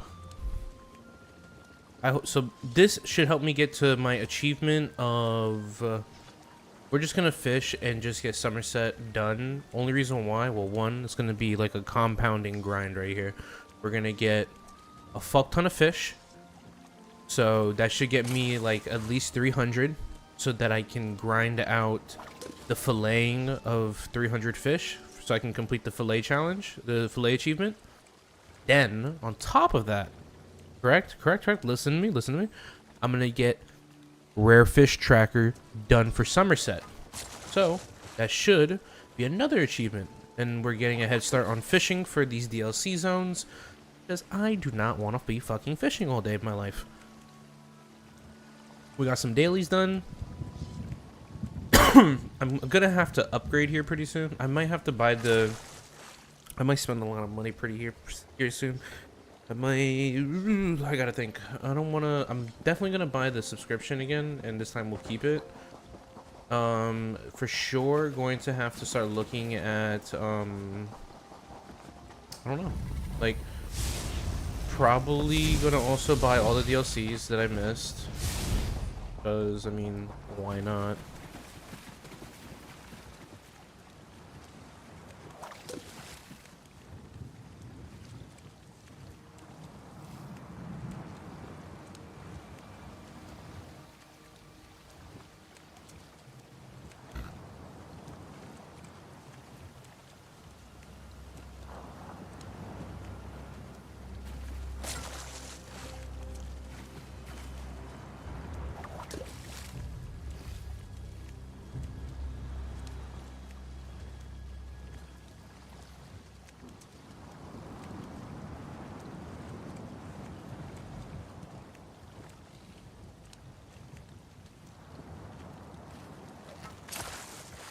Gameplay of the year. Come on, bro. I'm just saying, this is more interesting than half the shit Destiny has to offer.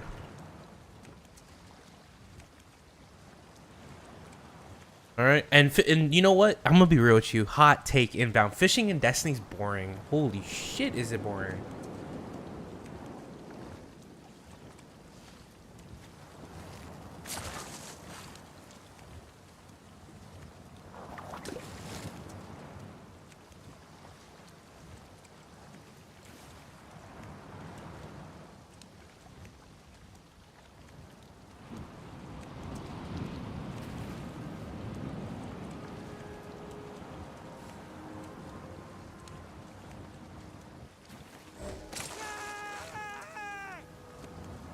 Oh, I know there's fishing in Warframe. I haven't done it yet. Is it besides, I know, can't you like put fish in like an aquarium on your orbiter? And then also, like, do you get any like loot from fishing or no? I don't know. Fishing in Destiny's so fucking boring, bro, because there's like it's so, you wait so long. It takes centuries for like the shittiest of fish. For the shittiest of fish.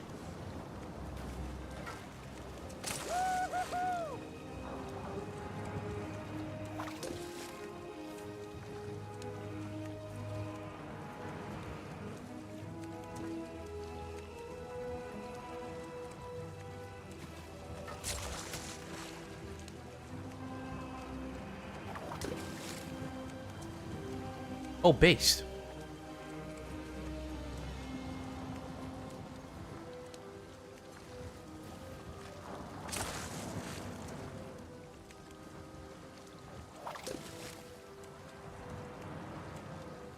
Boost. I like how it is in this game. In this game, there's so obviously there's like the normal fish that I'm catching. There's trophies and treasures that you can capture that you can sell for gold.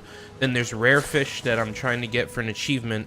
And then on top of all of that, right, there is some nice doodads that you can get, like recipes. So perfect example, if you see the little bowl on my queue, on my button, that food lets me, I got it from fishing.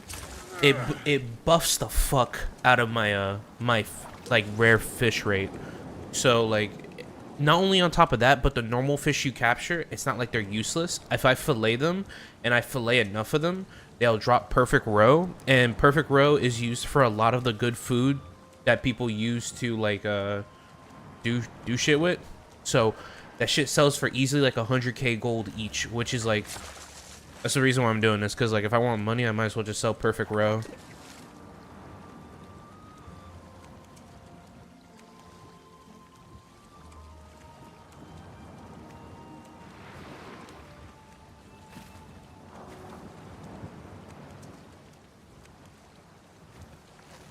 Plus, I'm unlike Destiny, where like half the content gets sunsetted. This game never sunsetted any of its content, so like I'm actually interested in like trying to get all the achievements in this game. My goal will be to get all the achievements in this game, and then eventually, right? One day, I've been saying this for years now, unironically. I think 2 years now I've been saying this, but I want to try to get Emperor. All right, I will be the Emperor in this game one day. It will happen, trust me. And when it does, it'll be lit. Let's watch about how Borderlands. This will be Borderlands' last. Like, this needs to be. Do I have enough time? I do. Okay, it's not exactly the case, but it's if Borderlands 4 fails, Borderlands dies. Okay, it's not exactly the case, but it's very close. Way too close. While Borderlands 2 and 3 will always have a consistent player base, the future of this franchise relies on Borderlands 4. Now, ladies and gentlemen, I want to make this clear before proceeding with the video, as some people out there for some reason defend Gearbox more than their own religious beliefs, or lack thereof. I am not going to pull any punches on a AAA game studio. They have the money, they have the time, but what they don't have is good management, which makes them think they don't have the money or the time. I don't like the fact that people think the only way to get their voice heard by a AAA game studio is to constructively criticize them in the most sugar-coated and softest way possible, but I don't really blame them. For most game devs, it must be difficult to be constantly fed hard truths from so many passionate fans of the game, which... That is so true. That's why I low-key hate those like little soy people on Twitter who are like, oh my god, if you don't like the game, just take a break. It's like, alright dog, like, if I want anything to change in Destiny, like, I have to be fucking vocal about it, and I have to be an asshole. And if you're not vocal and an asshole about it, it won't mean nothing. You have to negatively impact these people, like, in a respectable way. I'm not saying like go fucking be a dick and go like do what they did to DMG, but you gotta be like, you gotta be an asshole to these people. You gotta be like, yo, this game fucking sucks.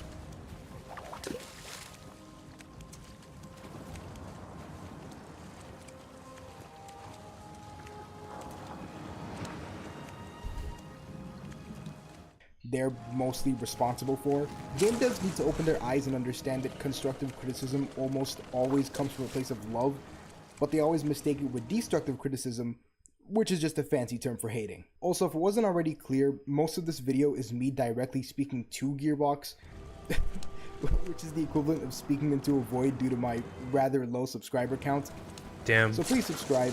How many subs he got? He probably got more than me. And give the video a no, like if you're feeling extra generous. But this video is also made for you to enjoy. Damn, that's the first time I've ever had more subs than someone. Whether it's about Borderlands or the video in general. Seriously though, I love reading your guys' comments. It's always genuinely interesting. Now that we've got that out of the way, true. The comments on YouTube videos be Borderlands crazy. 4 is the last straw for most Borderlands players. Cue the silly transition. Man, I haven't said that in a long time, have I? Damn. Turn on the TV, they hit the Pentagon! Yeah, you know what they call Mulan in Mexico? What? They call her Molan.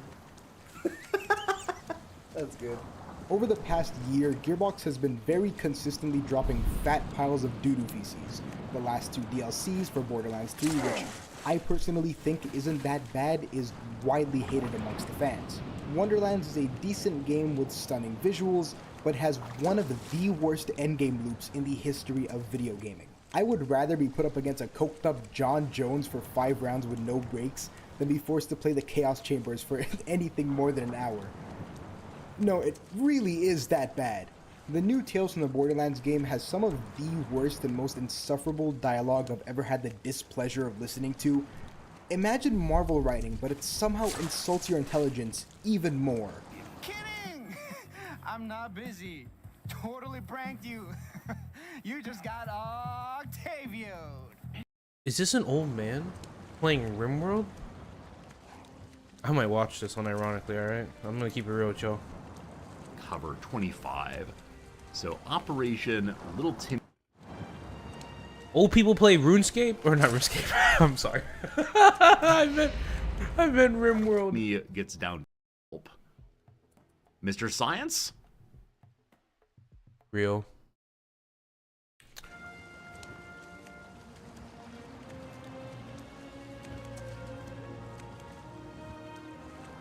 I just need the linguello sleeve, whatever the fuck. I need that. I need that shit.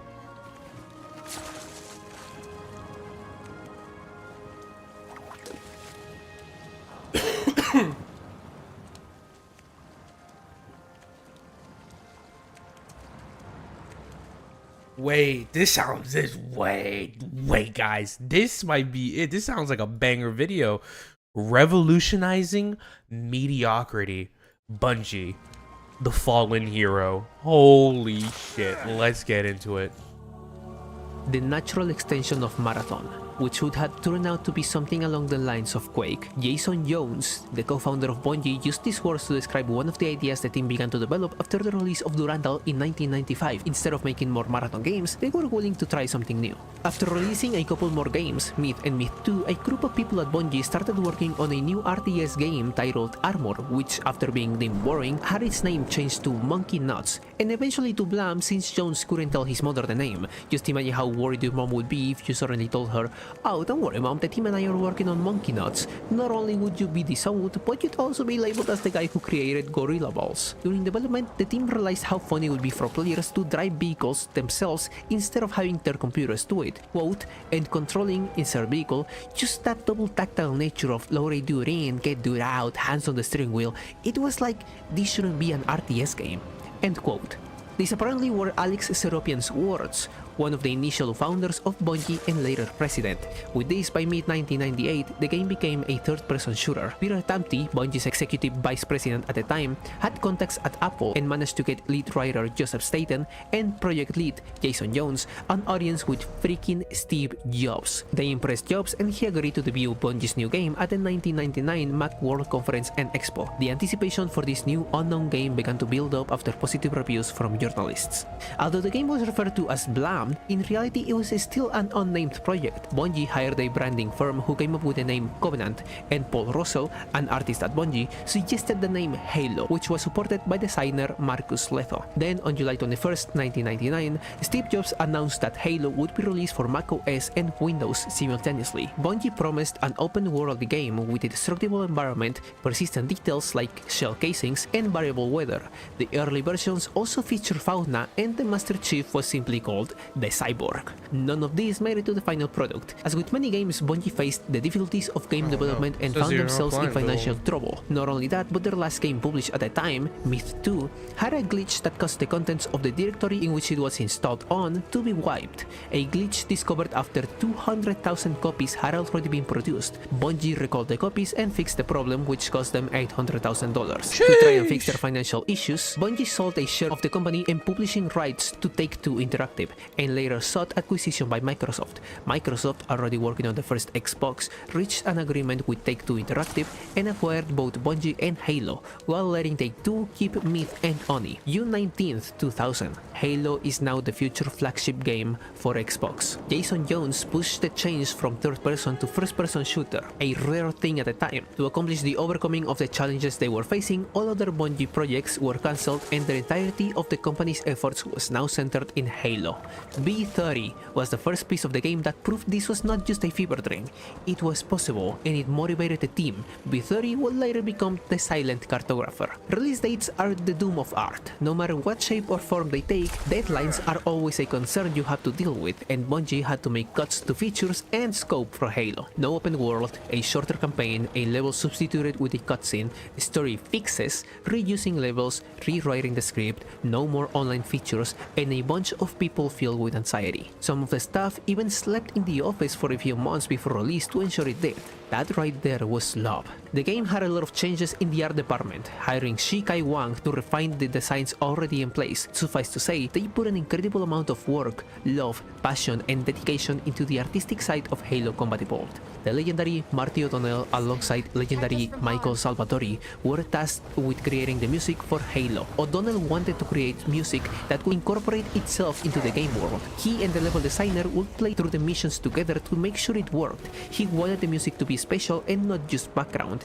He also had to score the cutscenes in only 3 days. At E3 2001, an exhibition of the game had mixed critics after a display of a broken game with frame rate issues as well as technical problems. Hell, even Microsoft was starting to lose faith in Halo. Bungie also refused to change the name of the game. However, they added the Combat Evolved part of it to make it sound more descriptive. Halo: The Fall of Reach was a prequel novel which released a few weeks before the game. It was almost cancelled and it became a publisher's weekly bestseller with almost 200,000 copies sold, and on November 15th, 2001, the game released alongside the original Xbox. 50% of Xbox consoles were sold alongside the game. 1 million units now belong to people after only 5 months, and by July of 2003, the game had sold 3 million copies and 4 million by January of 2004.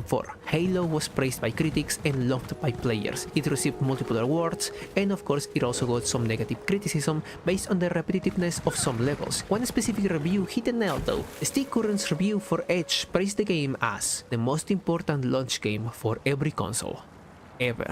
Looking back, we can see how big of an impact Halo Combat Evolved had in the gaming industry, modernizing the entire FPS genre, innovating in many aspects, and single-handedly giving Xbox massive success, becoming its flagship franchise. They say that sequels are the doom of art, and through even more challenges in development, the struggle Bungie went through paid off big time.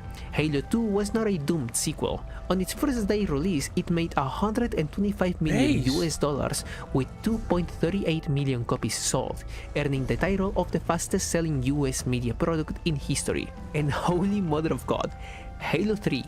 Brother, Halo 3 beat Halo 2. Halo 3 had the biggest opening day in entertainment history with $170 million US made within 24 hours of release. Bungie was an okay company. It made games that some people enjoyed and things were going well for them. But I assure you that nobody, inside or outside of Bungie, ever expected them to become the creators of one of the biggest, most important, most loved game franchises in history. Halo took both Xbox and Bungie into the stratosphere. Halo, a legendary game, made Bungie. Nah, that's wrong. Bungie, through love, passion, dedication, hope, and respect, made Halo. They are proof of what pure love for your art can accomplish when combined with sheer will. I'm throwing up while writing this, and I'm probably gonna be crying when voicing it too. Which, just a little bit. If you grew up anywhere from 2000 to 2010, you had some amazing moments with these games, and I'm sure your memories of them are some of the best you've got. Whether you like Halo or not right now, you cannot deny how great they were back then. The last Halo game Bungie made was Halo Reach, and everything I just said praising previous Halo games also applies here. Personally, Halo Reach was the first Halo game in which I poured thousands of hours into. The story was so Halo good, Reach I'm sure I played through it at least 100 times. The multiplayer was my first ever taste of how much fun playing games online could be, of how you can meet people online and have fun with them simply because you both do the same silly strats in the game, of how much I could just love playing a game that was truly good. The music, environment, story, characters, writing, voice acting, the visual designs, mechanics, the multiplayer, maps, vehicles, enemies, weapons, game modes, the best customization in all of Halo games, the best progression system, no paid BS, just things that you could obtain through the game. That's Reach. I haven't talked about another really important part of Halo's success. Can you guess what it is? The music? Luck. Nah, I'm kidding. I'm talking about the community. I can't really go back in time and explore how big the community was at certain times or the growth it had as the years passed. So let's think. Halo CE wasn't exactly big when it comes to online stuff, so it must have been Halo 2 when things started to grow. However, Red vs. Blue, a huge presence in the Halo community, started making content since the first Halo, so there was a community, just not as big as in later years. I believe online multiplayer back then played a major role in the development of a community. Thus, I believe Halo 2 opened the doors for lots of people to join and form communities, whether they belong to a big one or their own small self-made community. Halo 3 is when I started to play online games. Before that, my dad just wouldn't let me, and I also didn't know how to use the internet, so... man, does time fly by when you grow up. For my friends at the time, and I assume for some other people, Halo 3 is when they started going to a friend's house to play Halo for hours on end just to go back home and keep going. Up until this point, for my child self back then, communities online weren't even something I thought existed. The more grown-up kids might have, and the adults who loved the game probably were part of them. These communities didn't just require a game for them to exist. Xbox Live services were nowhere as good as they are today back then. The internet itself wasn't as accessible, not only due to the structure of it, but also to how expensive it was to own a computer, or lots of people straight up seeing them as a waste of money. Remember, Halo is many's childhood, which also means that most of them had zero access to the internet, so for them Halo was a game that other kids at school liked, and not something that had communities all over the globe. So the first 3 games, at least in my experience, were amazingly fun games I could replay 100 times and have as much fun as the first. Halo Reach is the one that opened the gates not only to communities, but to content creation as a whole. I remember people talking about a secret ending if you pressed some weird hidden terminal during the final level, which I couldn't find and never could have because it was a lie. I mean, there were even videos showing it, and it disappointed me to know that it was fake. Overall, Halo Reach had probably the biggest Halo community ever. There were hundreds of maps made by them, game mods made by people, videos on the internet, discussions, groups organizing games and stuff. Hell, I even remember how you could even play with the devs or something similar at some points, and how I never managed to queue up with them. Even something as simple as knowing that the game mode I was playing and the maps were something that someone like me, someone who just enjoyed the game, made. It made my perspective change. A single game made me see the world differently, and I'm grateful for it. The fun Halo Reach offered was unparalleled at the time, at least for me, and it was a great way for Bungie to end their legendary franchise. Regardless of what Halo became after Bungie left, they managed to make something so far, and yet so close to perfection. Halo will forever have a special place in my heart. Even if today I have abandoned it, my love for Halo will never disappear.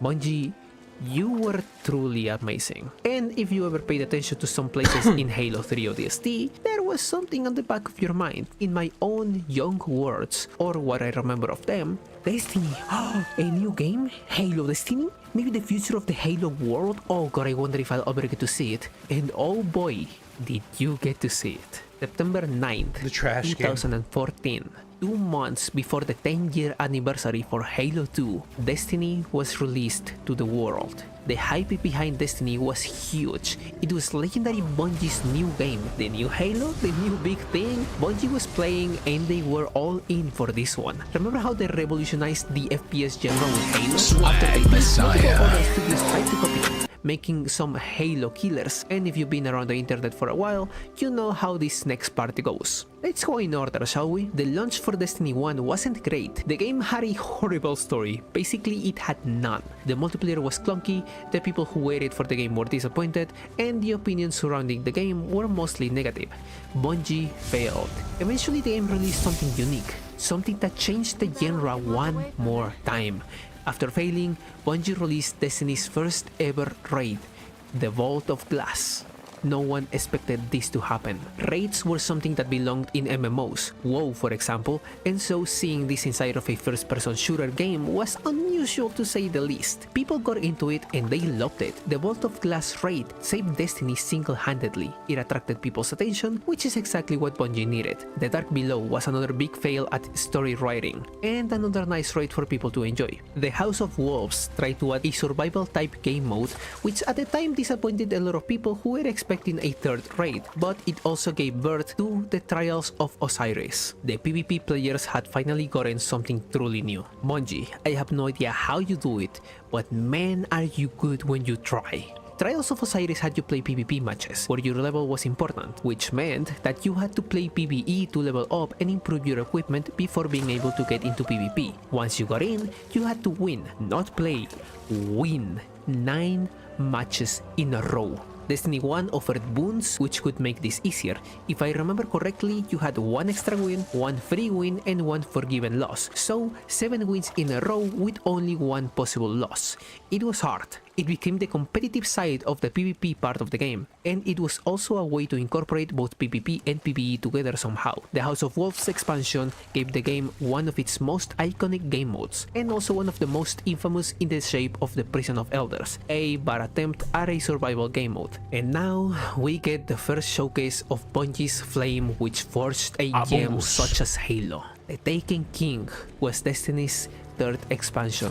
It brought an amazing story with actual writing, with actual lore, with actual characters.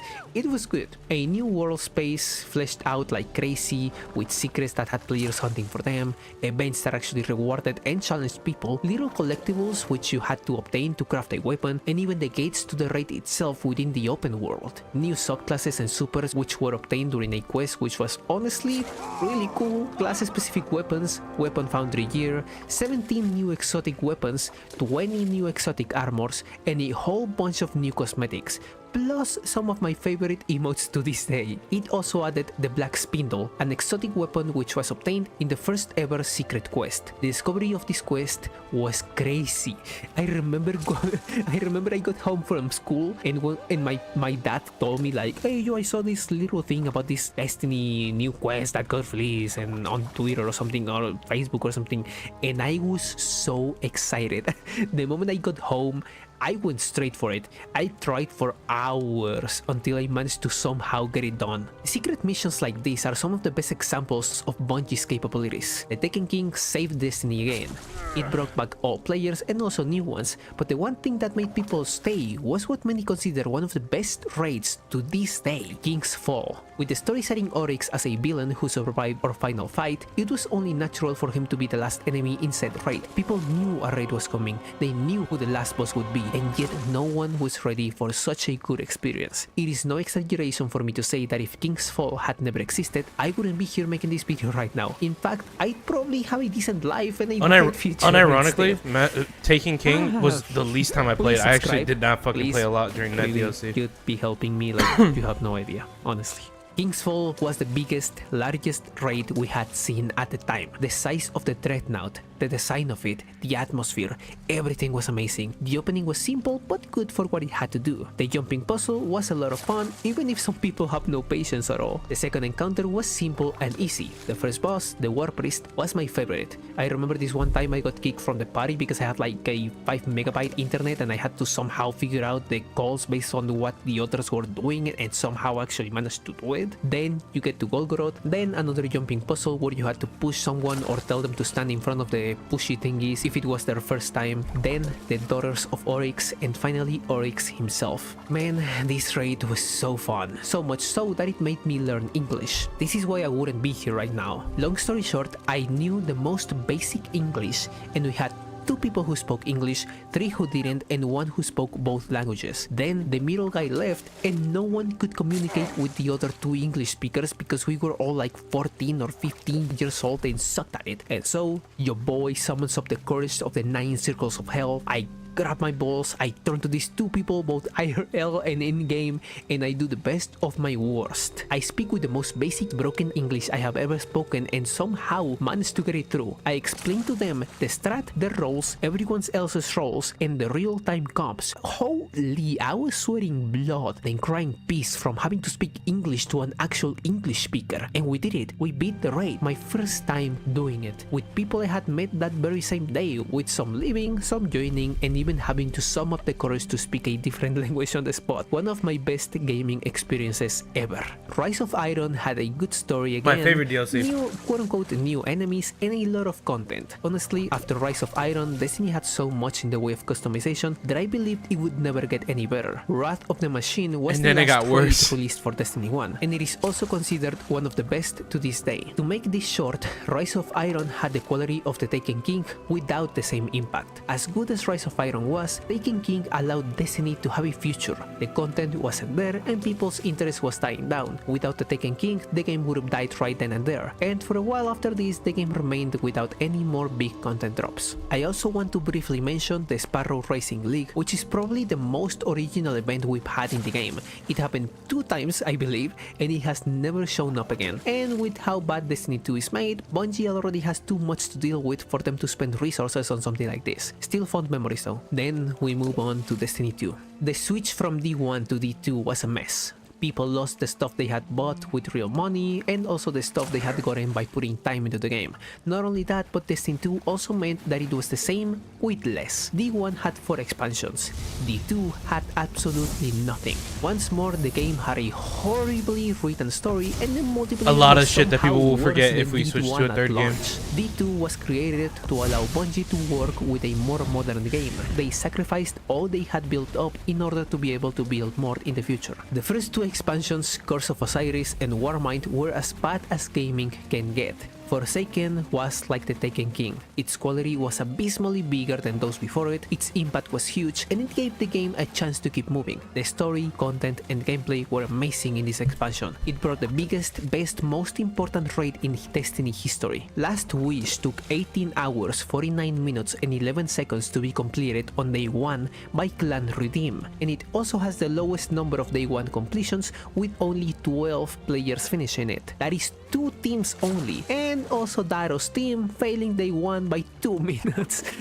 I encourage you to watch Evan F's 1997's video, The Wildest 24 Hours in the History of Destiny, to get the full experience of how big and crazy this was. At this point, Bungie moved to a 1 expansion per year mentality. Forsaken released on 2018, then Shadowkeep in 2019. I don't remember too much about the actual game during this period other than the base game now being free to play and Bungie separating from Activision. The separation had lots of people now hoping for an increase in quality, and we were all disappointed? 2020 gave us Beyond Light, a year better than Shadowkeep in my opinion, and my most hated subclass, Stasis, which was busted in PvP. Instead of an expansion at the end of the year, 2021 got the Anniversary Pack, which was a nice extra bit of content we got. Then on February 2022, we got what I believe is the second best expansion we've gotten so far, the Witch Queen. An amazing raid, a new weapon type, the new 2.0 subclasses, and so much more. I am 33 minutes into recording my voice, and at this point in editing, my PC is going to explode, so I'll just say this.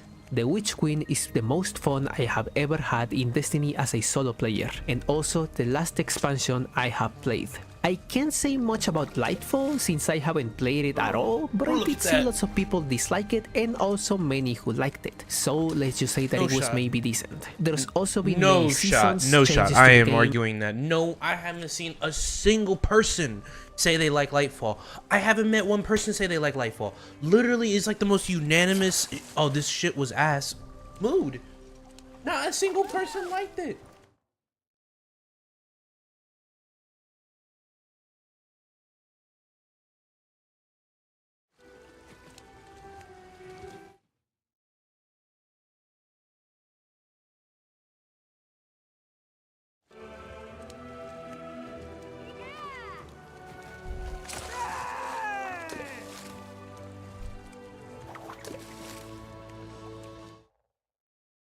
Dungeons, secret missions, raids brought back from D1, and even events, even though they just reuse the same stuff every year. There's also PvP, which is amazing and unbalanced, as well as filled with hackers and with no incentives to play. Suffice to say that Bungie has almost abandoned PvP for a long time. Recently, we got a new rank system, but that's the only real addition to it, and only next year are we getting new maps after years of playing on the same places over and over again. Lots of people in the Destiny community say that PvP should be deleted from the game because it is not a PvP game, and they are wrong. Destiny has had PvP since it released, and there's always been a Unironically, the people who say PvP needs to get removed from the game, as much as I hate PvP in Destiny, are fucking brain dead. Dog. One, Destiny has always been a core part of, or PvP has always been a core part of Destiny, so to ask for that shit to be removed is the dumbest shit I've ever heard in my life, alright? Yeah, it's a shit show. Yeah, it fucking sucks. But removing it would be so fucking stupid. That's like literally one half of the game gone and and just completely less content. You tell me all you want to do is strikes and gambit? That's what you want to do all day? Yeah? That's what you want to do? I don't want to do that all fucking day.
Destiny's an addiction.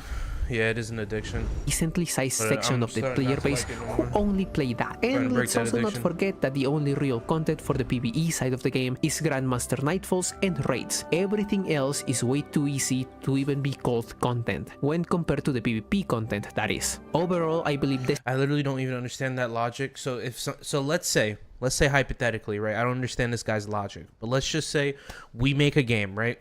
Let's look at Warframe. Most of the missions in that game are easy as fuck. Would we say that game has no content then? I don't know, man. I don't know, Chief. That's not really what I would say. Strikes are brain dead easy, but I wouldn't say they're not content. They're not engaging content per se, but doesn't mean it's not content. I don't know. People are fucking like I don't know what people want, to be honest. 13,000 when I can get these both for the same price of that?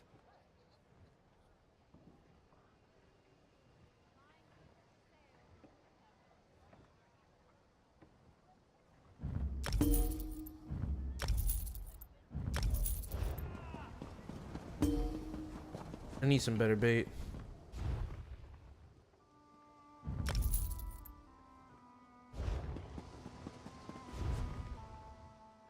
Warframe has scaling, but I'm just saying, like, in general, that's all I'm saying. It's just like I don't know if I'm just being an asshole and being like hard-headed, but like I don't like the concept that just because something easy, it's not content. Like, dog, there is plenty of shit that's easy and enjoyable. That zombies in Call of Duty is easy, and that's content. And honestly, it's more engaging than half the shit in Destiny. What's the... I don't understand this concept. Like, I don't get it.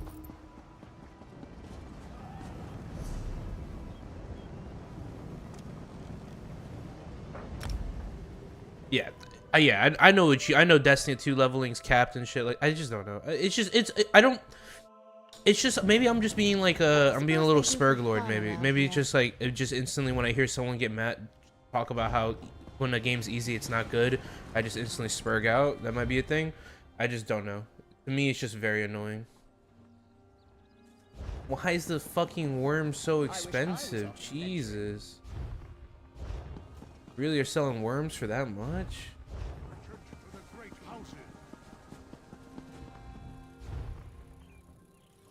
I'll take that. That's way better than what they were selling it for.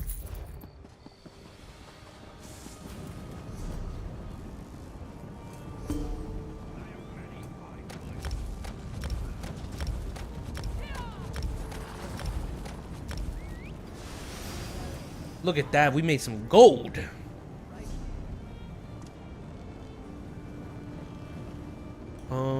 Somerset. I know it's purely based off bias. I just feel like most of the people who are on the other side of the fence of a game being harder means it's better mainly use Souls games, FromSoft Souls games as examples of showing how a game being harder is better, but I feel people fail to realize that those games are built differently than other games. Like, the core concepts of Souls games are completely different concepts to others. You know what I mean?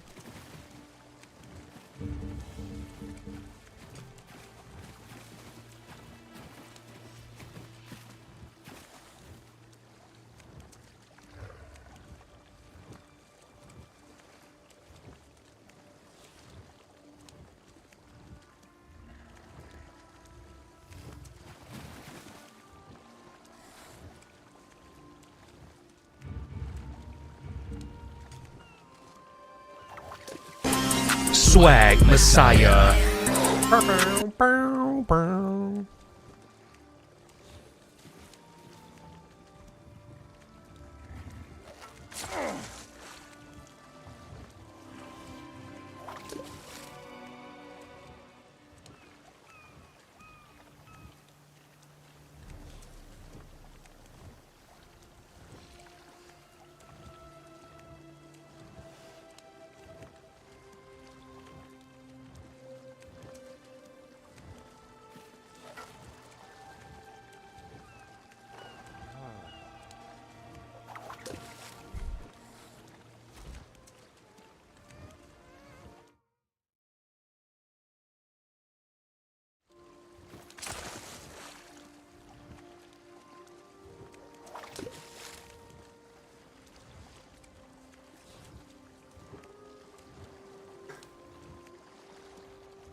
So real.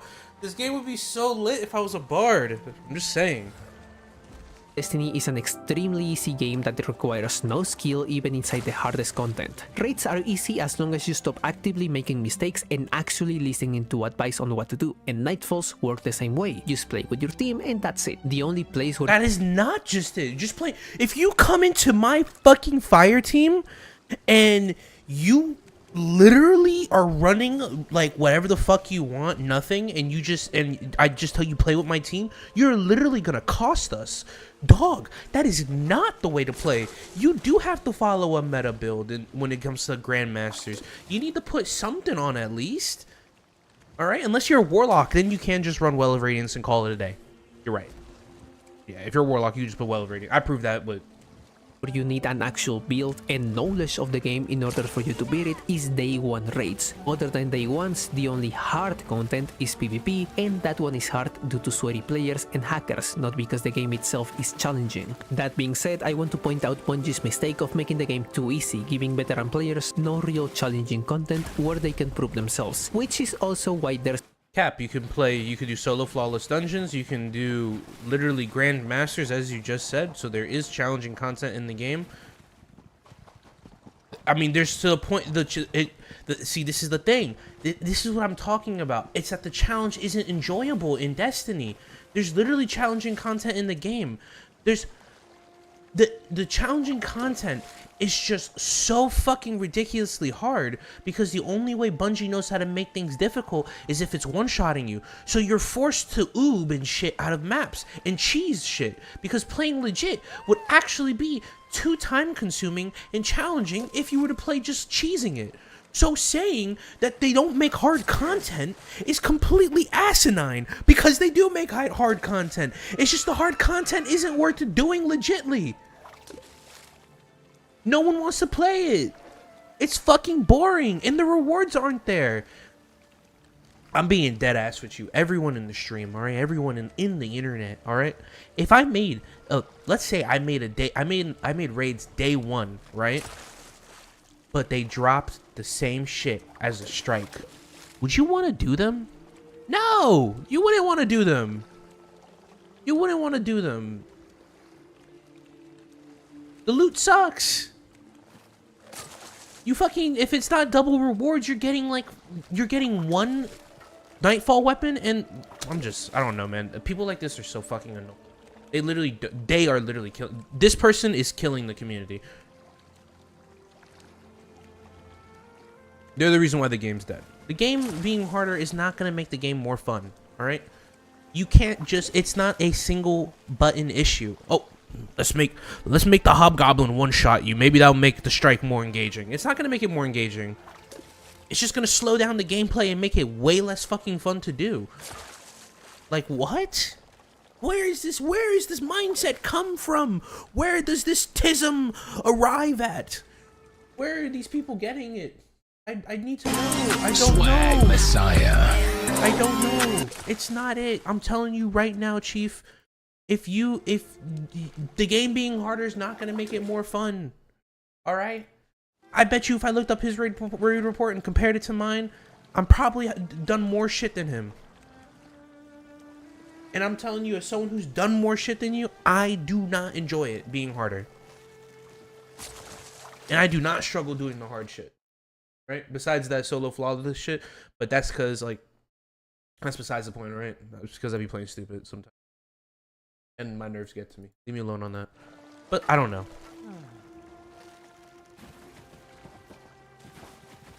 Oh, and what I'm saying, Harley, is just like I'm just saying, like, you do need to bring something. Like, you don't need to bring every champion mod. But saying, like, oh, you don't need to do anything, you don't need to bring anything, you just need to stick together and play with your team, I feel like is, like, the most dumbest shit to say and the dumbest advice you could give someone who's interested in trying to get into Grandmasters. If someone told me, if I heard someone say in the Discord, oh yeah, all you gotta do is just play with your team if you wanted to get into Grandmasters, you're fucking retarded, I'm cursing you out. On some real shit.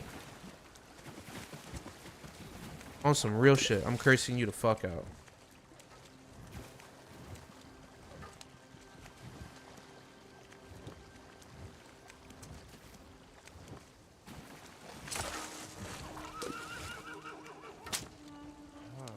that shit is. I don't know.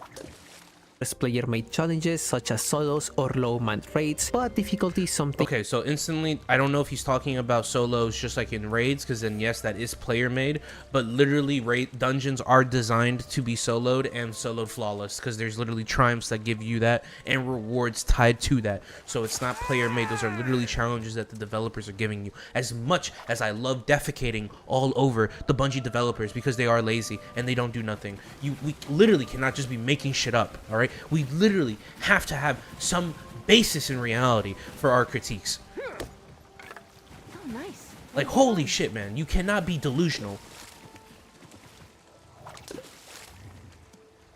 Thing only some people enjoy, and the majority of players just wanna play to forget about their lives while shooting some stuff in a game. In today's news, we have... What is wrong with that, though? What is wrong with that? It's a video game, dude. It's not a job. You make no money from Destiny. I make no money from Destiny. The people making money from Destiny don't even make...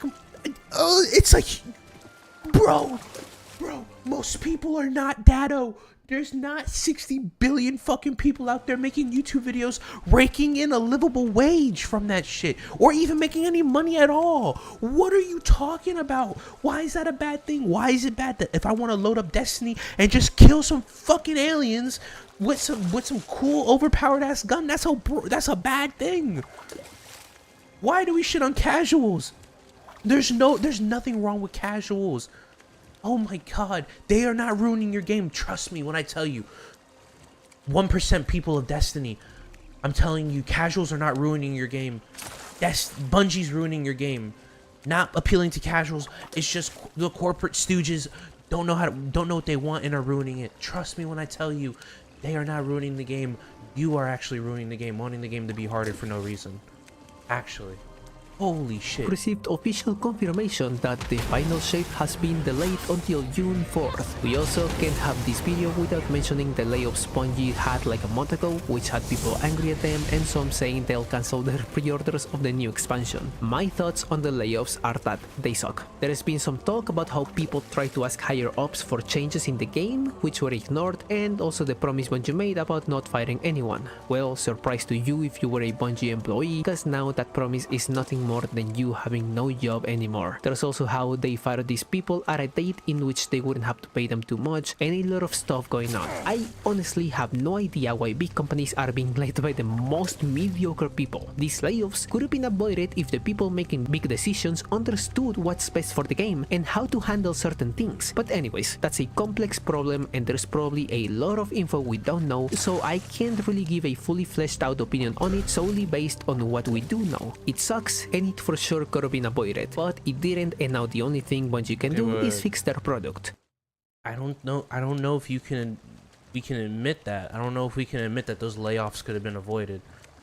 Like, I don't know if that's possible. Like, as much as the leadership might suck ass, but I mean, like, think about how much these fucking people cost, how much these developers cost. They cost a lot of money, and we're pushing and pushing for more and more for Bungie to give us more and us for the pay less.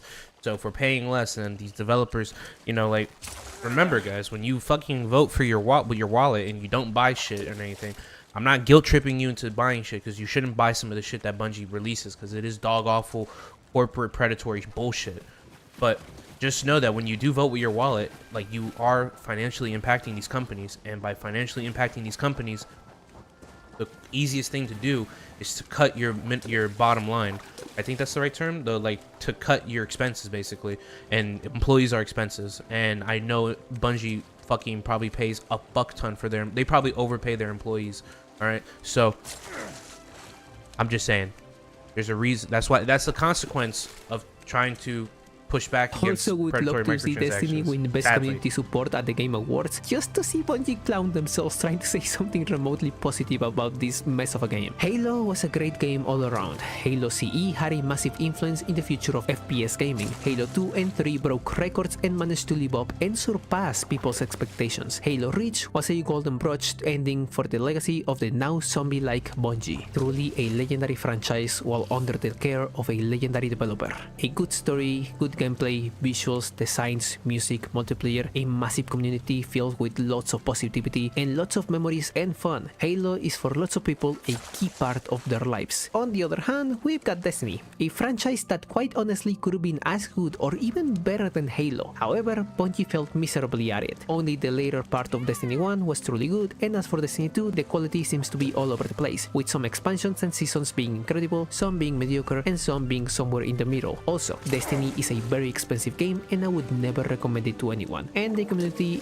is honestly pretty toxic. Facts! Places. We know Bungie is working on Marathon, and some Destiny players suspect that the current state of the game is a result of Bungie focusing on their next project. I will say I disagree with people who want to see Marathon fail, but I honestly can't see it being successful. Destiny is big because it's been around for 9 years, and by the time Final Shape is well beyond over, and Marathon is not only going to be completely new, but there's also going to be people who will resent it. Destiny is probably going to be mostly gone by 2025, so if you are still playing the game or wish to get back into it, enjoy Destiny's final breath. Whether you play on Xbox, PlayStation or PC, I think we can all agree that Bungie is one of the greatest developers of all time. As bad as Destiny is and has been, there's also been lots of Destiny killers and other games that try to replicate the experience Destiny offers, such as The Division, which is nowhere near as smooth and fun as Destiny, Warframe. Okay.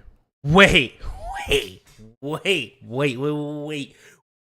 Okay, let's chill out talking big shit, all right? Because yes, The Division was not a good game, all right?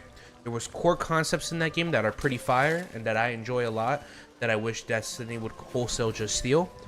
But that game is literally getting 2 new games. It's getting Heartland and Division 3, all right? It may not be as popular as Destiny, but that game is still seeing big swaths of content come out. So I don't know why we're shitting on that game. It's not as popular, I will admit, and it didn't kill Destiny. So, you know, it did fail in that. And then we're bringing up Warframe. Unironically though, dog, like, I don't know, you should not have made this claim, because when I go on fucking Twitter or on Twitch, like, I'm pretty sure Warframe is like starting to pick up to the point where it's getting more viewers than Destiny. I could be wrong. Let's see. Right now, Destiny's at 5.2 and Warframe is at 2.1. Okay, I was wrong. But I'm seeing more and more YouTubers move, or streamers that used to hardcore just play Destiny, move to Warframe, me included. I don't know what these people, what the smoke is towards Warframe, but like Warframe is the leagues and bounds better than Destiny. Which is one of the best, most boring games I have ever played, and even Anthem, which best boring game? Oh man, dude, you play Destiny, dog. Tell me what's engaging with Destiny that isn't engaging in, I don't know.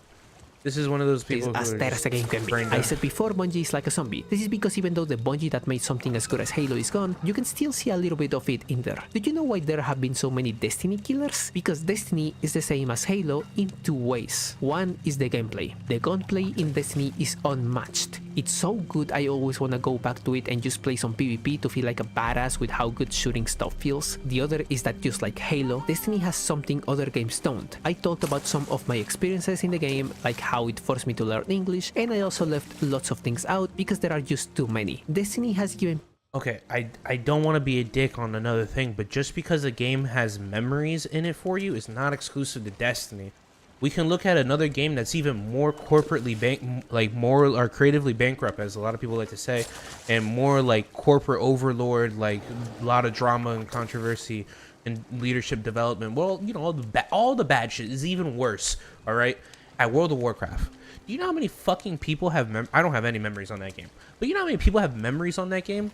Like crazy ass memories. Some people have met people, like lifelong friends, wives, husbands and shit like that through World of Warcraft. And I'm not saying that hasn't happened through Destiny. It has happened through Destiny, but to say that's a Destiny exclusive feat is that you have memories that are meaningful and impactful to you. Dog, that don't mean shit. A lot of every Division probably has that. Just realized. Division has that. The most Pac-Man probably has that, dog. The most boring game in the world has the possibility of creating strong and memorable moments for you. All right, it is not exclusively just fucking Destiny. All right.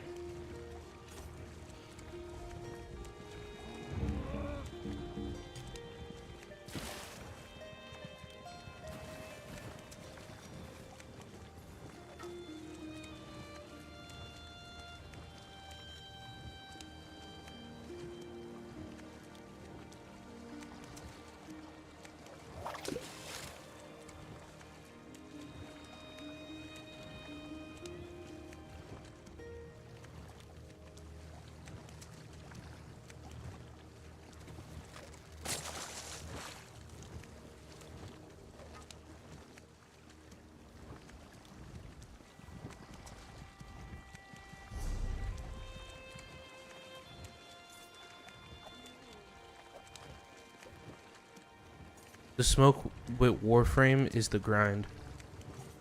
I mean, it's unironically a true free-to-play game, so like I don't mind. I understand why that game has a grind. I mean, I haven't experienced the wall grind yet, so like I don't know how bad it truly is, to be in all fairness. But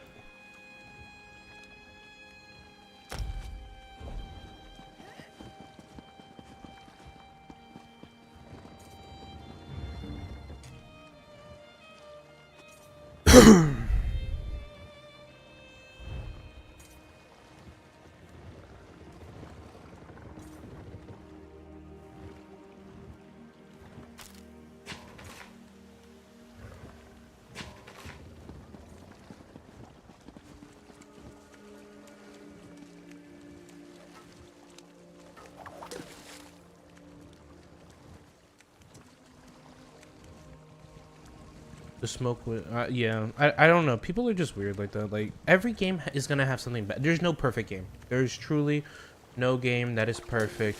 Forsaken had issues in Destiny 2. Find a peak in any game, there was an issue with it. All right, I bet the peak during the Lich King DLC of World of Warcraft there was an issue. All right, there's no perfectness. I don't know, people want like the perfect game. That's never gonna happen. There's always gonna be something bad with it. It just depends on how bad do you want it to be. I rather have a game that's grindy as fuck after a while when you are trying to get to the end game than have whatever the fuck shell of a game is Destiny 2 right now, alright? Where you're instantly in the end game and there's nothing to fucking do after you... just how Halo did, and it is also a big part of many people's lives. If you have ever played the game with friends, or people who you'd later call friends, you know what I'm talking about. You either die a hero or live enough to see yourself become the villain. So far, Bungie has been going downhill and people no longer respect them like they used to. Remember the opening quote for this video? The natural extension of Marathon, which would have turned out to be something along the lines of Quake, Halo, Destiny, and now back to Marathon. I think no one was expecting things to go like this, but in the end, you always go back to the starting line. The question here is whether Bungie will rise once again or fall even lower. Please subscribe and like the video to see the outcome with me, and follow my Twitch to watch it in real time. Not only Bungie, but other games and myself. No. You sound brain dead. I'm gonna keep it real. I'm gonna be toxic, and I'm gonna just say it. You sound delusional. You sound like one of those people who are like, I need the game to be hard or I'm not having fun, head ass. Let's see, what's the first thing I see on your channel? Instantly. Oh, bro, you play Genshin Impact. Get out of my face. You play Genshin Impact. You literally play a mobile gacha game. Kill yourself. Oh my god. You can't make this shit up.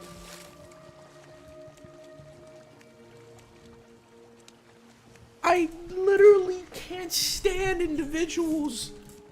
Yeah. I can't. But literally stick to your fucking weird pedo harem bait. You can't even talk shit about Destiny. You play Genshin Impact. I don't even give a shit if I agree with some of the shit you say. I instantly is invalidated because you play Genshin Impact. Kidding. But still, like, unironically. Genshin Impact is nowhere near difficult at all. I don't even give a fuck that I played the game like for like 2 minutes, bro. I'm not gonna even lie. It wasn't even hard. I don't give a fuck if it's the very beginning of the game and I never played the end game. That end game looks easy as shit.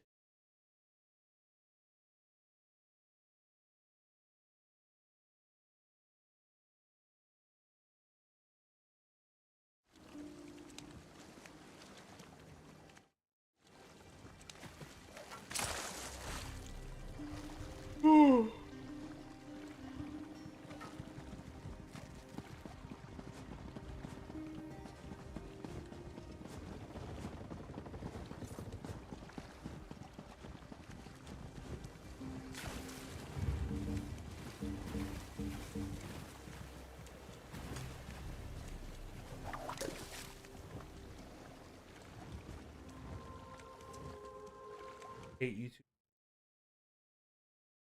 YouTubers got some of the worst opinions in the world. I don't know how the fuck y'all be watching them.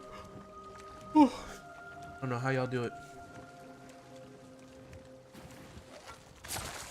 COD needs to talk about I am here talking about Call of Duty again because this is something that I kind of forgot about that they announced, but they have yet to talk about this at all, and that is skill-based matchmaking. So Charlie Inta posted this on Twitter saying it's now been over a month and a half since Activision's first statement on skill-based matchmaking. The statement said more in the coming weeks, but so far nothing. Hopefully we hear soon, and that is true, man. Activision, where is the SPMM talk? Okay, listen, Call of Duty now, playing it, we all know how bad SPMM is, okay? It gets annoying, like you just want to have a chill, laid-back experience, but you have kids, you know, YYing, slide canceling, and stuff like that, using the meta guns, and so it forces you to use the meta gun so you could keep up. You can't really use any other weapon in the game for the most part and do great. Okay, I ain't trying to be a dickhead. Right? You know, I don't know where I stand anymore. I used to be a staunch SPMM defender, and then I was like, damn, SPMM kind of sucks. The way it is, like the concept is like dope, but like the execution has always been ass. But like with that logic, like, oh my god, like you always have to go against the meta guns, and like what's gonna stop them people from using meta guns if you take SPMM out, bro? I'm gonna be real with you, like. The lobbies are not gonna just magically become easier if that's the logic, is that everyone's using meta guns. Like every Call of Duty, even before SPM was a thing, people were using the meta shit. All right, like it's never not been a thing. Call of Duty has never been, unless you were camo grinding.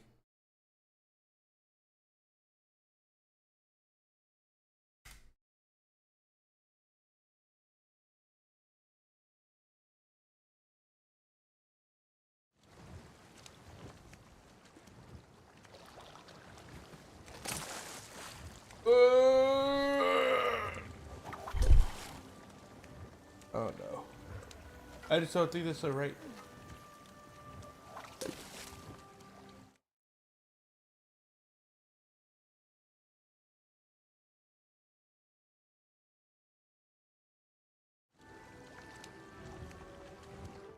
Rates, you know, and do good and whatever. Sometimes you just have to pull out the big guns just to not get killed every 2 seconds, you know, and especially with how campy most of the maps are. Like, listen, Modern Warfare 2 maps I think are good, don't get me wrong, but I feel like the play style now, especially with the camo grinding and all these camo challengers of like long shots and stuff, people are camping more than ever, especially on a map like Rundown, man. I always get shredded on that map, I'm not gonna lie to you, because it's just too campy. No matter where you go, the 3 bridges, whatever, there's gonna be somebody camping there. It's like, bro, what are you supposed to do? Am I supposed to just camp back and kill them from the windows as well? Like, it just doesn't make any sense, you know?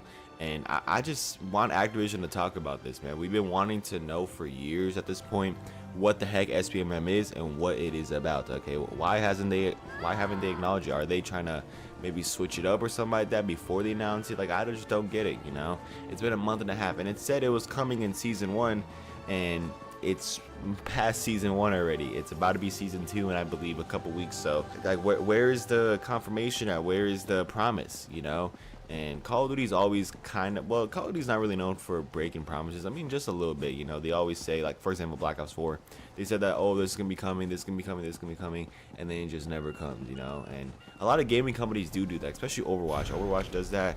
I would say for the most part, a lot of gaming companies do, but at the same time, like, don't be that type of company, Activision and Call of Duty. Don't be that type of company, and go out there and acknowledge SPMM, acknowledge what it is, what it does and stuff, so us fans could just get more of a communication. I feel like the communication between us and Call of Duty as of right now really isn't that great compared to how it was back in the day. You guys know how back in the day, right? Call of Duty used to troll on Twitter. They used to throw things in the game, like destroy the Christmas nukes, whatever, like back in those Black Ops 2 days.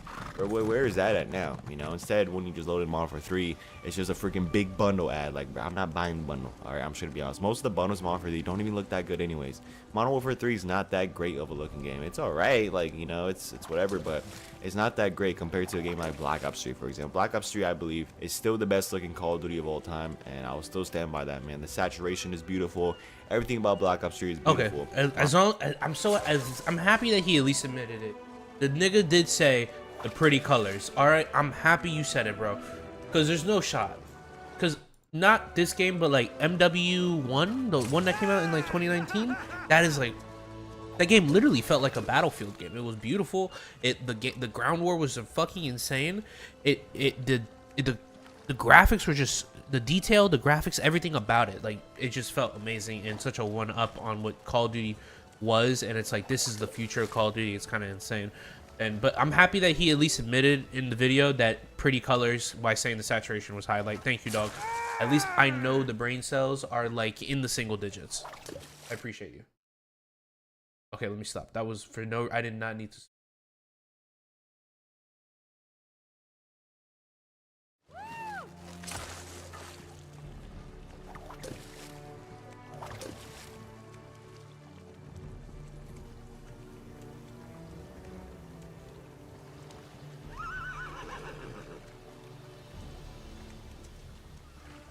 Oh my god, an 8-hour analysis of Starfield?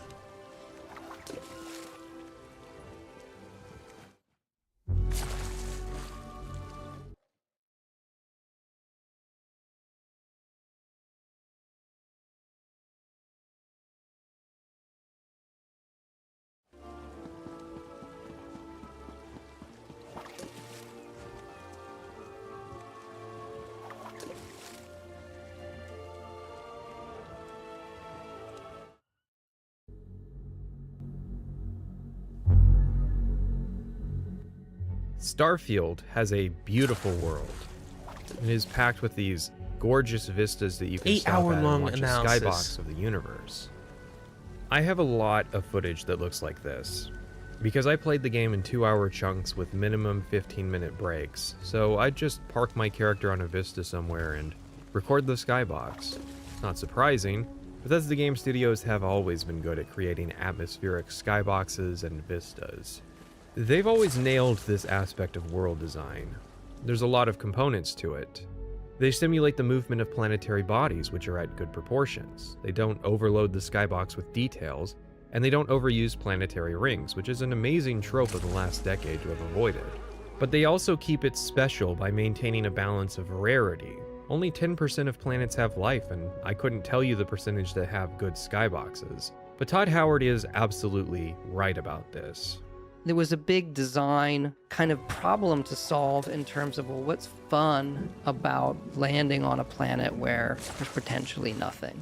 Because there's a lot of planets and moons, if you kind of, in reality, that, well, there's nothing on them, except resources. And so we spent a lot of time figuring out, okay, let's just lean in on that can A, be a lonely experience, as long as we tell the player, here's what's there, here are the resources that are there, go find them. But I equate it to that moment of, we said, about listening to the wind go and watching the sunset. And I do think there's a certain beauty to landing on a strange planet, being somewhat the only person there. And we are modeling all of the systems, because that's how we like to do things. So you can watch whatever that gas giant or moon, it will rotate and go, and sunrise, sunset, and all of those things that you would expect. And it's all really happening. And most people probably won't notice or appreciate all of that. It was funny watching people be absolutely hysterical about this one element prior to release, while ignoring other alarming elements of the marketing. I suppose it is fair. World design has always been the #1 strength at Bethesda. A shift in the status quo could be quite dangerous to the one pillar that has remained rock steady throughout the years. You are going to see me walking around planets a lot, and truthfully, I know it's going to look boring. But it's strangely engaging to me in a way that I get when playing, even if a lot of people don't. In my view, one of the big problems that plague Bethesda worlds, especially post-Oblivion, is that things are packed in too tightly. It's hard to appreciate what is there when you don't take the time to tease the player with what isn't. Morrowind and Oblivion are defined by large, uninterrupted stretches of the natural world. Even if most planets are barren wastelands, I still find this to be a wholly welcome change. Fallout 3 and 4, as well as Skyrim, always felt like the Subway Surfers in the margin of world design. Skyrim, more so than the others, is beautiful, but also jam-packed with encounters practically on a timer to ensure continual, formulaic retention of attention. And that's not to say Starfield isn't trying to do that too, but having so many procedural places to visit requires a shake-up in formula that reinvented a component of these games that I've been missing. Contemplative silence.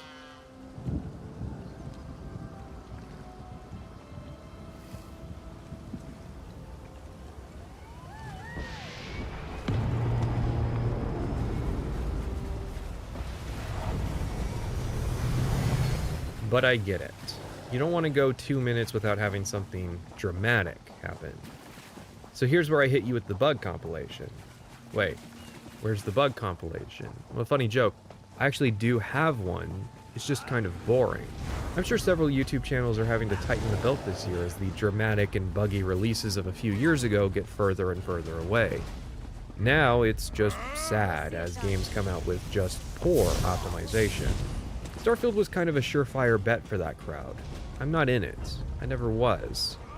This is my third time around at playing the new release game, and despite doing the same old routine, people are still finding ways to be surprised when I'm the one person in the room not losing their mind with either hype or hysteria.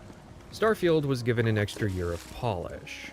Then again, according to Todd himself, the game only clicked into feeling fun to play as late as last year. I thought we would find the answers faster, Howard admits, explaining that Starfield only clicked into feeling fun to play as late as last year. It's the game flow, he says. We whittle away on these lumps of clay and make them better, but there's a magic to that. They even went so far as supplementing the recently unionized ZeniMax QA workers who handled Fallout 76 with Microsoft's own QA workers. I think Matt says we have every QA person in our entire company, The state of Washington, like playing Starfield right now, looking at bug counts, looking at quality and where we are. Of course, they had every monetary incentive to do so. Starfield has been described as the starter pistol for Xbox's new wave of first-party titles. It's a flagship for Game Pass, which, just prior to the game's launch, slashed its trial periods. It is the Halo 3 of the Xbox... You know, I don't even know what they call their consoles. There was simply too much money invested for Starfield to have issues at launch. I suppose it's just nice that consumers' best interests lined up with the investors. This time. Still though, don't take this as cynicism, fixing the bugs is a good thing. I mean, I might say the ironic value of enjoying Bethesda games as being buggy messes is gone, but on the other hand, it means that the critical long-term discussion of Starfield will move away from memeing about glitches to actually discussing things like the world design, gameplay, and storytelling. So in many respects, as an analyst who likes discussing those things more than the bugs, I have to thank Bethesda for removing this protective layer. As an example, how many people can actually discuss Fallout 76 as a game versus Fallout 76 as a failed product launch? And on that note, I know a segment of the audience at this point will be commenting that Bethesda didn't make Fallout 76, that it was actually a side studio. Fallout 76 is big fall game, not under your personal, like this team here at Rockville's. There was a lot of people here involved in it, yeah. It was Austin, the Austin team were they the kind of? Austin studio, I mean the whole studio in Austin's working on it. I think they've done a really incredible job, but there's a lot of people here in Rockville and in Dallas and in Montreal. Everybody. That was a lot of people. We knew we were gonna have a lot of bumps. That's a difficult development. A lot of new systems and things like that. Hey, we're gonna go try this new thing. And anytime you're gonna do something new like that, you know you're gonna have your bumps. You know that a lot of people might say that's not the game we want from you, but we still want to be somebody who's trying new things. And that was a very difficult development on that game to get it where it was. And we were ready for, you know, a lot of those difficulties ended up on the screen, and we knew this is not the type of game that people are used to from us, and we're going to get some criticism on it, and a lot of that very well deserved criticism. Fallout 76, like really bad launch, and okay, what did we do wrong? What can we learn? Let's go at it. Now it's a success. A lot of people here in Rockville worked on 76 and Montreal and Dallas as well. Well, we have what I would call, you know, a full-size group team on 76 still. Right. Updating that game, it's doing great, very fortunate. Well, there you go, but it's not actually that clean. And it is, as you said, you know, our first new IP in over 25 years. It's our first major release in about 8 years. Yeah, 23 minus 8, that is 18. The year Fallout 76 came out. Yes. Yeah. Well, obviously we had 76 in between, but it's something that I've directed, yes. Yeah. That is the pressure from our players that they wanted a multiplayer experience got to be so high that Todd wanted to do it too. And so it was like, you know, it's going to be the same Fallout. All we have to do is add multiplayer. And with those words, we started down a path that was not as successful as we had before. Because Alright, so to do my daily good deed, I'm going to clear up some misinformation. Bethesda is two companies, both owned by ZeniMax. One is Bethesda Softworks, the other is Bethesda Game Studios. Bethesda used to develop and publish games under the Softworks title until 1999, when the company was formally split into two. Games published by ZeniMax will, at least if they're good, have Bethesda's logo placed on them. Typically, this is the hollow square icon. This is why people think Dishonored is a Bethesda game, despite being made by Arcane. Games developed by Bethesda, on the other hand, have the Vault Gear logo. Bethesda Game Studios is the company that Todd Howard runs. There are 4 divisions of this company. Rockville is the first, which is the development studio that made all those numbered Elder Scrolls and Fallout games you know about. Montreal was the second, in late 2015, Austin was the third in early 2018, and Dallas was the fourth in late 2018. Now, while it is explained that Bethesda Game Studios is effectively one big family, the reality is that the role of the satellite studios is to either assist with the main team in Rockville, Maryland, or handle the dirty work that the main team doesn't want to do. This is why Fallout 76's credits reads like a reunion of developers from Fallout 4. While Austin did participate, primarily assisting in the multiplayer components of 76, it was Maryland that made the content of the game. Staff at Maryland continued to work on the game post-launch until Wastelanders was out, at which point it was finally handed off to Bethesda Austin, but still with some support from the Maryland devs. So 76 was interesting for us because most of the development had been done by the folks in Austin, at BGS Austin, and then we came in later to, you know, add content and do some stuff, and then when the Wastelanders expansion came out, then it was more of an all hands on deck type of thing. So it is absolutely fair game to make comparisons between the two titles, even if Bethesda formally doesn't want to associate Starfield with 76 in their marketing. They were quick to cite Skyrim and even Fallout 4, which still has a much lower Metacritic rating than I thought, but not their most recent game of 76. No matter if you are a 76 purist or not, Bethesda's lowest rated game before Starfield was still their most recent. This presented most hilariously in the Direct, when they showcased the kind of Bethesda games that exist in a glass case of the studio. They started with Morrowind and Pan Right, cutting off halfway through Fallout 76. Bethesda, even at their home office, considers the game one of their own. But I don't forget so easily, especially since I think 76 is better at several things than Fallout 3 and 4, namely its short introductory sequence and the fact that in-game player builds actually distinguish themselves rather than congealing into a mono build like in 4. And with that out of the way, we move on to my next public service, debunking claims that the games were made in 8 years. Yes, this is twice now. Starfield was pitched to Robert Altman, that's the Robert the game is dedicated to in the credits, in 2013. We'll talk about that pitch later, but they filed the trademark then because they just wanted the name Starfield. However, development didn't start until after Fallout 4. Specifically, it didn't start until Todd Howard's 3-month hiatus post-Fallout 4 had ended, and even then it was just pre-production by a 3-man team of Todd Howard, Istvan Pili doing the art, and Emil Pagliarulo doing the writing and design. There is no sign of when pre-production ended, but we do have leaks from 2018 showing the game was still largely in the concept stages of development. This lines up with the timeline of BGS, who had been doing various things like a mobile Elder Scrolls game, now 2 of those, VR ports of Skyrim and Fallout 4, Creation Club, and of course, that whole Fallout 76 thing. So really, full development of Starfield probably began around summer of 2018.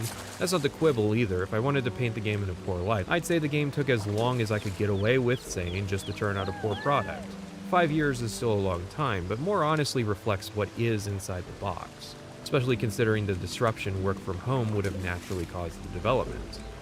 Diving into Starfield as a game requires 3 key words that are going to tie this entire analysis together. It's like a magic phrase that really explains everything wrong with this game. No design document.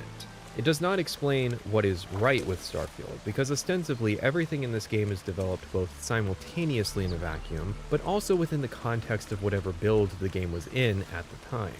That is to say, everything right about Starfield is a product of it standing strong independently. while everything wrong about Starfield suffers from lacking cohesion with other ideas because there were no plans. A good example of this is Zero Gravity Combat. This is a fun mode. It's not strong enough to replace the old combat, but it is an excellent system that is criminally underused. It seriously appeared less than 10 times, all within tightly cramped ship interiors. Some poor designer figured out how to make the AI maneuver in 3 dimensions and even take cover, just to have their work go almost unused. The footage you see is actually me running dungeons where I used a console command to disable the gravity. And it was a lot of fun. The problem is, on paper, it's a conceptual compromise between inertia-based ground combat, as we typically see in their games, and the new ship combat mechanics introduced in Starfield. But that's only on my paper. Again, there's no design document. As a result, the zero-gravity combat is extremely underutilized. If the quest designers don't know if it's going to exist in the final product, they cannot design quests around using it. It becomes fundamentally circumstantial by nature. But more so, it is not a compromise between ground and ship combat, because ship combat is also inertia-based. I loved another one. This is a kind of pen and paper role-playing game at the time where, you know, D&D was getting popular. Is this game Traveler? Traveler was a little more hard science fiction. The other thing there is one of the first games I programmed on the Apple II at the time. I really wanted to make a Traveler game. It was also my first time realizing that computers had memory that you could run out of. Despite citing Traveler as an inspiration multiple times, the ship combat adheres to air resistance rules, meaning lowering the throttle causes the ship to slow down. As a result, the frictionless combat of Zero Gravity actually stands out as an oddity, because it is not marrying traditional ground combat and the new ship combat. It is not teaching the player skills that can translate to both modes, and this is because, again, there was no design document stating that it needed to fill that role. It was created in a vacuum, and so it exists within the framework of Starfield in a vacuum. There is no cohesion between it and the rest of the game around it. To be fair, design and writing director Emil Pagliarulo stated that there is a design document, but that it is very short, and he believes the game itself is the real design document. Imagine being a designer and being told to go play the game instead of reading a few pages to answer your questions. This is woefully ineffective and can be chaotic on a development process. Design documents are only as good as, you know, your follow through when you actually start putting stuff in game, like 100%. This is not the first time Pagliarulo has discussed his aversion to design documents. In the development of the studio, we don't have a lot of extensive design documentation. We found that probably after we hit Fallout 3, the design docs that we had became outdated very quickly because we knew we needed to get stuff in the game and play it and then change it. We needed to iterate on it. So we would have these extensive 50-page design documents that were completely outdated, and the time it took to maintain those just wasn't worth it. By the way, I'm going to invoke Emil's name a lot, but it's important to remember that he's not the only person to credit or blame. He has people under him that he's responsible for, as well as people above him who had the responsibility to manage his decision. Part of the problem is that every creative decision runs through Todd Howard, but with the changes made to Bethesda as a company, he, as an individual, is no longer in a position where he can be as accessible as he used to be. This was attested to in an interview with a former senior designer, Bruce Nesmith. You didn't get to interact with Todd as much anymore. And I've been blessed with the ability to pretty much walk into his office anytime I needed to and be able to have conversations with him. But when you're running 6 different studios and you've got a dozen projects, although usually only one really big one, going on at a time, you know, he's only one man. He doesn't have the FaceTime to be able to do that anymore. So the lines of communication became a lot more rigid. Well, all decisions run through Todd. Sure. He would hate me for saying that because he doesn't believe it's true, but unfortunately it is true. All decisions run through Todd. He has, I will give him full credit, he has tried really, really hard to not be the last say guy. It hasn't worked out that way, but that's not something that he wants intellectually. This is important, as Todd used to be a very active voice in development. There are many stories from the older games of low-level designers having in-person meetings with Todd Howard to discuss what they were working on.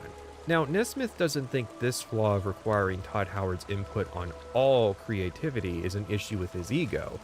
Rather, the issue is that Todd became more and more inaccessible due to the increasing size of Bethesda Game Studios and lacking the necessary underlying leadership structure to fill in those missing gaps. The problem is that it hampers creative flexibility. If you can't pop your head in his office to clarify an idea, that's going to create an inevitable time lag that pushes developers to either go slower or play it safe with their decisions. I don't feel like clarifying every single time I say his name that I think Todd Howard could have pushed back against Emil's impulses, or trying to guess where the line between Emil Pagliarulo and Will Shin was. Just bear in mind moving forward that Starfield's problems are not to blame on one single person. By account, Pagliarulo learned to hate design documents with Fallout 3, and so his next lead project of Fallout 4 went without one. I think if you were to ask him, he'd probably liken the process to jazz music. The fundamental problem with art that works through improvisation is that it is usually a small group of individuals, if not one person, whom are all talented and knowledgeable, working within a central discipline under a short time frame. To confer it to my own skill sets, I am one person making videos is multidiscipline, but at a low level in each profession. My project times vary, but I've not worked on a single project for more than 12 months continuously.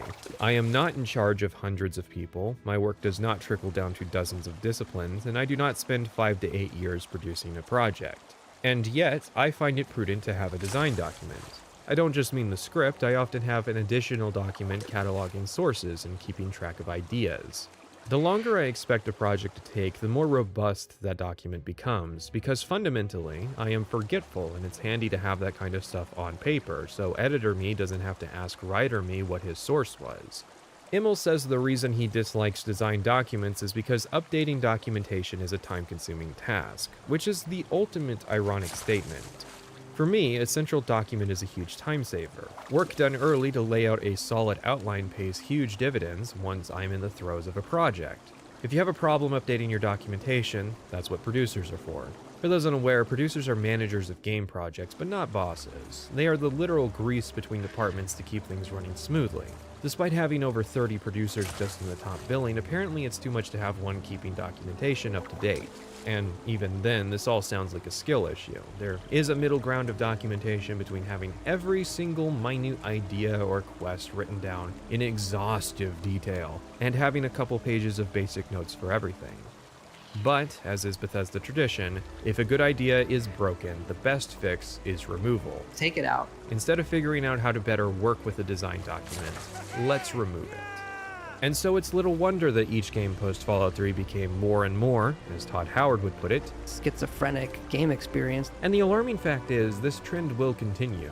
Here's Bruce Nesmith, lead designer on Skyrim. Fallout 76 was one that I definitely struggled with. I think the company's aim was not as focused as it probably should have been, and you could see the result in that in the way it entered into the marketplace. Yeah. To a certain extent, our own hubris caught up with us. You know, we had had so many, not just successes, but literal game of the years, like industry-wide accepted game of the years, not just in our own heads or in these two little magazines over there, but like everybody's saying this is the game of the year. Right. We started to talk ourselves into the fact of, we were infallible, that there was nothing we couldn't do. And clearly that's wrong. Emil Pagliarulo has stated he does not listen to criticism. Ignoring the reviews. This is a common lie that creative people will tell, but he actually recently proved this to be the case by announcing that originally, Starfield was going to have a player voice actor. Sometimes, look, the worst decision is no decision at all. So sometimes you have to make decisions that may not be the right ones, but like... This was not an early design idea either. This made it past the text-to-speech phase, to casting, to recording, before Emil decided it was a bad idea. In case you don't know, the player voice actor for Fallout 4 was a heavily criticized idea, if not the single most scrutinized element of that game. Bethesda makes games that heavily cater towards player immersion in their role. Many people felt that Fallout 4 defined the player as a character too much. For every small benefit, like the Veterans Hall speech, there are many reasons you do not want to have a player voice in this kind of game. It stifles the player's opinions about the kind of person they're playing, the inflection the player will have, even the decision as to whether their character speaks at all. Emil himself has also cited many design complications that arose because of the player voice actor, and when stating the pros, he simply says he knew the game needed them, with no other benefits stated. And we needed a voice protagonist to do that. It was a very controversial choice within the studio. It's the first time we had ever done that. And there's something to be said for the silent protagonist, right? So you can have the voice in your head. But we knew that in order to tell the story the way we wanted to, we were going to have to voice them. And yet, despite the heavy criticism, the very first decision made regarding Starfield's design was not to have a silent protagonist, because Emil doesn't listen to criticism. Ignoring the reviews. Years of Fallout 4 critiques all ignored because quality is equivalent to profit, meaning I can say whatever I want and he probably won't hear about it. But if he does, I'm open for interviews. Instead, he decided to learn the hard way a lesson that the rest of the games industry learned back in the 90s. Which, unfortunately, does not exactly inspire a lot of confidence. There is a bubble that surrounds modern Bethesda of sycophants and the delusional whispering sweet words into their ears, to the point that they seem to genuinely believe the games they make are truly the game of the year. No, this year they want to be the ultimate game of the year. If you were instrumental in making Fallout 4 and were of the belief that Fallout 4 was 2015's Game of the Year, would you listen to criticism? The question ultimately becomes, if I knew these things before launch, and I did know these things, why did I expect anything of Starfield? The answer is simple, I didn't. I only played it because I'm stubborn. Not about my expectations, rather I used to have a bad habit of making promises about buying and playing games under specific conditions. Most of these have expired, like playing Vanilla WoW if they ever offered it again, or playing Halo 3 if it came to PC. But in the summer of 2019, I wrote down in a script that millions of people would end up seeing, that I was interested to see if Starfield was going to be a return to form for Bethesda in context of Morrowind and the belief that this was the game Todd Howard has always wanted to create. In essence, was Skyrim as casualized as it was, simply as a means of making enough money to bankroll a true RPG in Starfield? And it's nice with Starfield to go back to some things we didn't do, the backgrounds, the traits, the defining your character, all of those stats. And I think there's so many games now that do those things that people are ready for something that does a lot of the things that, you know.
You know, older hardcore RPGs, some that we used to do, doing those again in a new way. It's part of the reason I'm interested to see Starfield. I mean, if the claims are true, and this is what Howard has been wanting to make for a long time, it'll either be a return to form that we've been waiting for, or it'll be a disaster from a man who's lost touch with his original fan base. It'll be fascinating either way. It was not optimism. In fact, when asked on stream over the course of the next couple years, I consistently stated that it was difficult to predict. Now that the sale has gone through, there's a very real there's a chance that Starfield will be a return to roots, but there's also a good chance that it'll be even worse than anything that had come before it. That's why it's fascinating. It's a gamble of what could happen. Do you have low hopes for Starfield? Well, I'm giving them the benefit of the doubt. It's such a wild card. And so it's like, it's very difficult to make predictions for. There's definitely a lot of conventional logic that says the game probably isn't going to be very good. But I think that, like, if Fallout 76 was kind of like a wake-up moment for Bethesda, then Starfield might not be too bad. Really hoping Starfield isn't dog. I think that they wouldn't have delayed it this long if they were intending on dropping a terrible game. I'm not going to say it's good. I'm not making any predictions. I really haven't seen any of the marketing material on it yet. I'm not at the point where I download all the marketing material and like comb through it. I did that for Cyberpunk. I did not do that for Elden Ring. That was one statement for the last 3 years, 4 if you count the Morrowind video.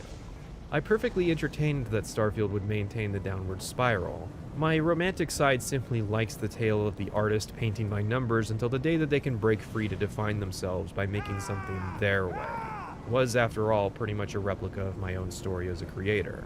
My cynicism towards Starfield correlates with how much marketing material I was exposed to. The reality was, I had an open mind until I saw evidence, which is what you are supposed to do. It is curious, though, how it's considered unacceptable to assume something will be bad without playing it, but perfectly acceptable to spend months assuming something will be good without playing it. And with that, I never want to hear anybody talk about my expectations ever again. But I've got another reason. I dislike the post-apocalypse. There are several post-apocalypse games I really enjoy. Vegas, 7 Days to Die, Zomboid, all 3 for reasons unrelated to their setting. The fact is, I just don't like Fallout. I'm sure I'll make more Fallout videos come the day I ever have to pay for a house or kids, but my heart won't be in it. But do you know what my heart is in? Science fiction, and space in general. I'm not the guy who confuses galaxies with solar systems. I'm the guy who casually reads articles about planets and stars I'll never visit but want my kids to be able to. So I've got one more rodeo in me, but this is the end of an era. Continuous negativity and Bethesda coverage is over. Honestly, it was supposed to be over last year, but someone missed their release date and suddenly I had time to cover Fallout 76. Not my fault it took you guys until 2022 to make this game, well, fun, in your opinion. And, well, I just can't quit you. Still, I set a rule over a year ago that my next big video post-Starfield was going to be about a game I liked. So, shut up and put your raincoat on. If you're still in the honeymoon period, you better open your mind up or prepare for a Rapid Skull expansion. Starfield begins with a lengthy end-user license. Starfield begins with its main menu. Let's not start there, but we'll loop back to it. Starfield begins with a short questionnaire asking the player for details about their character before placing them dynamically into the world in a sensical location based on their answers. Just kidding, we begin on our first day at the job at a mining company. Just kidding again, after all it would be ridiculous if the player character was tasked with handling the mining of an important relic, the acquisition of which is worth an entire month of normal operations, on just our first day. Starfield instead begins with our second day at work. Honestly, this would be fine, given if later we learn that the supervisor has a history of mining for these things, and it was normal for her to hand such jobs off to new recruits due to some kind of inherent risk of injury or death. It's actually quite the opposite, as she ends up being quite upset with our client due to the dangers involved. I'm not really sure why we, of all miners, are handed this important responsibility, other than, of course, that we are the player character, and this artifact is important for getting us out of this job and into the main quest. After a short tutorial introducing us to mining, of all things, we find the relic, have our mandatory protagonist vision, wake up and do our character creation. More on that later. Not a minute after recovery, the buyer of the artifact happens to arrive. Our supervisor informs the buyer of our incident. However, while payment is negotiated, a ship enters from orbit. The Crimson Fleet has arrived pursuing Barrett.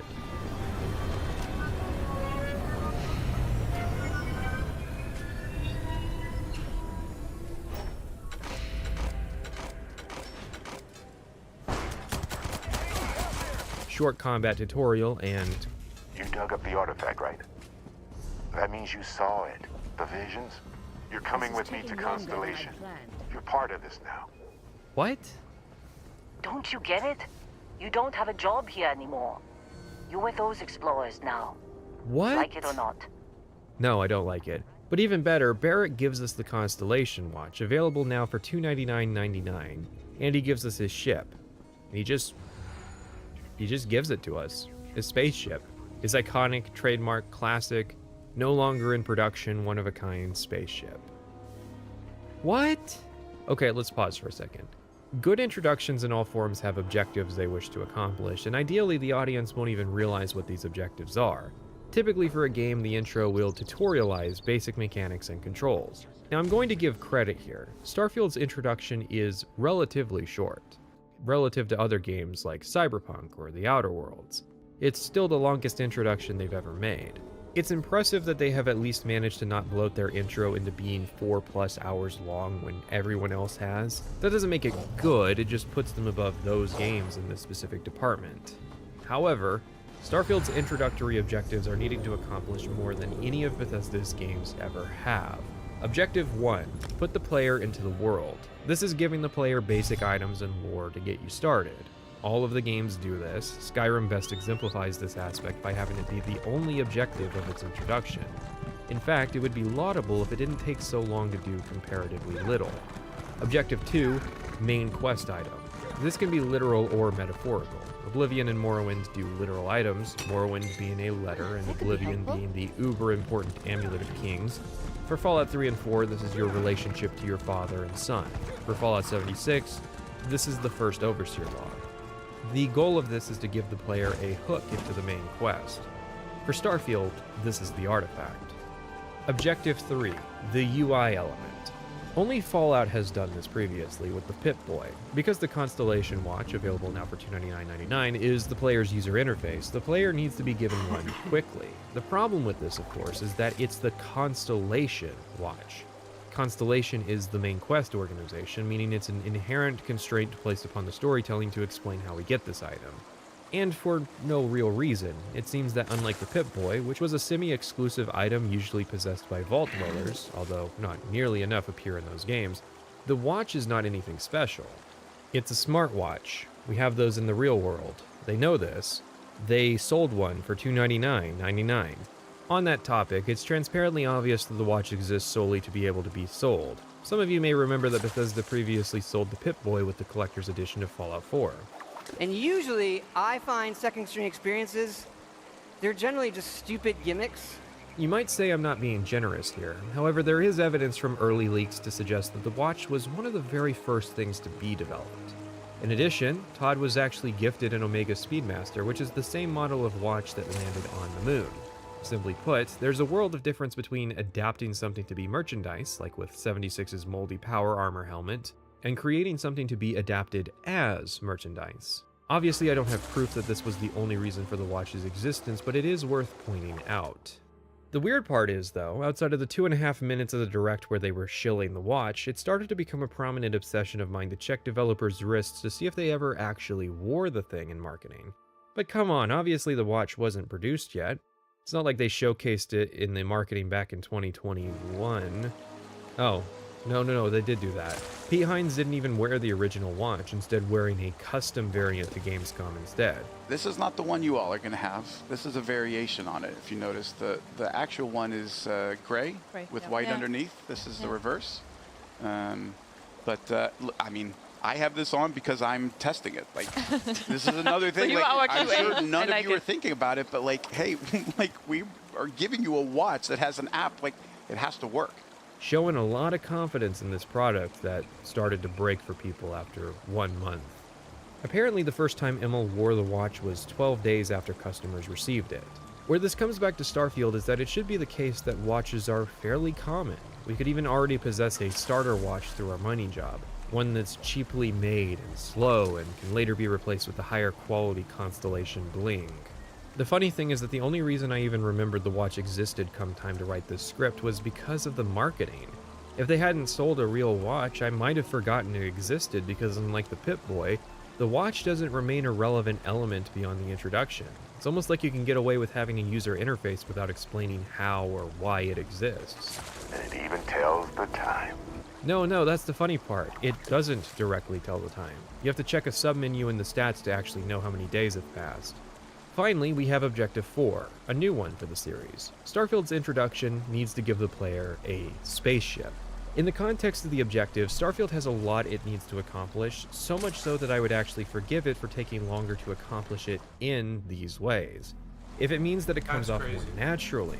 For example, spending more than 20 minutes of your 90-minute intro, not including character creation, explaining why we are being given these things for free. It's kind of telling how many reviewers were playing on autopilot, as not many seem to even realize just how long this intro is. Some even cited the game as having one of the shorter introductions from Bethesda, not realizing you're locked in until you arrive in New Atlantis. Starfield starts much faster than previous Bethesda games. Bethesda may be a bit notorious for their lengthy intros with their open-world games. I'm pleased to say that this seems to have been changed for Starfield. What's funny is Fallout 76 does actually have a short introduction at just 6 minutes, beaten only by Morrowind. But hey, that was the bad one, and we don't count it. Of course, the ideal way would simply be to start the game being asked how exactly you came into possession of your ship. Maybe you saved up money since you were a kid. Maybe your rich parents bought it for you, hence why you're paying them back. Maybe you owe money on the ship. Maybe you won it in a high-stakes game, or maybe you stole it. Or simply, you don't own a ship, instead being grounded until you can save enough money to buy one, or acquire one. There are many opportunities to have a character-defining moment here without just giving the player a free spaceship. In any event, prior to release I was speculating about how they were going to explain the player coming into possession of our ship. We actually knew quite a bit about the introduction of the game, and so my conclusion was that during the attack on the mine, Barrett would be killed, with his dying instructions being to take his ship to deliver the artifact to Constellation. I figured that was the laziest way they were going to explain this plot point. Inadvertently, I'd actually given Bethesda more credit as writers. I didn't think the introduction was actually going to have the still-alive Emperor just awkwardly give us the Amulet of Kings, for no reason other than us being the protagonist and him being a wacky guy. This is where we need to talk about protagonist syndrome. If you haven't noticed, we start Starfield from minute 0 already working for Constellation. That's not terribly different from Morrowind giving you orders from the Empire. The difference is that Starfield also has the relic to give the player visions. Morrowind just gave you the mail. The player is not the only person to get these visions, but it is still a marker of significant specialness. And then the player is additionally given the Watch, a robot slave, and a spaceship for almost no explicable reason. But of course, the reason is that if Barrett simply ferried us aboard his spaceship, then there wouldn't be a big moment when we first arrive in space, because it would be Barrett's ship, not ours. They didn't have to do it this way. An obvious option would be to board and take the Crimson Fleet ship that arrives and make that the player's first ship. But then the player wouldn't own the iconic Frontier and wouldn't have Vasco as a welfare companion, because giving the player both of those things is more important, as those were things marketed to the player. We're excited to introduce you to one of our favorite companions in the game. Hello. Constellation's very own expeditionary robot, Vasco. They are iconic and need to be merchandised. Starfield's intro is uniquely broken. It's backwards from what it should be, but makes sense in the context of Fallout 4's extended introduction, throwing a set of power armor and a minigun at the player in the first hour so they can go fight a Deathclaw. We didn't even touch on why the Crimson Cringe attacked the mining operation. They apparently just followed Barrett here because they are nameless space pirates who will attack and kill no matter where they go to steal a ship that is effectively worthless. I sure hope these guys aren't part of a joinable faction. Be back.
fiction that I'm supposed to take seriously.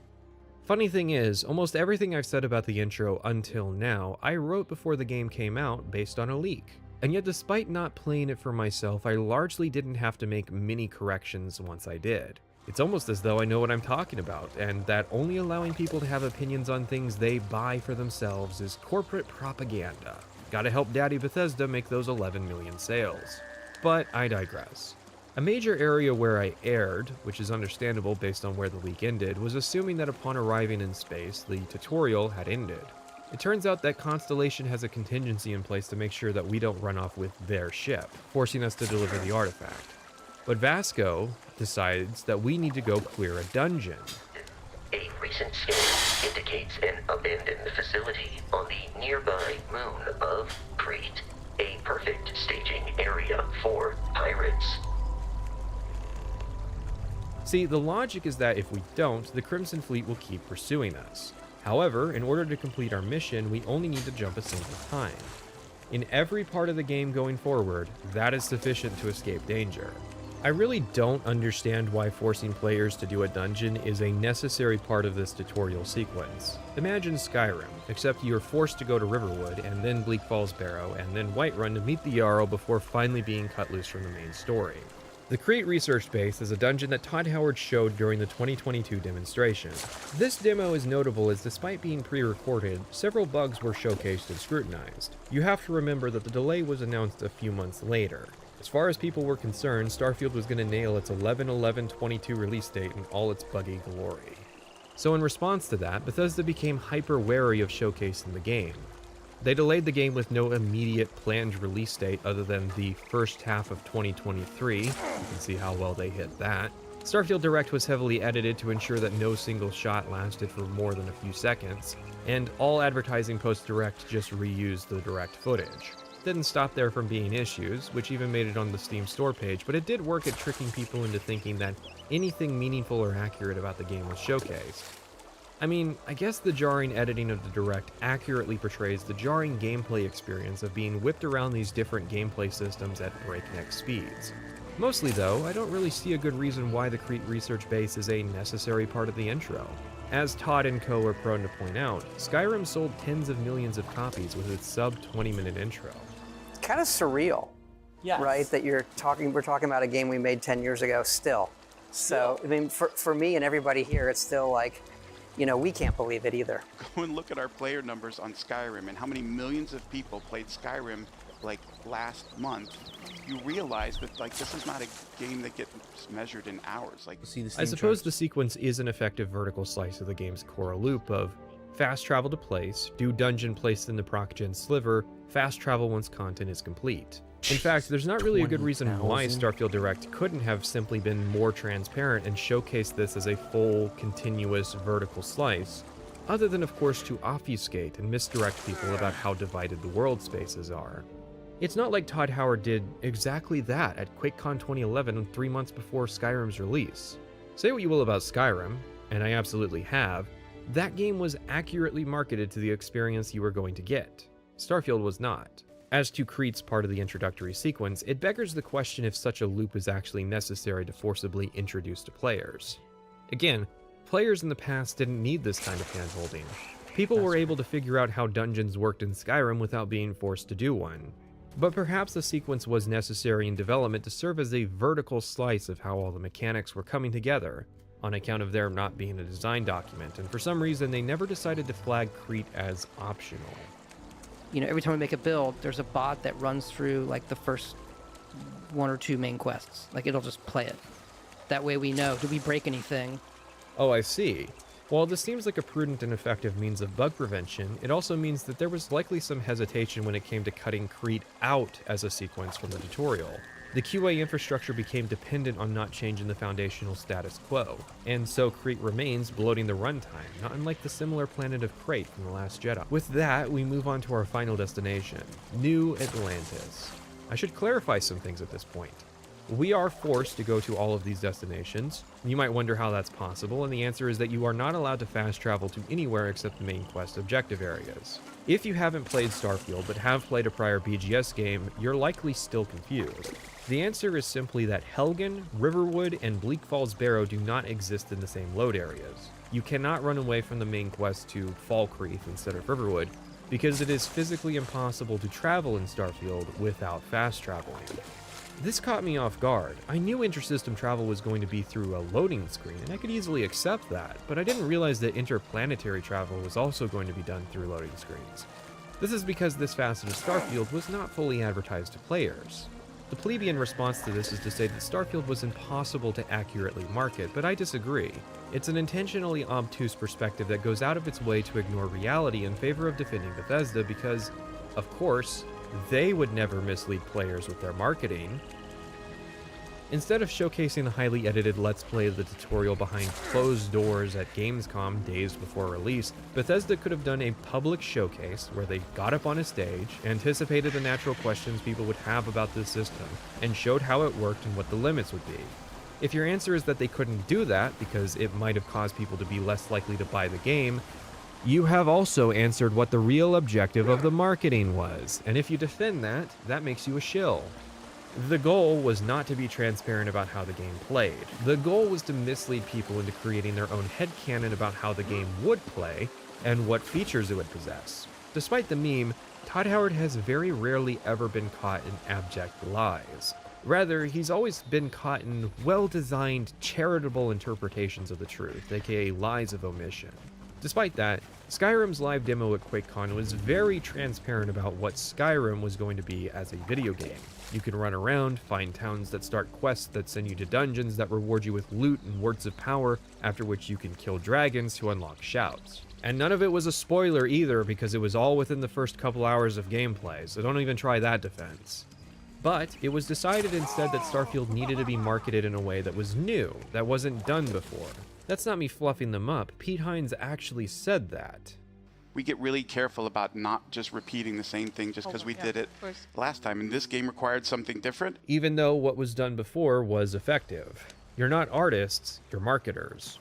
The only fear they would have is explaining the system would invoke criticism, so they didn't explain the system, letting it surprise people instead. But hey, a few negative reviews are worth the price of being a billion-dollar release. And I really want to nail this point.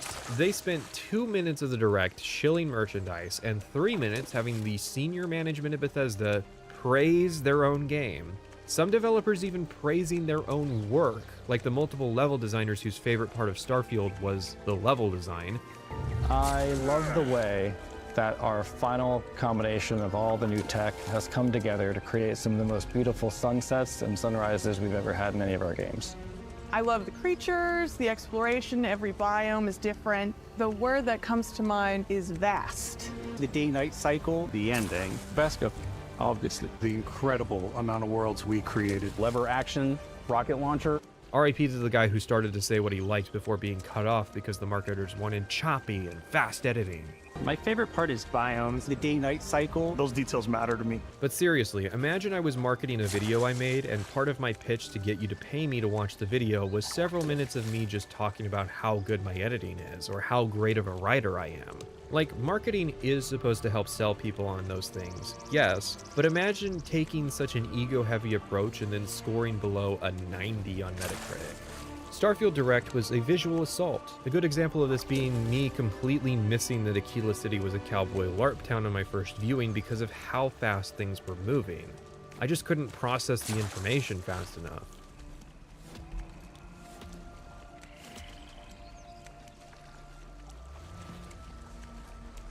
Oh no. No! Dragonborn! What? Talk about dropping a bombshell. Oh yeah, by the way, we put dragon shouts in Starfield. No. No. Oh my god. You guys I can play a space mage. This was the moment my cynicism about Starfield began. And like, we didn't do a making of, but in case you missed it, we did do a feature film length reveal of this game during Starfield Direct. Like, That 42-minute thing was an unbelievable amount of work. It was honestly almost infinitely more work than a making of, because it took so much work, and the filming and the work by the dev team, it was an unbelievable amount of work, and sort of we had to put all of our heart and soul and effort into that as a thing, because we just No, felt Pete. like A sales pitch before launch is not the same as a making of documentary. The whole point of the Direct was to tell people about the game, even if it was in an obtuse way. The point of a documentary is to tell people about how the game was made. Of course, the real reason is pretty straightforward. You know there's a bunch of tourists surrounding Bethesda when they're sad that Pete Hines retired. No, good, I'm glad he's gone. Fucking tourist. Of course, the real reason's pretty straightforward. The behind-the-scenes material for Skyrim was damning. The silver bullet for Bethesda being transparent about their process was the Bethesda Mod Jam. This was the week in 2012 where designers were allowed to do whatever they wanted, and the results were advertised to the world. In just 1 week, the developers were able to add dozens of requested and desired features. Even if half of them were barely functional and needed a ton more work, the messaging was clear. Bethesda was not saddled with a lack of time, but an intentional vision that was stripping down the mechanics and simplifying things. They exposed that Skyrim was as simple as it was on purpose. I know this isn't what any Starfield fan wants to hear from me, but I feel like I need to make this clear. No one other than Todd Howard himself is authorized to talk publicly about unreleased game info.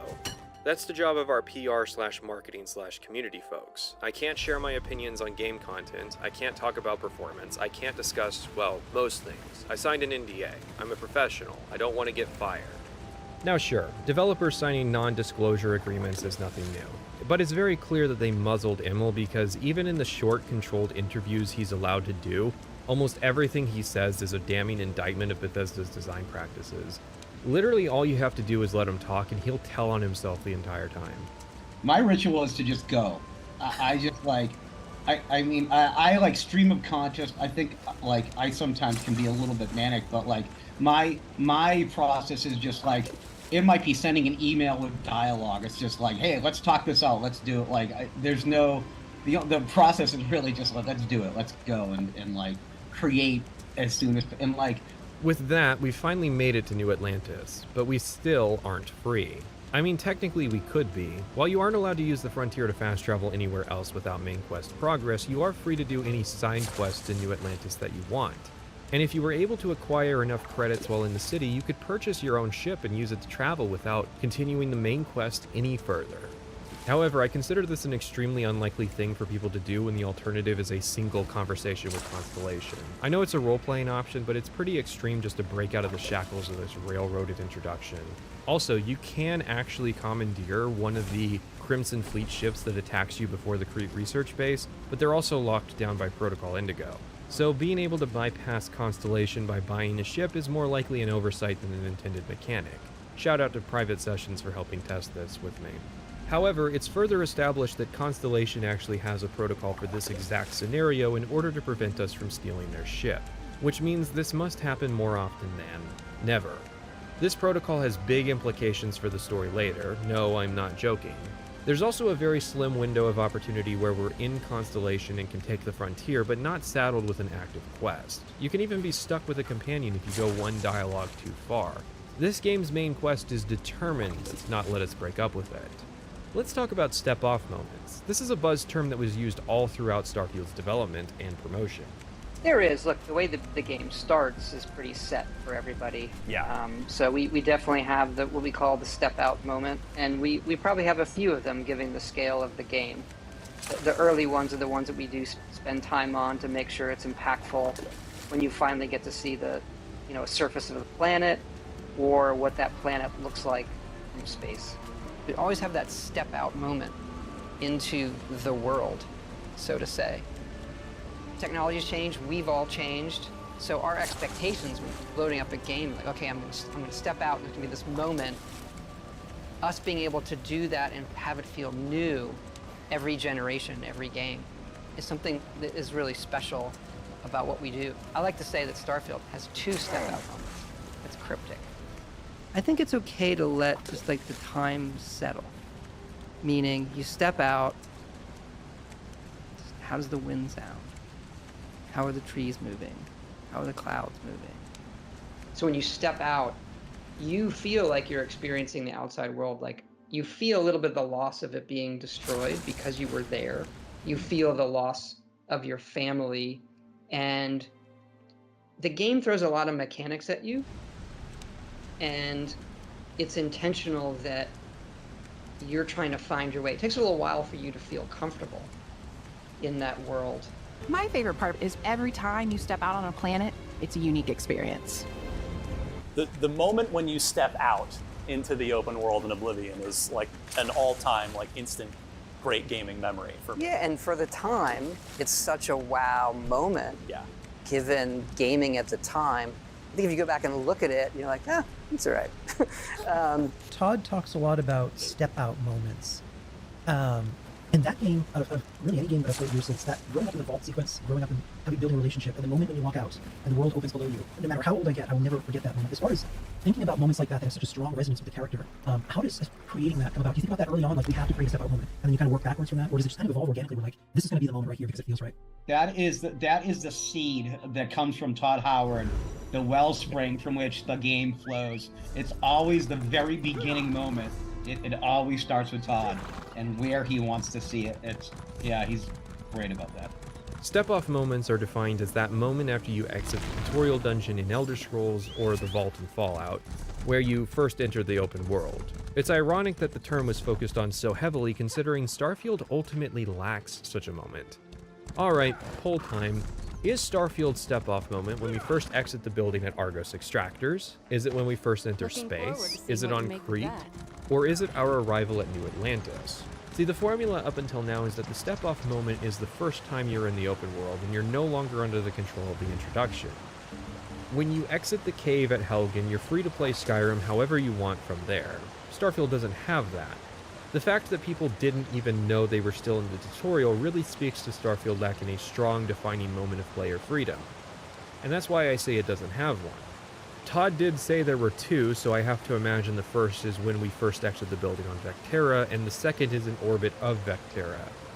One is the step-off moment for a new character, the other is a step-off moment for New Game Plus. But that doesn't work when Protocol Indigo is a thing. The first step-off moment is really the moment that the developer has to trust the player, and since that never seems to come, I think Starfield's true step-off moment is this.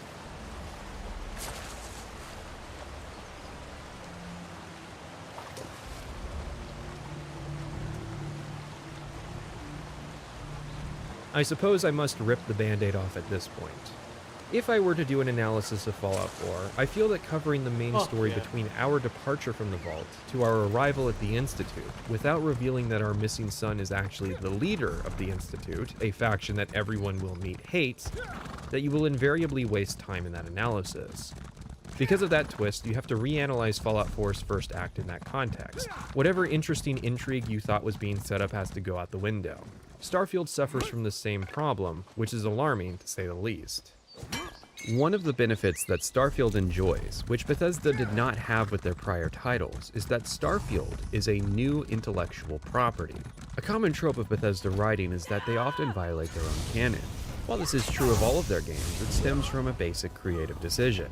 Internally, the policy is that the writing of new material overrides strict adherence to old canon. I actually think that can occasionally be a prudent thing to do, but only in the interest of doing something interesting. To mind, Bungie with Halo Reach made decisions that retconned the novels Fall of Reach and Ghosts of Onyx. However, despite these canon violations, Reach also uses material from those novels in order to tell its story and attempts to smooth over the seams. As a result, people don't tend to as heavily criticize Reach as they do Fallout 3 and 4. Also, bear in mind, the team at Bethesda were almost entirely working with franchises that they did not originally create. The founders of Elder Scrolls were largely gone by 1999, when the company restructured, and the founders of Fallout never worked for Bethesda. In terms of Todd Howard himself, outside of a few amateur coding projects when he was young, he's never worked on a new IP, let alone helmed one. However, that really hasn't helped them. The great thing about not having existing canon to comply with is that another common shield goes out the window. You can't say I'm just nitpicking about retcons if there's not an existing continuity to retroactively change. In theory, the big benefit for Bethesda is complete creative freedom.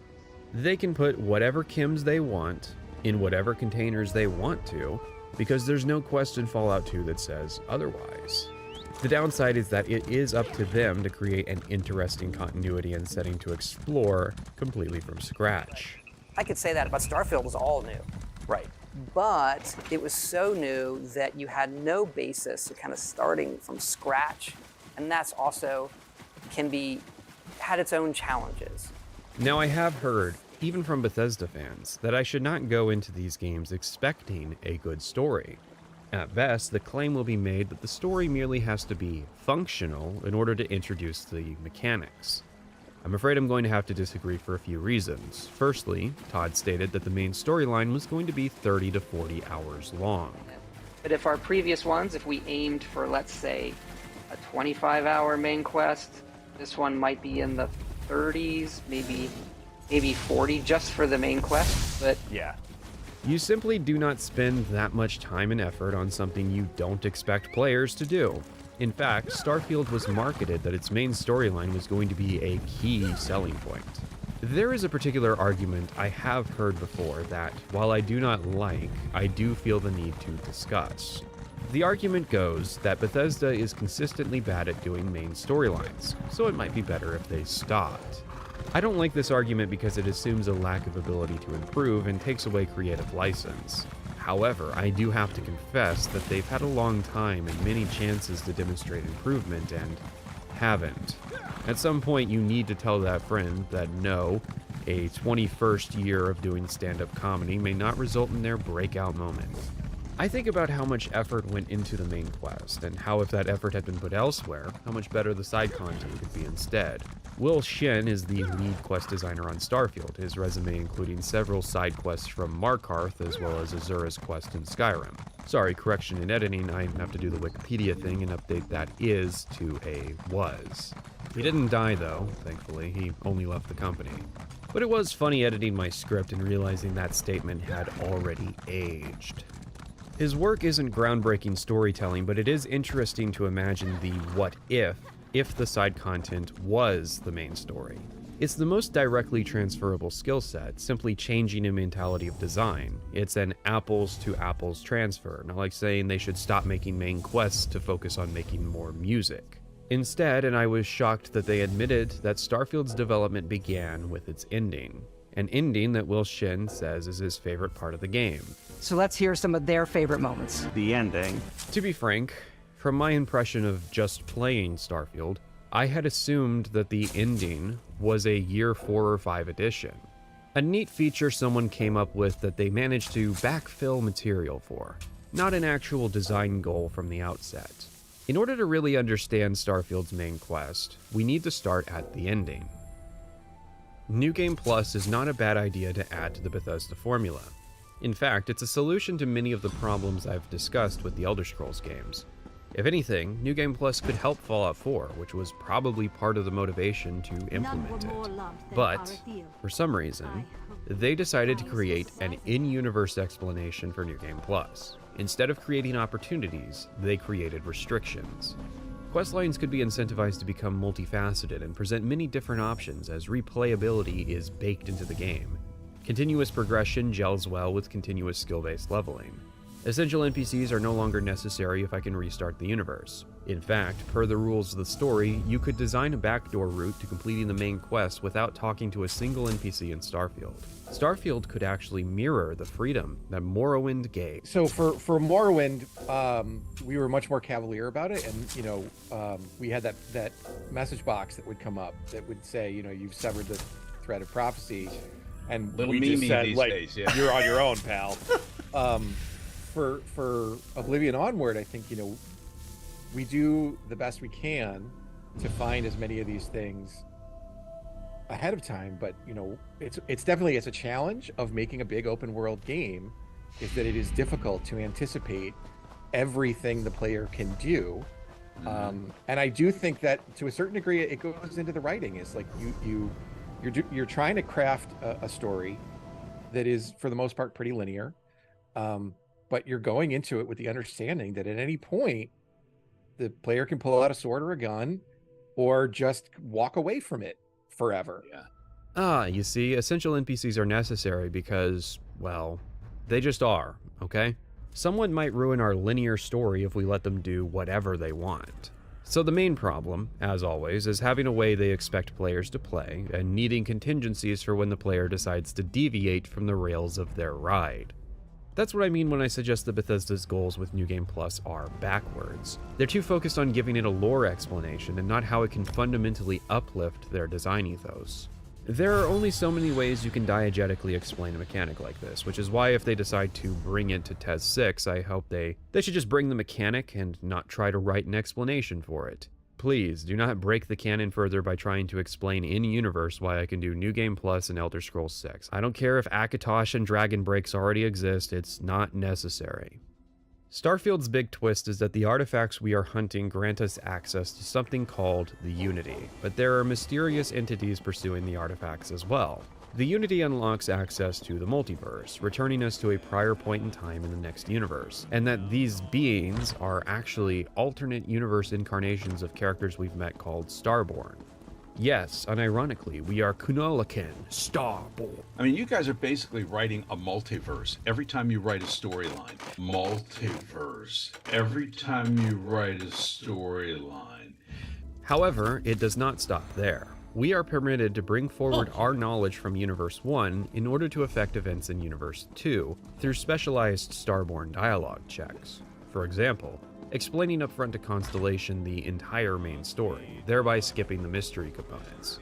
Or you could replay the main quest but change a key event. For example, warning Constellation of an imminent attack, thereby saving a companion's life.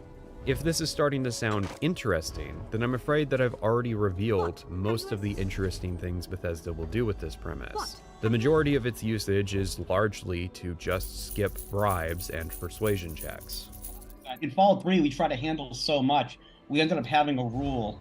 Like, the player can only make 2 decisions before we have to say enough. Like, you can, accept a quest from someone, and then, because in Fallout 3, you could kill almost anyone. You could kill your quest giver left and right, and so we really wanted to be like, you kill the quest giver, but you can still complete the quest. And then, what if I decide to do this? At some point, we're like, okay, we can't let the player do everything, you know? I will predict now that Starfield quote analysis unquote videos of the future will heavily praise this premise, whilst leaving out the myriad of aspects by which this idea completely and utterly fumbles. A couple tasty morsels does not excuse a mile of broken glass. We are the Starborn, which unlocks an ancient and mystical power exclusive to us, which we empower through the discovery of ancient temples, and yes, this is Skyrim. You were sold Skyrim again. You were literally sold space Skyrim.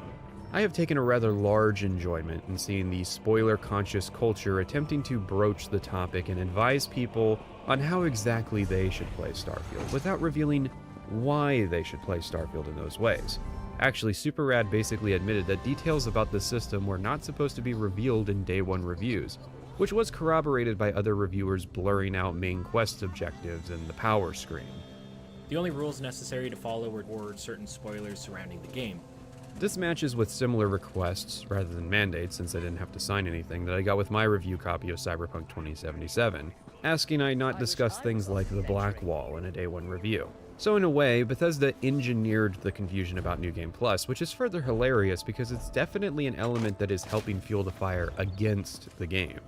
Pete Hines suggested a week before launch that Starfield doesn't really open up until you complete the main quest. But I'm here to tell you that this game doesn't really even get going until you finish the main quest. Okay. Meaning that rather than embracing the defense that the main quest is always bad, the main quest has become a pivotal cornerstone of even being able to enjoy Starfield. It's hilarious, to say the least, especially since many reviewers tried to act like not discussing spoilers was a public service, thereby further enabling public confusion. Even as of my initial writing 2 weeks post-launch, I'm not really certain there's good advice published online in a way that most new players would benefit from. I can give that advice, but I doubt many people will be playing Starfield because of this video. In my opinion, Starfield is completely playable without completing the main quest first, and if anything, the reveal of a universal reset and additional choices upon doing so might come off as more delightful the later you do it, rather than earlier. The concern I've read from a few people who haven't played the game but do know about New Game Plus is that by resetting your universe, you're also losing whatever progress and stuff you've gotten. But too long, we'll talk about it later. I don't necessarily think this is the biggest deal. As someone who's very much used to starting new games in Morrowind, losing all of my digital stuff is a feature, not an issue. They very easily could have come up with a way of communicating to prospective players that New Game Plus wiping your digital hoard is not the worst thing. The bizarre part, though, where that lack of central design document comes in, is character creation. It's New Game Plus, but without character recreation, meaning that if you wanted to actually do your second playthrough with new traits, like having parents or being a member of a religion, you can't do that. Or at least you have to actually start a new Universe 1, rather than changing your traits for Universe 2. So when I'm asked the question who I will be in the next universe, I guess the answer is a wanted taskmaster from the Freestar Collective, just like I was in Universe 1 and will be in Universes 2 through 10. But our character progression does carry over. Character leveling is slow, to say the least. To summarize my playthrough, Universe 1 was exclusively the main quest. Universes 2 through 6 were all run-throughs where I skipped the main quest and rushed to the ending. Universe 7 was a run where I did most of the content. Universe 8 was another skipped main quest, and the beginning of Universe 9 was where I wrapped things up and slowly continued playing for testing things while writing. Ultimately, it's a confused design. I don't understand the claim that Starfield is replayable with built-in New Game Plus, while simultaneously not allowing a fundamental redefinition of who our character is. Especially since there are unique things that can happen in subsequent universes, like a universe where you meet yourself. That's not going to happen if each new character I play is truly a new character, but that is the only way I'm going to see those House Va'ruun lines. I encountered my first unique universe within 2 days of playing, and that really cemented my decision against starting absolutely new characters as I had planned prior to playing Starfield. Unfortunately, this meant I just didn't get to see things like the parents trait or the adoring fan trait. And sure, that means there are lots of things to potentially see, but they're spread out very far apart amongst the same stuff you've already seen. Is it really worth replaying a bad quest? I got perfect row. How much perfect row did I get?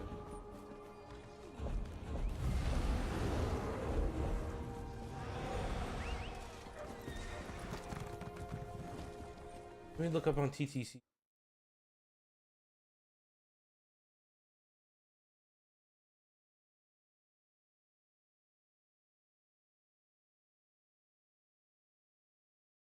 No fucking shot. No shot.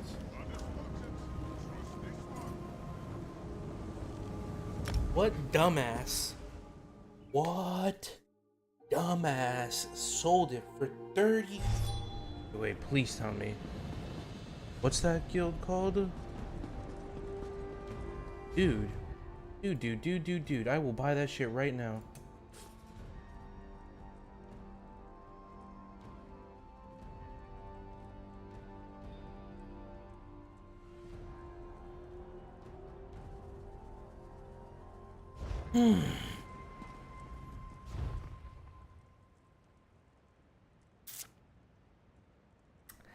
I had a feeling, bro. There's no way that shit would last long.